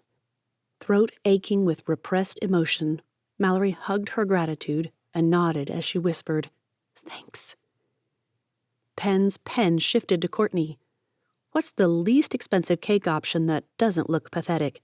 We have to feed..." She turned to Mallory. "How many at the reception, do you think?" I have an idea for that, actually. I was hoping Courtney would just make me an amazing round layer cake like you'd take to a party or something. We'll use it for photos and stuff, but... Here, Mallory shifted to Beth. This is where we need Beth. Maybe 10 or 20 cobblers? No. Penn winced as everyone turned to her. Sorry, but cobblers are messy. You will have parents who hate you, not to mention stains on everything, including those parents' darlings' best clothes. Mallory's heart sank as she realized the truth of Penn's words. What would you suggest as an alternative? It'll be hot, Courtney said. What about ice cream? We could start making batches of different flavors now, and it would keep until the wedding. Serve it in cute cups and... Still messy, Penn mused. And more expensive than just plain sheet cake for everyone but Mallory and Benjamin. I'll do sheet cakes at cost. Courtney winced. With the cost of the store and everything, I can't donate all the supplies right now, but I can do the work as my gift. It was far more than she'd ever hoped for, and Mallory found it difficult to adequately express her appreciation. At the same time, she found herself breathing easier. This might work. It just might. Rolls, she blurted out. Turning to Beth, she said, "Can you do a couple 100 dinner rolls, then?" Bernie swooped in and waddled over, demanding his piece of fish, but the group shooed him off as Beth tried to nod and swallow at the same time. "Sure," she choked out. "We've got rolls covered, then. What are you serving with them?" The conversation exploded with ideas. Penn nixed spaghetti bakes and potlucks. Faye nixed cold cuts on rolls, just in case anyone wanted to suggest that. Courtney suggested maybe just having a dessert bar and an early afternoon reception. Well, if they didn't like Benjamin's idea, too bad. It was the one thing he'd asked for, and she was determined to do it. Benjamin wants something from each island, like Patty Grace's fried chicken from Sparrow. He figures if she gets it ready to fry and just oversees volunteers doing it, that'll work fine. A jumble of protests began, but every one fizzled. Faye stared at a fry as she said, "So that's Sparrow. What about Hopper?" "He wants Abel and Brooks Crawforth to smoke their briskets." And Mallory even managed to say it without salivating. Beth shot her a look. "And what, rolls from Merriweather?" "I was actually thinking of seeing if Lila would make some of that amazing pico de gallo she brought to the planning party for her book launch." "If you're doing a cookout, then Beth should be making her potato salad." Penn and Mallory nixed that suggestion right then. Penn scribbled something in her notebook before turning back to Beth. Too risky, especially after the fiasco with Bailey and her crew. Baked beans, though. Deal. I'll do both. You need some kind of veggie, though, and not corn on the cob. Too early and too messy. Salads, Faye added. You might get Ms. Booker to make her famous dressing. That would be Elnora. Chicken or beef, baked beans, salad, chips and salsa, rolls. What from Breakers? A few fumbled suggestions fell flat on their faces. Mallory couldn't think of anyone on Breakers known for anything they needed. Sure, Mr. Gilbert made the best barbecue ribs ever to touch an aficionado's lips, but she had brisket and chicken. That was enough. Besides, ribs were just too expensive. Too messy. As if they weren't elbow-deep in kneading the menu, Beth asked, "If you could have any gift at all for your marriage, what would it be?" All eyes turned to Beth, most eyebrows raised. Mallory shrugged. "We really don't need anything. I've been going crazy trying to figure out a way to point that out without being rude. No matter how you put it, you either tell people what they're allowed to get you, totally rude right there, or you tell them not to get you anything and are rude for the presumption that they should. It's a no-win situation, so we'll probably be pulling towels and replacement appliances out of cupboards for decades." Think big, over the top. World cruise, a new bedroom set, a redone bathroom, a boat, a helicopter. The question, ridiculous. Still, she'd asked similar questions to get a feel for where people planned to put their focus in the first months of marriage. Experiences or practical? Saving up for a big purchase or stuff for entertaining? It really did help. With everyone leaning forward as if hanging on her every word, ridiculous thought if she'd ever had one, Mallory went for it. Maybe the expensive things that no one could afford would encourage people to just give them cards with well wishes and call it good. Benjamin's been planning to replace the beat-up old couch he got to replace Uncle Bud's beat-up old couch, which he got to— "We get it," Penn said, waving off the explanation just in time. There weren't any more replacements after replace the one the hurricane took out. "I don't know that we can do that now. We have to pay for food, and I refuse to get married in an ugly dress, or without having Trudy give me one of those blowouts that last a few weeks, just so my hair doesn't go all Medusa on me the day of the wedding." A giggle from Faye's side turned all eyes that way. She shrugged. "Come on, we all know Benjamin loves your crazy hair. He won't think you're his bride if you show up sleek and elegant." "Well, he'll figure it out when I kiss him into next Sunday. And I'll have self-respect 30 years from now when our daughter gets married and has to show her mother's wedding picture. I have my pride." As Penn scribbled down what she hoped was, "Call Trudy about Mallory's Medusa head," Mallory said, "Oh, what about Ivy LeBeck? She makes the best mac and cheese on all the islands." She flushed as she added, "And she really wants me to help her organize her memoir. I bet she might think it will convince me to do it." "Calculating." Penn shot her a look that almost looked approving. "Good choice. Miss LeBeck is always the most helpful and pleasant to work with when she thinks you owe her something. Smart." Mallory hadn't known that about the woman, but if it encouraged a solid plan. "Now, there's only one big thing to do. Your dress. Any ideas?" The question came from Faye, of course, their resident fashionista. "At least she isn't a snob about it, and Corbin will have opinions too."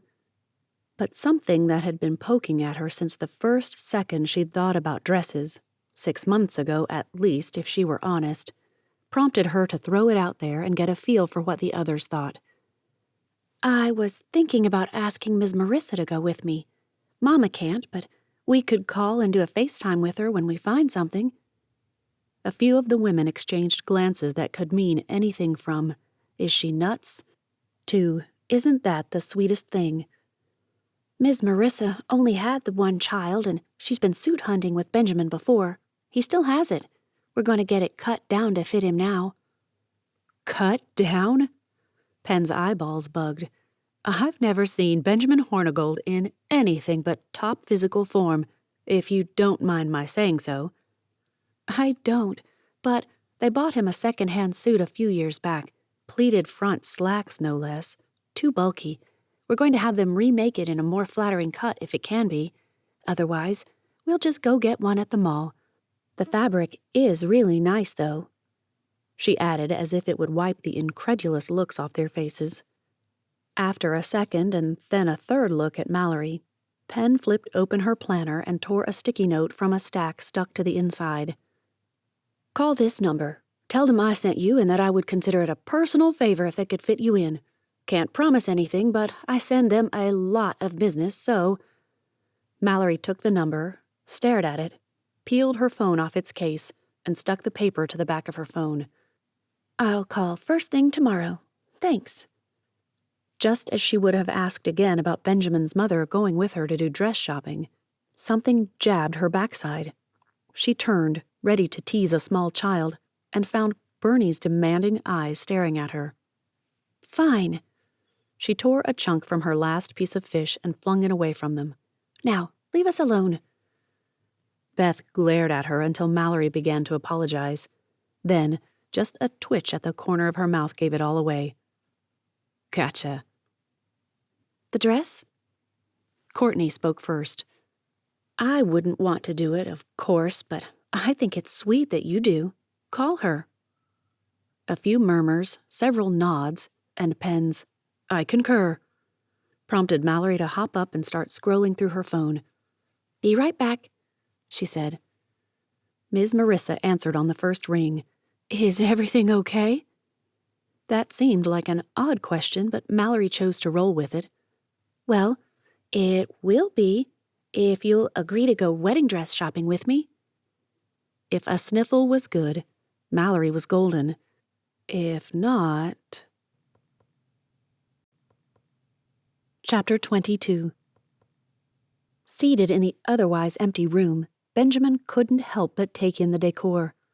Even for a guy who knew nothing about interior design, this place screamed, "Update me post-haste." It wasn't just the textured wallpaper with splashes of colors streaking in all directions, although that was pretty bad. Upholstered chairs with square wooden arms, a coffee table with magazines strewn across the top, and an aquarium, of course. "It's like a dentist office, and just as miserable." When he'd described it to Mallory, she just teased him about how much he disliked dentists. Well, she'd see when she came to inspect the work on his suit. She and his mother had dropped him off to deal with the final fitting while she went to pick up the second-hand dress she'd taken in for dry cleaning. "Mr. Horny... no." "Hornigold. Short I, like ick instead of eek." He'd said it all his life, but it hadn't protected him from mispronunciations and embarrassment when kids were cruel. No one on the islands thought a thing about his name and the famous pirate who was a grandfather many great times over. But newcomers or off the island, not so much. "Right, sorry." The woman's round red face turned a putrid shade of puce as she beckoned him to follow her. "Your suit is finished. We'll make sure you're satisfied with the length of everything. Did you bring a shirt as requested?" He sure had, and left it on the chair next to his in the waiting room. "Out there. Sorry. Be right back." "I'll have Anne bring it." She led him into a small cubicle with a mirror, a bench seat, and a cabinet that held scissors, pins, measuring tapes, everything. A metal cabinet, just like ones in old-fashioned dentists' offices. The woman patted his arm. "We got rid of the drills first thing. You're safe, although I have tried to convince Mr. Pierce that he should have kept the Novocaine." "So this was a dentist's office?" She nodded. "We just moved over to this bigger building in April, and we haven't had a chance to have it all renovated. One room at a time, and then the waiting room, still." She glanced around. "Having walls between dressing rooms is nicer than those old-fashioned screens we had to make in the old place. More privacy." Mr. Pierce arrived with his suit, beaming. This is wonderful fabric, such a fine, lightweight wool, exactly what every man should own, and now it fits you. No ridiculous pleats to bulk you where no human wants to look bulky." The man spoke in a perfect Southern gentleman's drawl, as affected as anything that Hollywood put out about Georgia, of course. However, Benjamin heard every word in an even more exaggerated and affected French accent. If that weren't a god who knew what he was doing, then Benjamin would swear this man had been born in the wrong country and probably in the wrong century. A discreet knock announced the arrival of his shirt. Inside 5 minutes, he stood before the enormous trio of mirrors that he'd avoided thus far, and submitted to Mr. Pierce's pinches and brushes as if there could be anything wrong with the suit. Benjamin started to say, "It looks as if it were made for me," and realized that with all the alterations it practically had been. The jacket had only been partially adjusted, the back in particular being made more fitted. The pants, well, Benjamin suspected they'd been ripped apart and re-sewn completely. "It's a perfect fit. Hard to get when you're working with inferior design, but good cloth will always show it if you know what you're doing." With a final brush to the shoulders, the man stepped back. "You'll do your bride proud in that suit." "Thank you. I really appreciate you taking it on with such short notice." "For Penelope, anything. She is a genius, and her referrals made this place possible." The man leaned just a bit too close for comfort. "And truthfully, once I touched that fabric, I just had to make it into what it should have been." Before Benjamin could respond, his phone began playing, When You Say Nothing at All. He hadn't changed that ringtone and probably never would. "Excuse me, the bride calleth." His hello was met with soft whispers, a few hiccups, and the sound of his mother giving someone what for in the background. Only one word made it through the melee. Ruined. "Come get me. Just leave Mama there to deal with it and come get me. I'll see what we can do then." He thought she asked, "How's your suit?" and almost apologized when he said, "Perfect." "Oh, thank goodness. At least one of us will look amazing." "You always look amazing." The moment the words left his lips, Benjamin could have pounded himself. What a cheesy thing to say. It might be true, but still cheesy. The argument grew louder, his mother's dulcet tones taking on a bite he knew would only end when the place capitulated to whatever demand she made. Marissa Hornigold didn't make many demands, but once she set her mind on something, few managed to best her. At that thought, Benjamin kept listening and ordered a car to pick him up instead. "Got a car coming. Be right there. I just have to get out of this suit and pay for it." "I already did. Pay for it, not get you out of it." Mallory choked, groaned, and tried again. "But if it's as good as Penn says it'll be, get the mailing address. We'll send a note." "And probably that book about the bespoke tailor, whatever that is, who used his specific suit styles to pass on secret messages about Allied plans." Mallory met Benjamin at the car and allowed herself a small sob fest in hopes it would get the frustration out of her system so she could get on with the real work ahead of them. And because Benjamin could make anything seem like nothing. Mostly that. His whispered, "Can I do anything to help, Mally Bride?" settled her like nothing else could. "You're here." She gazed up at him and grinned. "That's all I need. Let's go get your mama and figure out how to fix this problem." The sight of Miss Marissa standing outside the cleaners in upper 80s heat with a humidity level high enough to frizz Mallory's hair in 10 seconds flat, and it had, of course, sent her nerves on high alert. Is her being out there a good sign or bad? Benjamin squeezed her hand and eased Miss Marissa's Camry along the curb. "One or the other for sure. Ambivalence would have kept her inside, where it isn't so muggy." That's what I was afraid of. When the woman slid a check between the front seats and said, "To River Street, James, and don't spare the horsepower," Mallory relaxed. That sort of levity was just what she needed. The $300 check she held wouldn't get her dress back, but at least Ms. Marissa hadn't lost her sense of humor. When she giggled and hummed a tune she'd heard in an old movie once, Benjamin just stared, first at her, and then his mother. "What'd I miss?" "River Street, and step on it." Ms. Marissa squeezed Mallory's shoulder. "He'll get that one, surely." With Benjamin still lost, they took turns with speed-inspired idioms all the way to where Mallory assumed she'd have to pay more for a dress than she wanted, have to buy one that didn't fit well, and have to settle for however it was taken in. The problem? Every other dress that had remotely fit had been strapless, and while sleeveless wouldn't be optimal, it was better than bare-shouldered.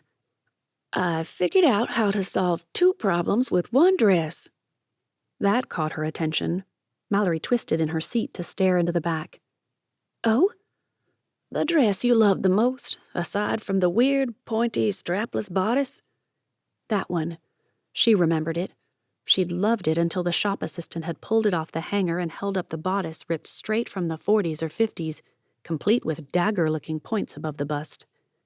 "I know I'll probably have to settle for strapless, but those points." "It came with a veil, didn't it?" Yes, it did. And as she'd told every shop assistant in the dozen places they'd searched, she did not want a veil. Yes. Hopefully her quiet affirmative without elaboration would remind her mother-in-law-to-be of that little fact. "Well, Amalou Baker is a phenomenal seamstress, although she won't admit it. I say we try that dress on, and if you like it on, we take that veil to Amalou and ask her to make you a little bolero or a drapey shawl or something to cover up those points and your shoulders." As the woman had been speaking, Mallory had already begun to picture it. "Do you think she'd do it?" A snort, the last thing Mallory had ever expected from Benjamin's down-to-earth but oh-so-practical mother, echoed in the car. "Let's see. Bragging rights on how she saved Mallory Barrow's wedding? Oh, she'll do it all right." "It was $100 more than I paid for the other one. Worth it?" This she asked more to gauge Benjamin's reaction to the whole idea, rather than to admit any doubt. Benjamin's hand snaked over, and his fingers wrapped around hers. "Worth every penny and then some. If you need—" "Hush your mouth, Benji. A man doesn't meddle with his bride's gown or trousseau." From Mallory's other side, Miss Marissa whispered, "But her future mother-in-law is another story."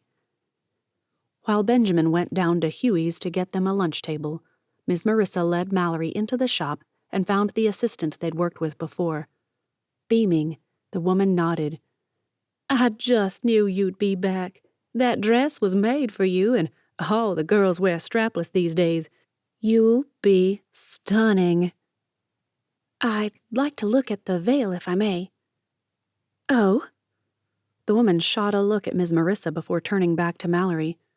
"I thought you didn't want a veil." While Mallory tried not to puke, Ms. Marissa explained their plan. "If you don't have one that matches, maybe." "Oh, we do. And I think that's a lovely alternative if you really don't want a veil. Many brides are foregoing them, although waterfall veils are still very popular." With the veil laid out on the floor, Ms. Marissa snapped several photos of the veil with her phone, laid out a measuring tape along each direction, and excused herself. "I need to make this happen." She gave Mallory a sly smile that, oddly enough, looked like a wink. "And you do not want to hear how I do it. Just trust me." A sinking feeling settled into Mallory's gut, but while Benjamin's mother set the plans for repurposing the veil in motion, she took off for the wheelchair-accessible dressing room, glanced around to be sure there weren't any customers in wheelchairs or with walkers, and slipped inside. If the dress even remotely fit, she'd do it. If not, there was one she kind of liked on Etsy, and the measurements given should fit. She'd buy it and be satisfied. Besides, it's just one day of our lives. Why get all worked up because the fabric is a shade too dark or the neckline isn't perfect? Jeans and a baseball shirt would be perfect as long as I got to wear them for Benjamin. She meant every word of that thought, but another came on its heels, arguing against every word, every thought. It's not just one day. It's like graduation from college or high school. It's a total change in the direction of your life. There's nothing wrong with wanting it to be a special memory. Back and forth her heart and mind warred until she didn't know which side would win. However, when Ms. Marissa knocked on the door and stepped into the dressing room, clarity emerged in one tearful gasp. "You're beautiful, Mallory. My son is a blessed man." "That's why we do this." "And with Amalu's handiwork, it'll be perfect. She says she can probably reduce those points a bit, too." Panic set in as a new problem presented itself. Heart pounding enough to cause a panic attack instead of a hint of the onset of one, she gasped out. "In just over a week?" Mallory swallowed. "Miss Marissa, it's just over a week." Ms. Marissa pulled Mallory into a hug and whispered, "Yes, in just over a week. It'll be just fine. Everything'll work out. You'll see. You'll be the most beautiful bride that church has ever seen, and they've seen a few." She wanted to argue but couldn't. Rude. Saying thank you was a must, but she couldn't do that either. Too choked up. Instead, she swiped at her eyes with the back of her finger and giggled when Ms. Marissa unzipped and jerked the dress down. "You'll get mascara on it. The woman out there said it had been cleaned already. They clean everything that comes in. We're going to have to trust her because we can't risk it again." From the depths of a handbag that could double as a weekender, Ms. Marissa pulled out a box, not a tiny packet, but a square box of Kleenex, and ordered Mallory to make repairs. "My son'll kill me if he finds out I made you cry." Choked with emotion, Mallory spun in place, heedless of her half-dressed state, wrapping her arms around the woman who would soon be a mother to her, too. She stammered between happy sobs. "Decided to call—" More sobs, of course. "You, Ma, Marissa, do you—" To her disgust, her voice broke again. "Mind?" The woman held on with a fierceness that took Mallory's breath away. "Don't be nice to me," she said, "or I may decide I have to move back to the islands permanently." If she'd had time, if it had been a text message that gave her a moment to think, Mallory would have created a witty comeback to ensure that there was no doubt they wanted her close. Always. Instead, Mallory just whispered, "I so hope you do." Chapter 23. With waves lapping the shore, loblollies swaying in the breeze, and gulls staring at him with their beady eyes, Benjamin corralled his nerves and stuffed them into a dark closet in his heart as he jogged up the steps to Mallory's little bungalow. P-Day had arrived. That's what he'd been calling it. P-Day. The day he met her parents and, hopefully, survived. But just as his foot hit the first step, he heard her say, "Okay, see you in a few. Bye." And then a wail went up, the likes of which no labor and delivery nurse could ever have heard. "Oh, Ulysses! I'll wuthering your heights! Benjamin is going to kill me and turn me into mincemeat." He froze. What had happened? And what was the right tack to take on this one? Before he could decide, another one erupted. "Ugh, Frankenstein! The salad dressing!" When Mallory pulled out Frankenstein, things were really bad. Time to get up there and find out why he had to murder his bride. His second footfall kept him from having to pretend not to have heard. Mallory flung the door open, gasped, and rushed him. The next few seconds whizzed past in a blur. He stumbled backward, his arms about her waist. Fearing taking her down with him, he pushed her away with one hand and grabbed for the railing with the other. Both tactics failed. Benjamin fell down, a big, fat splinter embedded in his palm, bonked his crown, and Mallory came tumbling after. There they lay in a heap, Mallory struggling to free him from the weight of her, and Benjamin struggling to take a breath of air. "I don't weigh that much." Words were useless. Talking without breathing, not so easy. He struggled, fumbled, and finally managed to suck in a breath. The coughing began. Eyes watering, he worked to steady his breathing while Mallory went through a series of apologies and book-phemisms. I wonder if any word for frustration is just as bad as actual swearing. It probably is, and yet Jesus called people snakes, vipers, and whitewashed tombs, saying, "Oh no, a Great Gatsby isn't really any worse, is it?" It wasn't time for philosophical questions. He had a fiancée to console. What? His voice sounded raspy, even to his own ears. What happened? The wild-eyed look she gave him told Benjamin it was worse than a broken nail or no flowers. "My parents will be here in 10 minutes." She dashed inside, leaving him struggling to his feet. Yeah, that's why I'm here. We're going to go get them from the ferry, aren't we? She clambered back down the steps, and catching his hand as she raced past, took off toward the ferry. "I'm so sorry," she began as they practically ran, not easy to do with his still unhappy lungs, up toward Jacoby Road. "But Trudy just found out she has to go in for jury duty tomorrow, so my blowout has been moved to right now. I have to get a taxi and get over to Hopper immediately." The lack of oxygen to his lungs must have already affected his brain. He could have sworn she said she had to leave just as her parents arrived.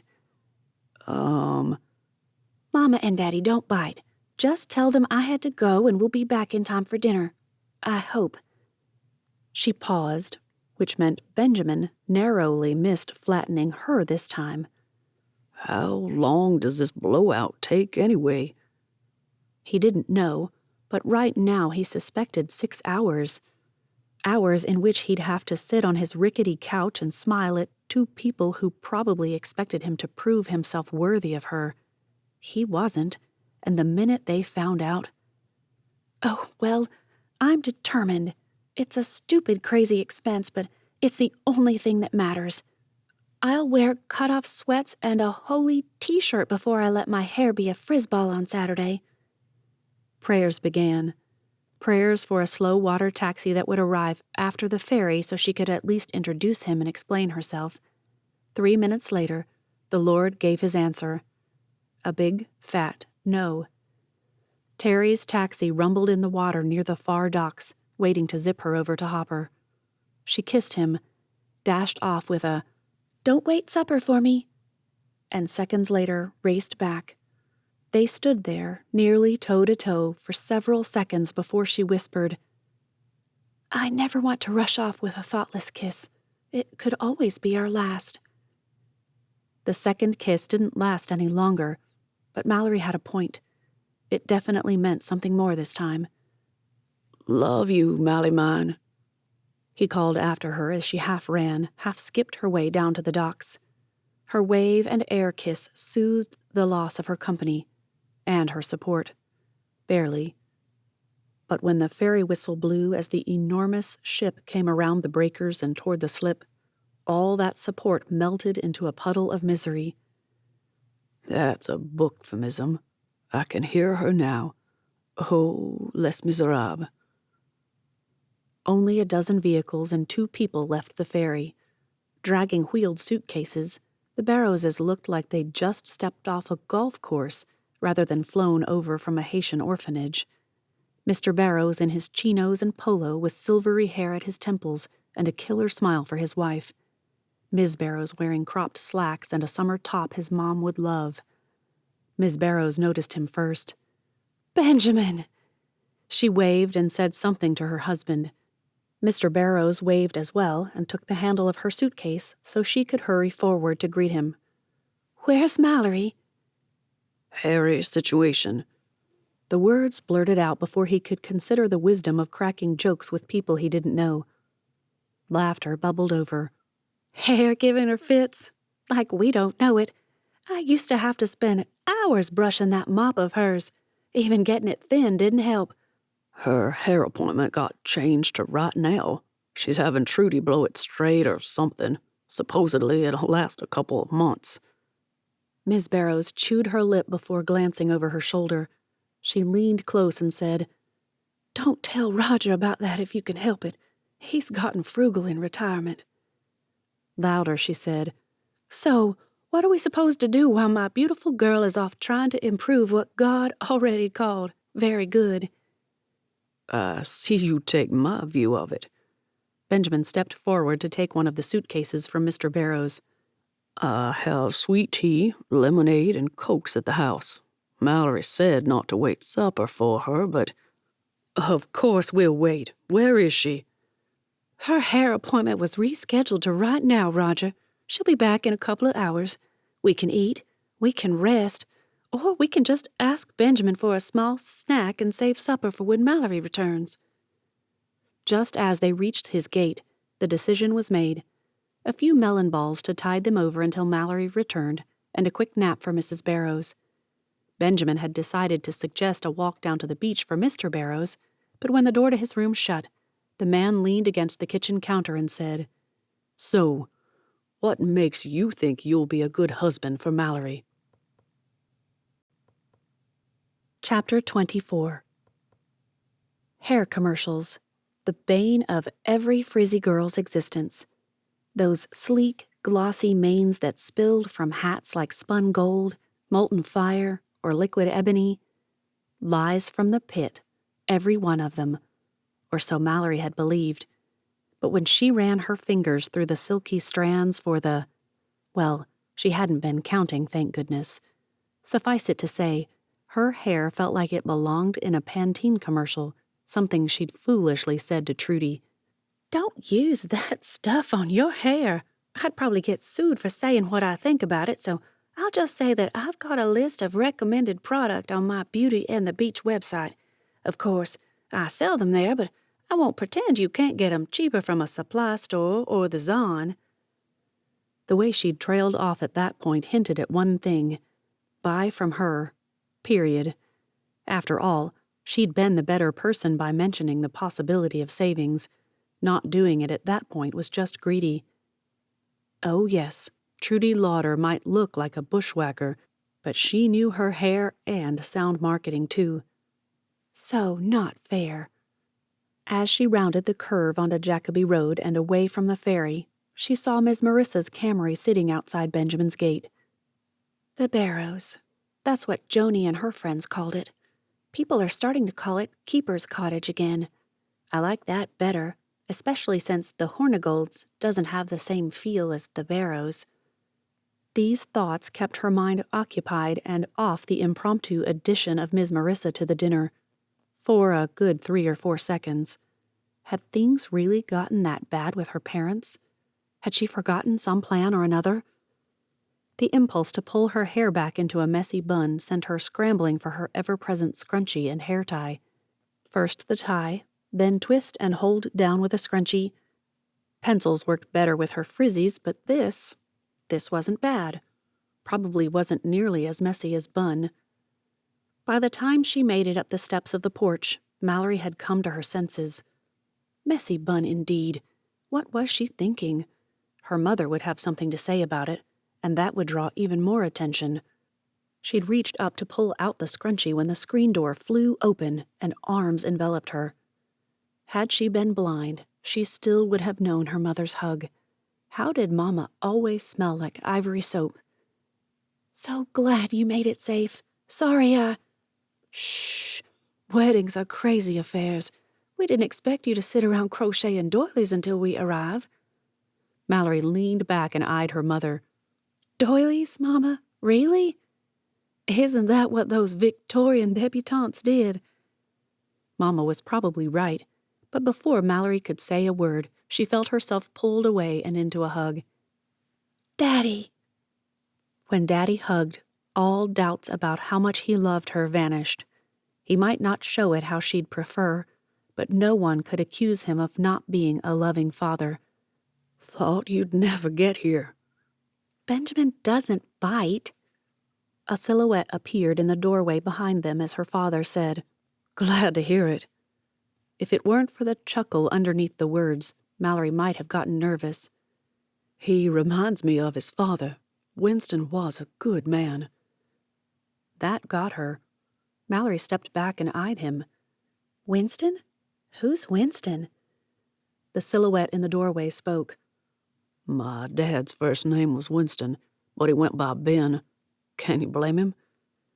Mama linked arms with her daughter and husband and nudged them back to the door. Come on, we can't stand out here and ignore Marissa. As they squeezed through the door, nearly abreast, Mama murmured, Your father always liked to goad Ben about his real first name. Never got over it.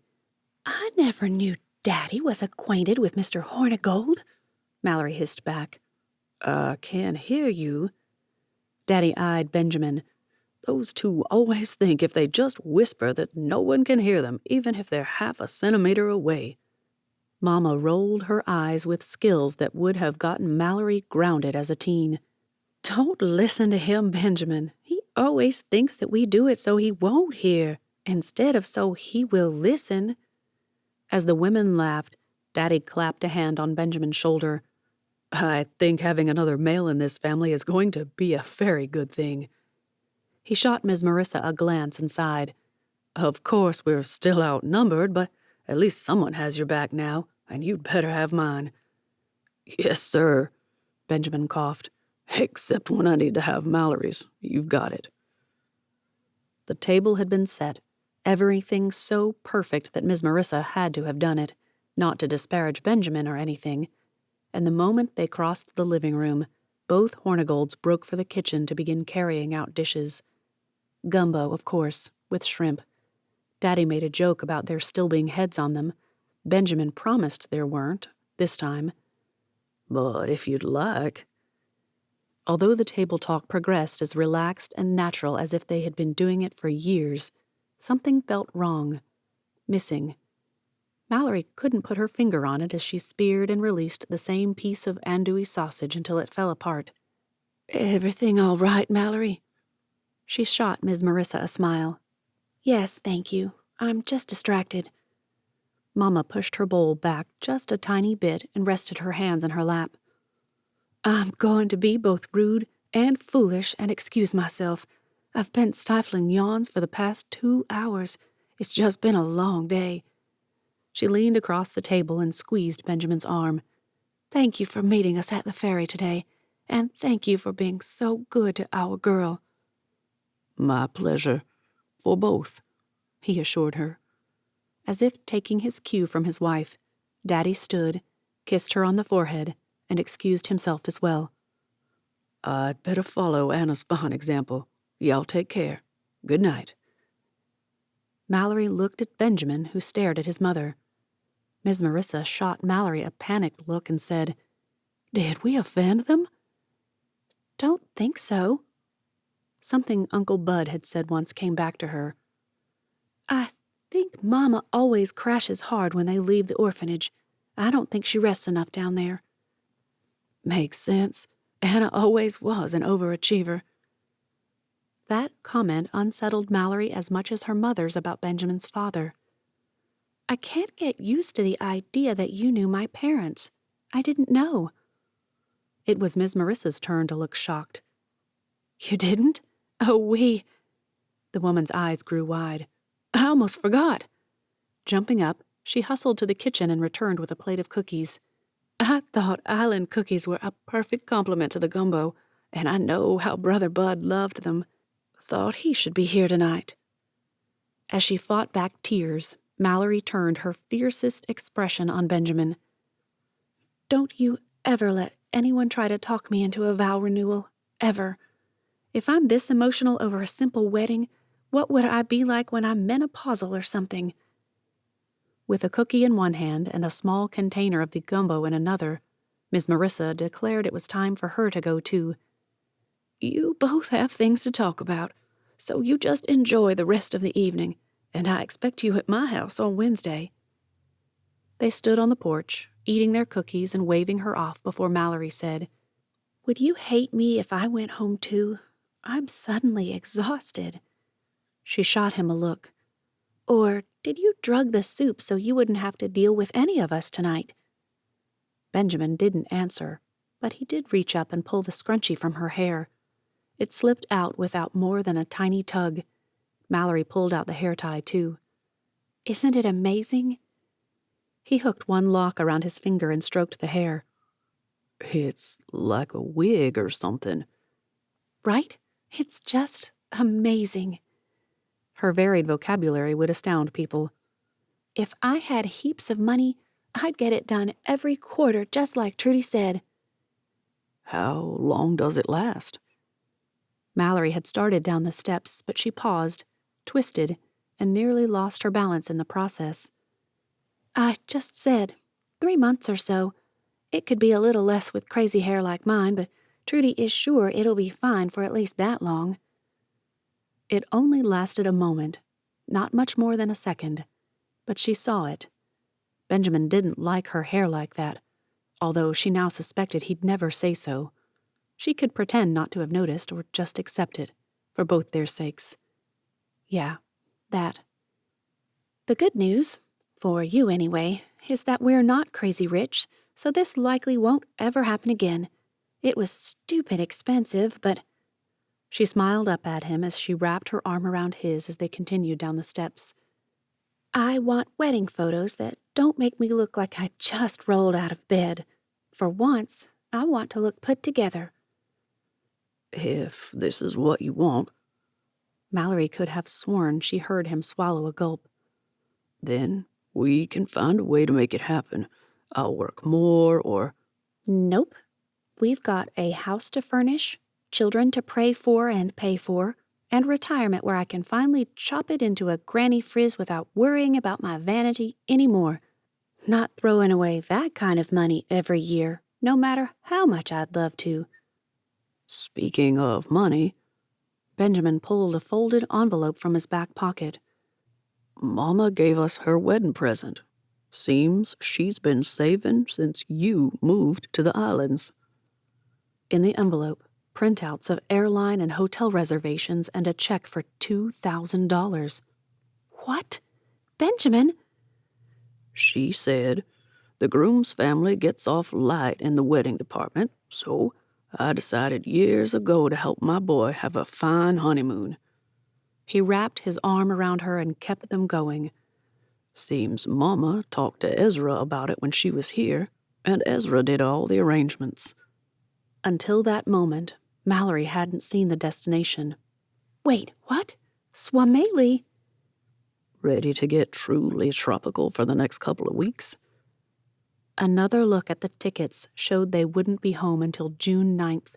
10 full days plus travel. Wow! She swallowed down rising disappointment. "Benjamin, can we afford to be away from work this long?" Mama already talked to my suppliers and said she's running the book barrow for you. If we have to wait an extra couple of months to buy a better sofa, well, we'll just do it. It'll be fine. The exhaustion that had pulled her toward home vanished. "I'm so excited! I have to find my passport. Might be in the trailer or... No, it's in my lockbox. And a suitcase. Might send Mama and Daddy shopping for one. Mine busted when I unzipped it after that conference with Ezra. And I might need a bigger one anyway." He hadn't had a chance to answer when she added, "And clothes. Need to pull some of my stuff out of Mama and Daddy's storage over on Hopper. They can go get those too." She steered him away from the cottage and down onto the beach. "So, how did it really go with Mama and Daddy? I think he likes you, that—" Mallory dropped her voice to mimic her father.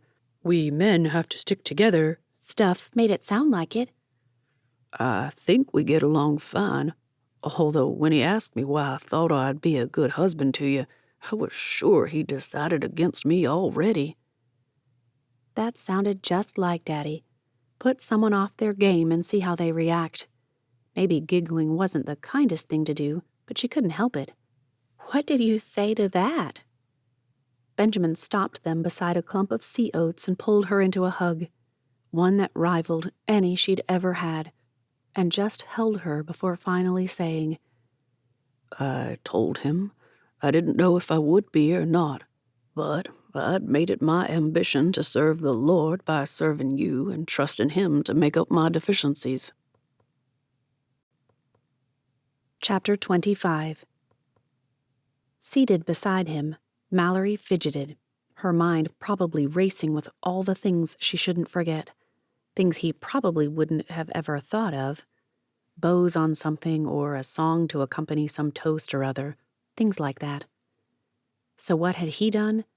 Benjamin had elected to take an hour of the precious few left before the wedding and whisk her and her parents away from the preparations for a surprise they might all hate.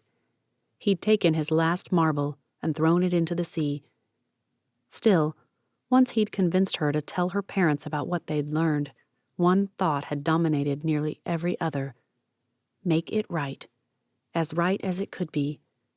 And after inviting a few others to be there, he couldn't back out now. Where are we going? Since his brain refused to cooperate, Benjamin only said, You'll see. They wound up Jacoby Road until their destination couldn't have been more obvious. Mallory reached for his hand. What? She cut herself off, probably struggling with tears. This was a bad idea. Parked at the cemetery entrance, his mother, the Fenwicks, and a car he didn't recognize. A woman stepped out and Mallory gasped. Mrs. Mitchell? Sarah's sister? Had to track Josie Parker down for that one. Her giggle sounded a bit too high-pitched to be genuine. If that isn't backward, you tracking her down rather than her tracking something else. A sob escaped. You did it, didn't you? Benjamin gripped the steering wheel with his free hand and asked, Angry? Her kiss, one much too intimate to be comfortable continuing with her parents as an audience of two behind them, told them she wasn't. Thank you, Lord. Not to break up a tender moment or anything, Roger Barrows began, but what did you do? Uncle Bud's grave. Let's go. In the rear-view mirror, Benjamin caught Roger wiping tears from his eyes. All teasing gone, the man looked as if he'd aged a decade. Uh-oh. Anna caught his gaze and smiled. That smile said everything. It's all right. Mallory brought Deborah Mitchell to meet them all, introducing him and her parents. His mother wrapped her arms around the woman and held fast. I didn't know, or... That's how they wanted it, her and Bud. Mallory's father just stood there, stiff and resolute, his handshake equally stiff. Tears filled his eyes, but he'd obviously willed them to stay put. They obeyed, for now. A tablecloth had been draped over the headstone. Brother Calhoun stood beside it, head bowed, praying. He looked up and offered a welcoming smile, not too cheerful, not morose. Are we all here? I invited Mr. Grabishaw, Benjamin told him. Maybe we should give him a few minutes. Got a call from Thomas. He won't be coming, but thanks you for the invitation. Then he added in an undertone, I suspect he'll be along for a private moment some other time. A few nods, a choked sound from Roger, a squeeze to his hand from Mallory. It was time. And yet Benjamin couldn't let go of her hand, couldn't step forward, couldn't reach from his side of the cloth to reveal the changes he'd made to Bud's stone.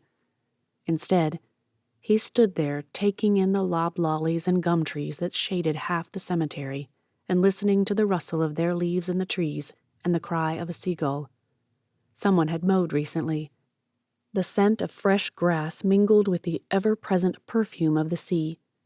Flowers he'd forgotten he'd ordered sat to one side, ready to be placed after the unveiling. Benjamin. Right. He stepped forward, but when he would have let go of Mallory's hand, she clung to his. One-handed, he lifted his side of the cloth and stood there, eyes closed, imagining the words they'd settled on. Albert Dalrymple had sanded and polished the thick stone down to a fresh surface and started over. Buford Bud Ernest Barrows, beloved son, uncle, husband, and father. Sarah Saunders Barrows, beloved daughter, sister, wife, and mother, at home with their Lord. Roger Barrows sobbed. While Mallory folded the tablecloth and arranged the flowers, Anna comforted her husband. Broken words pieced back together hinted of a man racked with guilt for not being there for a man he'd loved like a second father. Shoving the tablecloth into Benjamin's hands, Mallory moved to her father's side. "Daddy, he didn't want you to come. He kept saying you were doing good work down in Haiti, and that was more important than you trying to make it home for his expiration date." That got a choked laugh out of Roger. So, Bud, saying it like that, but... "No." Mallory held his face in her hands and shook her head. "No. If he had to go through the pain of dying, then he got to call what shots he could. Let him have that dignity. He loved you so. He didn't want you to see him like he was." Benjamin couldn't help but wonder if she realized the trust he'd put in her when he asked her to come. Of all Bud Barrows's known sins, pride had been at the top. Humbling himself enough to allow her to serve him like that at the end. She might not realize it, but that had been an honor. One I'd have given almost anything to have. Though there wasn't much time to spare, Benjamin didn't want to rush the moment, so he asked Brother Calhoun to share a special memory of Bud or Sarah. The elder thought for a moment before saying, "I didn't know Sarah, only by name, but I recall the day I got a dressing down from Brother Bud. He informed me I'd resorted to proof texting on a sermon. A lazy way to teach the word, and you know it. I thought better of you." That's all he said, but nothing anyone has ever said hurt more or made a bigger impact. I never let myself get lazy again. Benjamin's mother told the story of Benjamin's paddling and how Bud had apologized. "It taught me so much about good parenting, being willing to admit when I'd made a mistake." Twice Roger Barrows tried to speak, but both times he spoke up. Anna took over. "Remember when he broke his wrist and then, trying to do it myself like a toddler, he ended up breaking his ulna as well?" There, Roger choked on laughter instead of tears. He said, "I'm just a living object lesson on how pride really does go before a fall, and it'll break you too." Only Deborah Mitchell had something to say about Sarah, telling of a prank they'd played on their brothers and how she'd even gotten her father to laugh at their antics instead of blowing up at them. "My sister, she didn't deserve what happened to her, but I'm grateful she ended her days with a good man like Bud Barrows." No one spoke after that. His mother turned to go first, hugging each person as she passed. A moment later, Roger and Anna followed. Benjamin nodded his thanks to Brother Calhoun, and that man stepped away as well, leaving only Mallory, Mrs. Mitchell, and himself. He'd have waited until the last, but Mallory hugged the woman, whispered something, and led them away. As he reached for the door handle, she kissed his cheek and whispered, "Thank you. I think we all needed that." A package waited on the short bench by her door. While no postmark gave a hint as to its origins, Mallory would have recognized the writing anywhere. She couldn't help but smile at the way Trevor had addressed it. Mallory Barrows, The Shack on the Shore, Breaker's Head, Independence Islands. J.K. Rowling would approve, she decided. Wrapped in brown paper, it needed only a string for Julie Andrews to approve as well. Not willing to bring what might be more grief into her home for the last couple of days she'd lived there, Mallory seated herself, held the package, and prayed. Lord, if I should just chuck this into the sea, metaphorically speaking, of course, let me know now. Still, as firm as she'd been about her opinions on Trevor and the severing of ties with him, she had to admit to a certain lack of closure. She'd made herself clear definitely. But had he moved on? Would he be a stubborn and cheap imitation of Uncle Bud, waiting for her until he died out of obligation? Didn't he know that there had been no duty in Uncle Bud's devotion? The more she thought of it, the angrier she became. A giggle escaped a moment later. Okay, now I'm just being silly. With that, she ripped off the paper and stared at the plastic-wrapped book inside. Parnassus on Wheels by Christopher Morley. Without even unwrapping it further, she knew. It was the first edition. It had to be. Perfect condition as well. The book turned end over end as she removed the plastic wrapping that kept it safe during its trip across from Savannah or Hilton Head.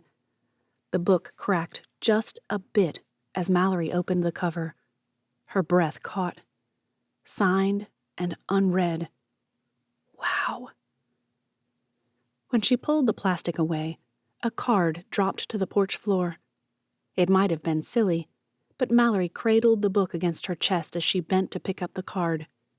One-handed, she pulled the flap from inside the envelope and shook out the card. The front read, "On your wedding day," followed by a generic poem about love conquering all or something of the sort. She worked her thumb into the fold of the card and opened it. At the bottom, Trevor had signed his name. On the left was a note. Mallory almost called Benjamin to come read it for her first. Then she remembered that he couldn't, and her heart sank. She'd have to do it herself. Prayer first, then the note. But the only words that came from her heart were, "Lord, please." She read, "Dear Mallory, I promised myself, Bree, and Vanessa that I wouldn't ever contact you again. It's probably hard to believe me, but well, I get it now. I was wrong. And despite my best intentions, I can't let another day pass without admitting it to you. Here's the thing. In trying to keep my word to you, I hurt someone I love, Vanessa. I won't insult you by saying I never really loved you. We both know that's not true. I did. And I could have been happy with you for the rest of our lives. I believe that. But I love Vanessa in a different way. That's lame, but it's the only way I know how to explain it. You made me happy. I just want to make her happy, and I didn't think I could do that with broken promises in my past.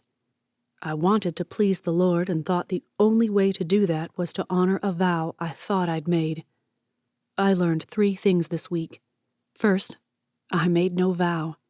I asked you to make vows with me at a future date. That's different. I get it now. Second, I was trying to hold you to that." An arrow pointed to the right. Mallory turned over the card and read the rest of the words that filled the back of it. "Yes, you gave me, and I threw it back at you. It wasn't mine anymore. Okay, that doesn't make sense on paper, but it does in my head, and it was wrong. So wrong. Third, by expecting you to come back to me, I asked you to do the same wrong thing to Benjamin that I did to you. He might not have proposed yet, but I bet he planned to on that Valentine's night. I ruined that for both of you in the worst ways possible, selfish and hypocritical at the same time. I'm so sorry. In case I'm wrong, I'm waiting until I see a reception photo of you and Benjamin, and then I'm asking Vanessa to marry me. The crazy woman still loves me despite all I've put her through." The words became tiny as the space ran out, but Mallory kept reading, hungry for each one now. "Be happy, Mallory. Serve the Lord with Benjamin. Love him. And I pray you will forgive me. Jeremiah was right when he said the heart was sick and wicked. In trying to do what my heart told me was right, I hurt people I care about and the people they care about. Lesson learned. Trevor. Mallory started to snap a picture of the note before realizing that Siri couldn't read it to Benjamin. Instead, she snapped a picture of the card and sent a voice text reading every last word. I'm so happy for them, Benjamin, but is it awful that I'm even happier for us? His reply came seconds later. Not a bit. I love you. Chapter 26. The only thing that kept Trudy Lauder's persona from being as stereotypical as possible was the glaring lack of her smacking her bubble gum as she rolled and twisted Mallory's hair into the perfect updo. Trudy, it seemed, would never chew gum while fixin' hair. After all, hair and gum don't mix, which just proved that she was a cliché instead of a stereotype. You really couldn't judge that book by her cover. A knock on Benjamin's bedroom door, the room she'd appropriated as a dressing room, sent Ma Marissa, running to answer it. If it's that son of mine. I did steal his room. He kind of has a right to demand it back. Mama snorted. Actually snorted. For about... After a glance at the alarm clock, she said, Oh, maybe 23 minutes. Then it's yours, too. You just took early possession is all. The older women tittered. Pen rolled her eyes, and that made Faye, still fussing with an already perfect bouquet, laugh outright. Ma Marissa returned a moment later. That was Joni. She brought these. A blue velvet box that Mallory felt she should recognize appeared. Joni's sister wore them at her wedding? Oh, you're emotional. Dropping those G's again, are we? Not that Mallory hadn't been doing it all day herself. When the box cracked open, Mallory remembered. Oh, those! I said I wanted to find something just like that when I got married, and... She swallowed. I guess Gabby remembered. Do I have to wear these? The picture of the whole extended De Jesus family sitting there while she walked down the makeshift aisle not wearing them drove that question from her lips. They're not really your style now, are they? Though Mama seemed to be trying to give her an out, Mallory reached for the rhinestone necklace and fastened it on. The dangly earrings, well, she hoped they wouldn't rip through her lobes. At least they'd look nice in the pictures, hopefully. After pulling on the cowl-draped shawl that fastened just over the little points of the gown and draped just over her shoulders, Mallory stared at her reflection in Benjamin's clunky old dresser. Well, they are a bit much, but I have a feeling I'll be glad I wore them when I look back on the photos.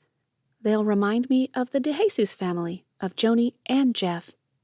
She blinked back tears and whispered, of Uncle Bud and his last Christmas wish. After swallowing hard and taking a steadying breath, Mallory managed to choke out, and in the end, I think I'll be so glad I wore them. Faye thrust the bouquet at her and demanded she stop thinking of anything too happy or sad. No mascara lines, or Pen will be following you down that aisle with a makeup brush and fixer spray. She probably would, too. The next knock Mallory would have known anywhere. Daddy. The older women scattered, and her father stepped in. The look on his face, the sheen over his eyes, the way he began wiping them as fast and furious as a compact car in a thunderstorm. Well, is it any wonder she lost the tear battle, too? Seconds later, wrapped in a hug she'd never forget, Mallory's heart squeezed enough to wring the blood right out of it when Roger Barrows began praying for his daughter, her almost new husband, and their life together. It was such an Uncle Bud move that, lousy theology aside, it felt as if the dear man stood right there with his arm around both of them. He'd scold you good for that, Miss Mallory. Ready, lovey. It was the first and likely only time her father had ever called her that. But never had he sounded more like his beloved uncle. Maybe he's here somehow after all. That great cloud of witnesses. Do they get to watch weddings? Mallory smiled up through her tears and nodded. Ready. Let's go knock that boy off his feet. The little bits of white flowers filling every spot of the lighthouse great room, baby's breath Fay called it, created an airy, whimsical feel to the room. Something about it just felt like Mallory. A glance down at his boutonniere made Benjamin wonder why they hadn't pinned a bit of that to his new, sort of, suit and been done with it. Instead, a white rosebud and a pink one, had been pinned to his left lapel by a beaming Corbin. That man loved flowers more than any woman Benjamin had ever met. Congratulations, man. Faye says she's getting a great guy. All he could think was that he was getting the sweetest girl he'd ever met. Benjamin stood up by Brother Calhoun, the darker man's presence radiating peace and joy, and tried not to fidget. The signal had come a minute earlier. The door opened, and a little girl, one of the Allenham girls, wasn't she, traipsed in, flinging rose petals with the sort of dramatic flair usually reserved for, well, he didn't know what. But he'd never seen anything like the skip, twirl, toss of petals that landed more on the few people congregated there than the lined path his bride would soon walk. God, please let it be soon. I think I'm going to pass out. Only when music changed from something lilting and frolicsome to soft and airy did he even realize music played. Pen's doing, most likely.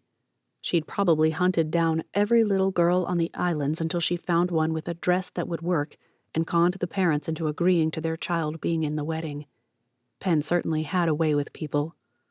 That thought shriveled with neglect as Mallory and her father stepped into view. If that's the backup dress, I'm glad the original got ruined. Then he saw her. Really saw her. His throat dried up like a puddle in Death Valley in July. How did I ever get the guts to ask her to be my wife? Why did she do the crazy thing and say yes? The questions fizzled as her gaze met his, though. That smile that sent his heart flopping like a fish out of water did its thing, but Benjamin couldn't help but smile back. Regardless of the reason, she still came, still loved him. The memory of Frank Grace rushing down to greet his bride nudged him to do the same, but his feet refused to cooperate. Still, he leaned forward far enough that his foot was forced to move or he'd have fallen flat on his face. Chuckles rippled through the room. Mallory winked her almost two-eyed squint. Mr. Barrows shot him a sympathetic glance that Benjamin recognized as instant bonding. They understood each other, he and the father of his bride, and, well, they both loved her. When Brother Calhoun nudged him forward to take her hands, Benjamin's throat constricted. Great. First dry as the cliched bone, and now a throaty Charlie horse. What next? Mallory as your wife. She's worth it. Every bit of it. Friends and family, this is quite a day, Brother Calhoun began. I'll get to the giving away business and reminding you of why we're gathered here in a minute, as if you forgot. First, let's pray. Epilogue. Laughter from somewhere behind the barn mingled with the laughter inside. The teens must be having a good time. Abel Crawforth carried an enormous plate of wieners and buns into the room, calling out, If you're still hungry, we've got hot dogs. Benjamin shot Mallory a look before whispering, Hot dogs? Leaning close, she explained that they'd run out of food. Who knew so many people would come? We've got people eating on tailgates out there. Just as Mama began explaining that Abel had broken into the Memorial Day food stores, to be replaced the next day, old Thomas Grabishaw stepped by their table and rested a hand on Benjamin's shoulder. He looked up to thank the man for coming, assuming imminent departure, but Mr. Grabishaw was looking at Mr. Barrows. Told you these two would be married someday. About 30 years ago, it was. That boy couldn't keep away from her even when she couldn't hold her head up. He shot Mallory a smile before adding, Love it when I'm right. Congratulations. and with those startling words, Grabashaw wove through the crowd and out of the building. Benjamin turned to Mr. Barrows. What was that about? Mr. Barrows propped his elbows on the tablecloth, clasped his hands beneath his chin, and stared at them. I don't know. Turning to his wife, he said, Hannah? but Miss Barrows looked shocked. Allie? Something deep in Benjamin's memory opened just a crack. Mama gasped. You think Mallory was Benji's Allie? Well, there was this little boy who was enamored with her when she was born. She turned to her husband. Remember? Was his mother Marissa Hornigold? Roger Barrows shrugged. Must have been. Uncle Bud was good friends with Ben. Used to bring his son around, didn't he? I'd forgotten all about that, Mama whispered. And old Grabashaw did predict Benji would marry his Allie. She gazed at Mallory. That would have been 1992? 3? But that memory door flung wide open. A tiny bit of a thing with fuzz all over her head and a pink dress. Enormous blue eyes. Benjamin swallowed. No, it's not. That baby had blue eyes. Most babies do, son. Mr. Barrows smiled. Hers didn't turn brown until she was 2. His gaze slid sideways and rested on his bride. Allie? She grinned. That's Mally mine to you. The end. This is Krista Del Sorbo. We hope you have enjoyed this production of Book, Chapter, and Vows by Chautona Havig. Thank you for listening.